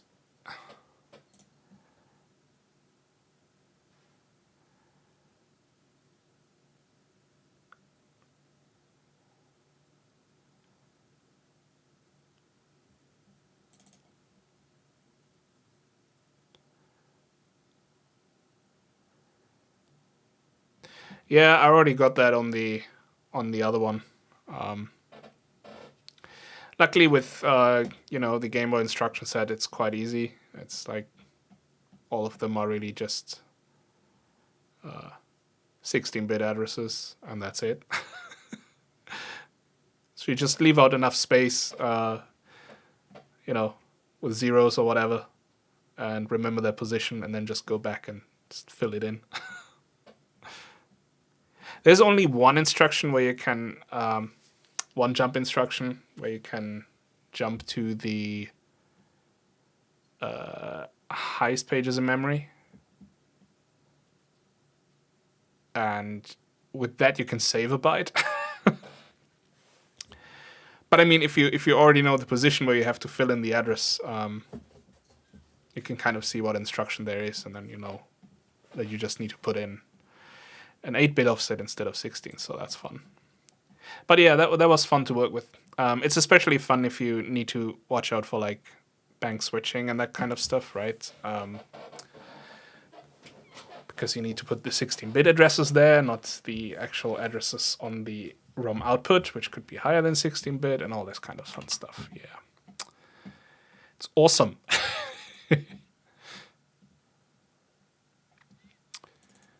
I think that's why it's 64-bit. I remember.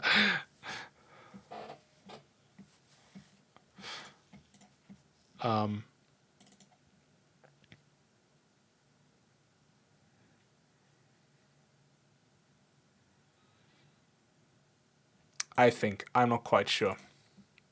But this like label definition, I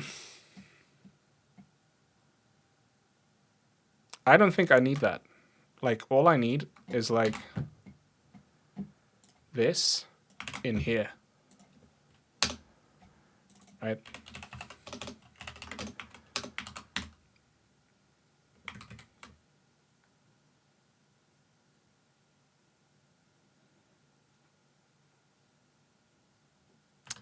And even then, for this value, U32 is enough.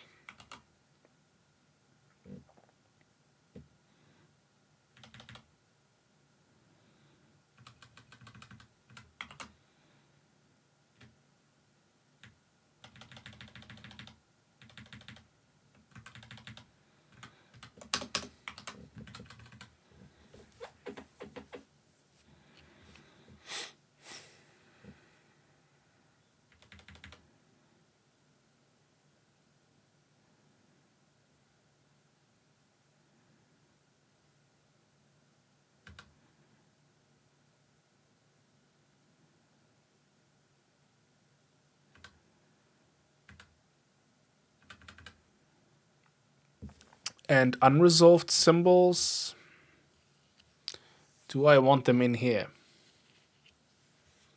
That's the question, isn't it?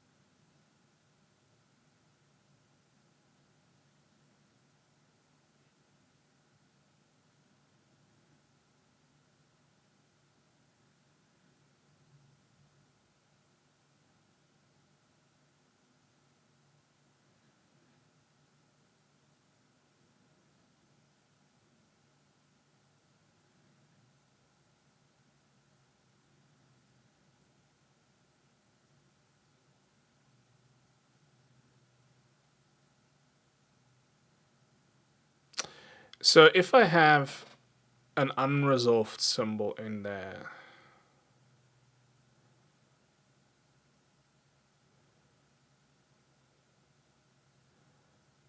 I'm now immediately thinking of like, how do I...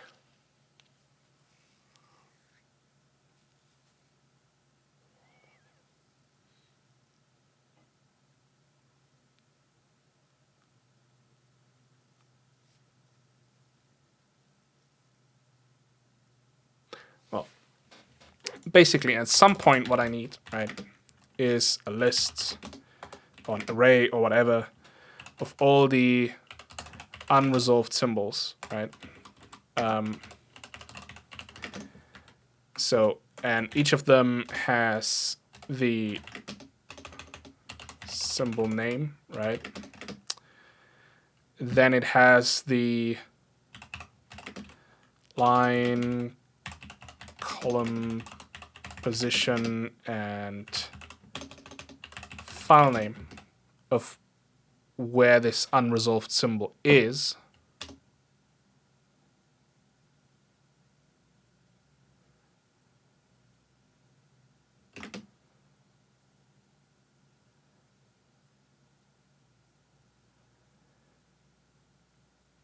And then I just realized I also need to hold on to the whole expression tree.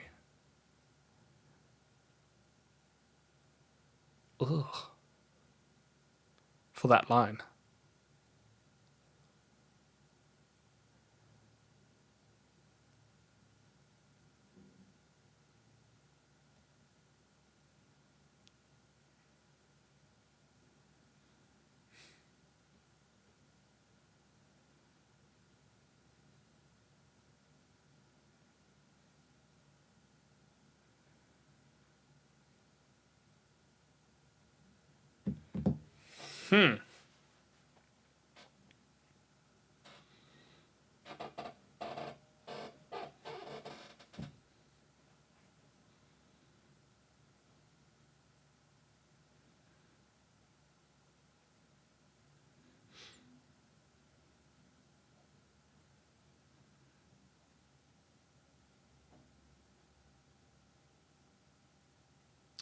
Yeah, I haven't thought about unused variables in yet, so that's a good point as well. Unused const or unused labels. I'm not sure if I should worry about that, but would be nice to have, I suppose. I mean, in any way, all you then have to do is like have some kind of counter and see how often you have encountered it in code, right? How often it's used. That's how I would do it. And then you can just go through the symbol table and look for the zeros or whatever. In the end.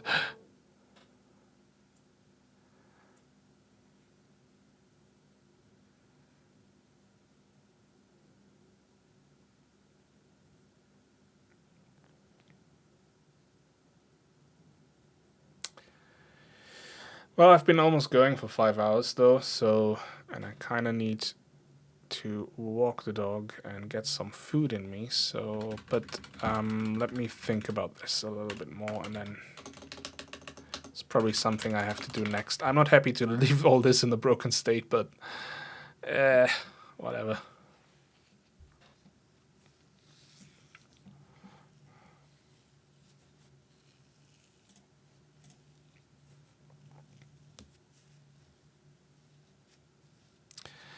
Oh, yeah, I'm not doing a stack for parentheses. Well, I'm using the call stack essentially for that.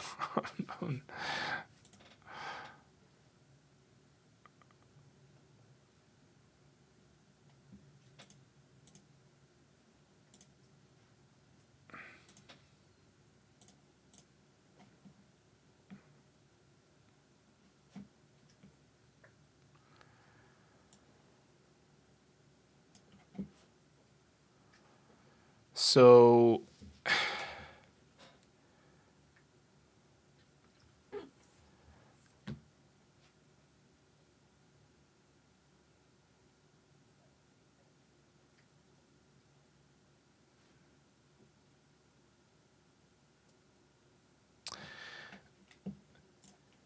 Okay, but maybe I have overthinking this a little bit as well. So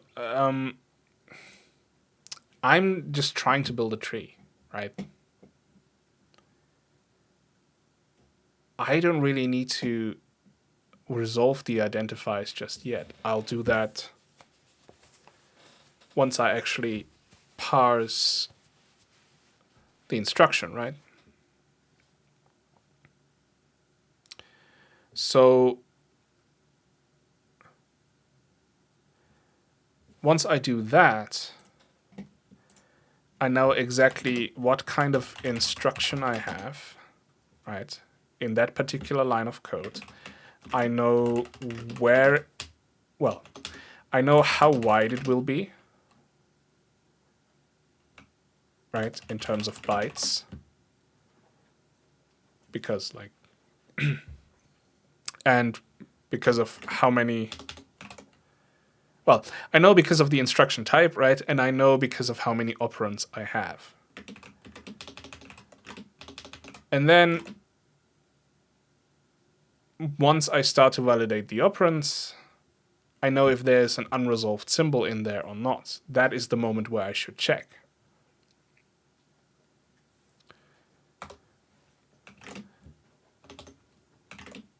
And that is probably where I should be like, have the whole operands thing.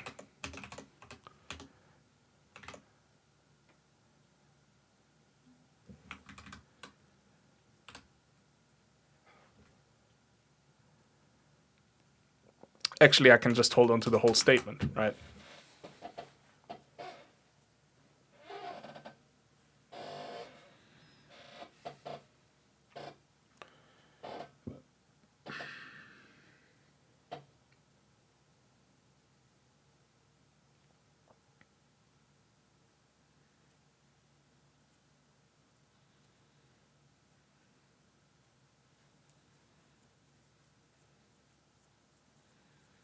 And that has all the information I need. Like, the only information it doesn't have is where in the output binary it will go. But that's just a matter of saying, you know, a new type, a new struct or whatever, saying unresolved, and that has a location, right, in the output. And then it has the whole statement in there.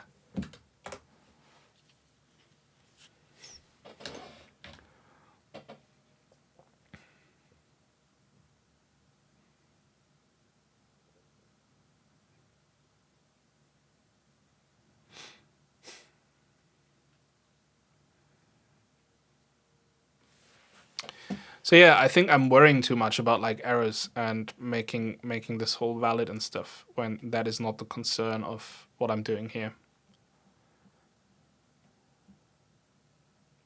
I'm really just trying to build something out of the tokens I get, and then once I have like this whole tree, then I worry about the details. So really, that also just means I should allow something like foo times bar, right? Even though it doesn't make any sense, whatever, it is what it is. And then once I actually parse the expression, I can be like, yo, dude, this binary operand here has like some strings. Like, what the hell are you doing? So that's more how you should do it, right? I've been again going down the wrong path. It's super annoying. But oh well.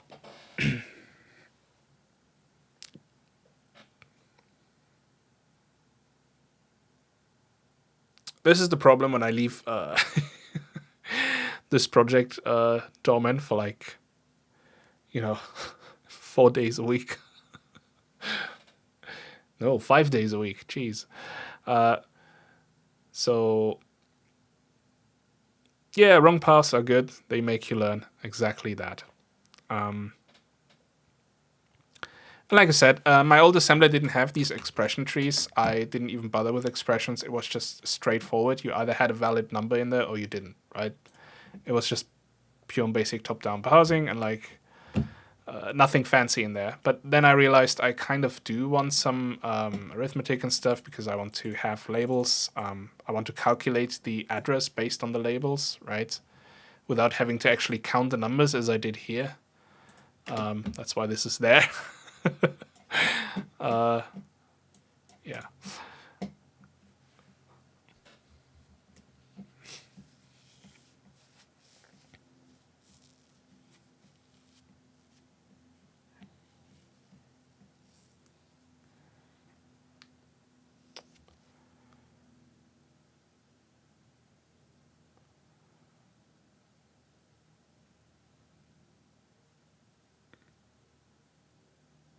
And maybe I should just express the whole line as a tree, as I said, but I didn't know if I really wanted to do that or not. I'll have a think about it. On Wednesday, I'm going to continue this. I'm going to continue a bit later in the day. So probably like, basically like right now.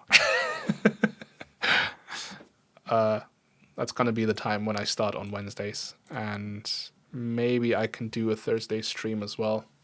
I don't know. I need to play around with my... Oh, we have ads. Okay.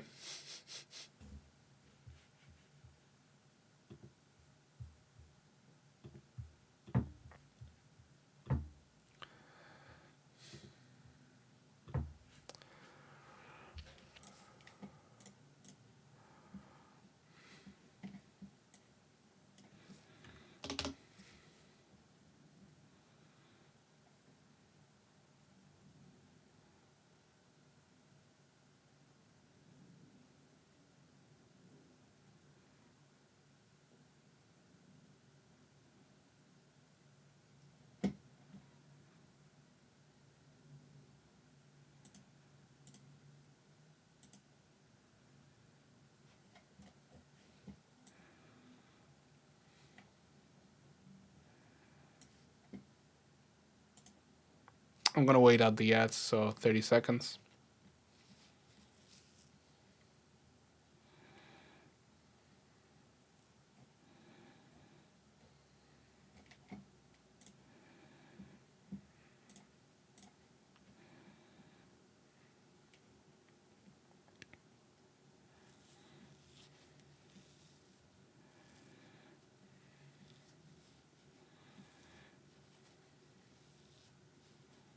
All right, I think ads are over. But yeah, this is probably where I'm going to stop right now anyways. Because I really have to go. But I'll be continuing on Wednesday around this time. So like 2 p.m. like UK time, UTC 0.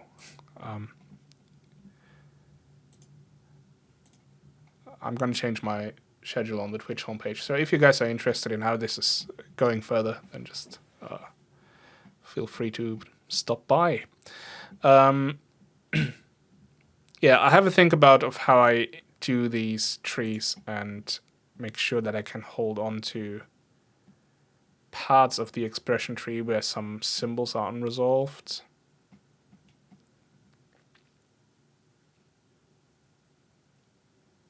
Yeah.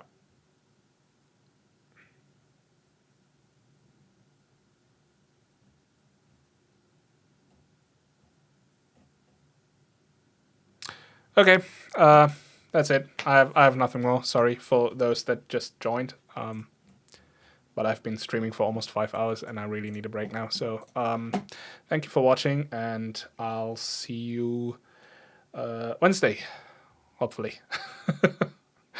All right, thanks. Bye.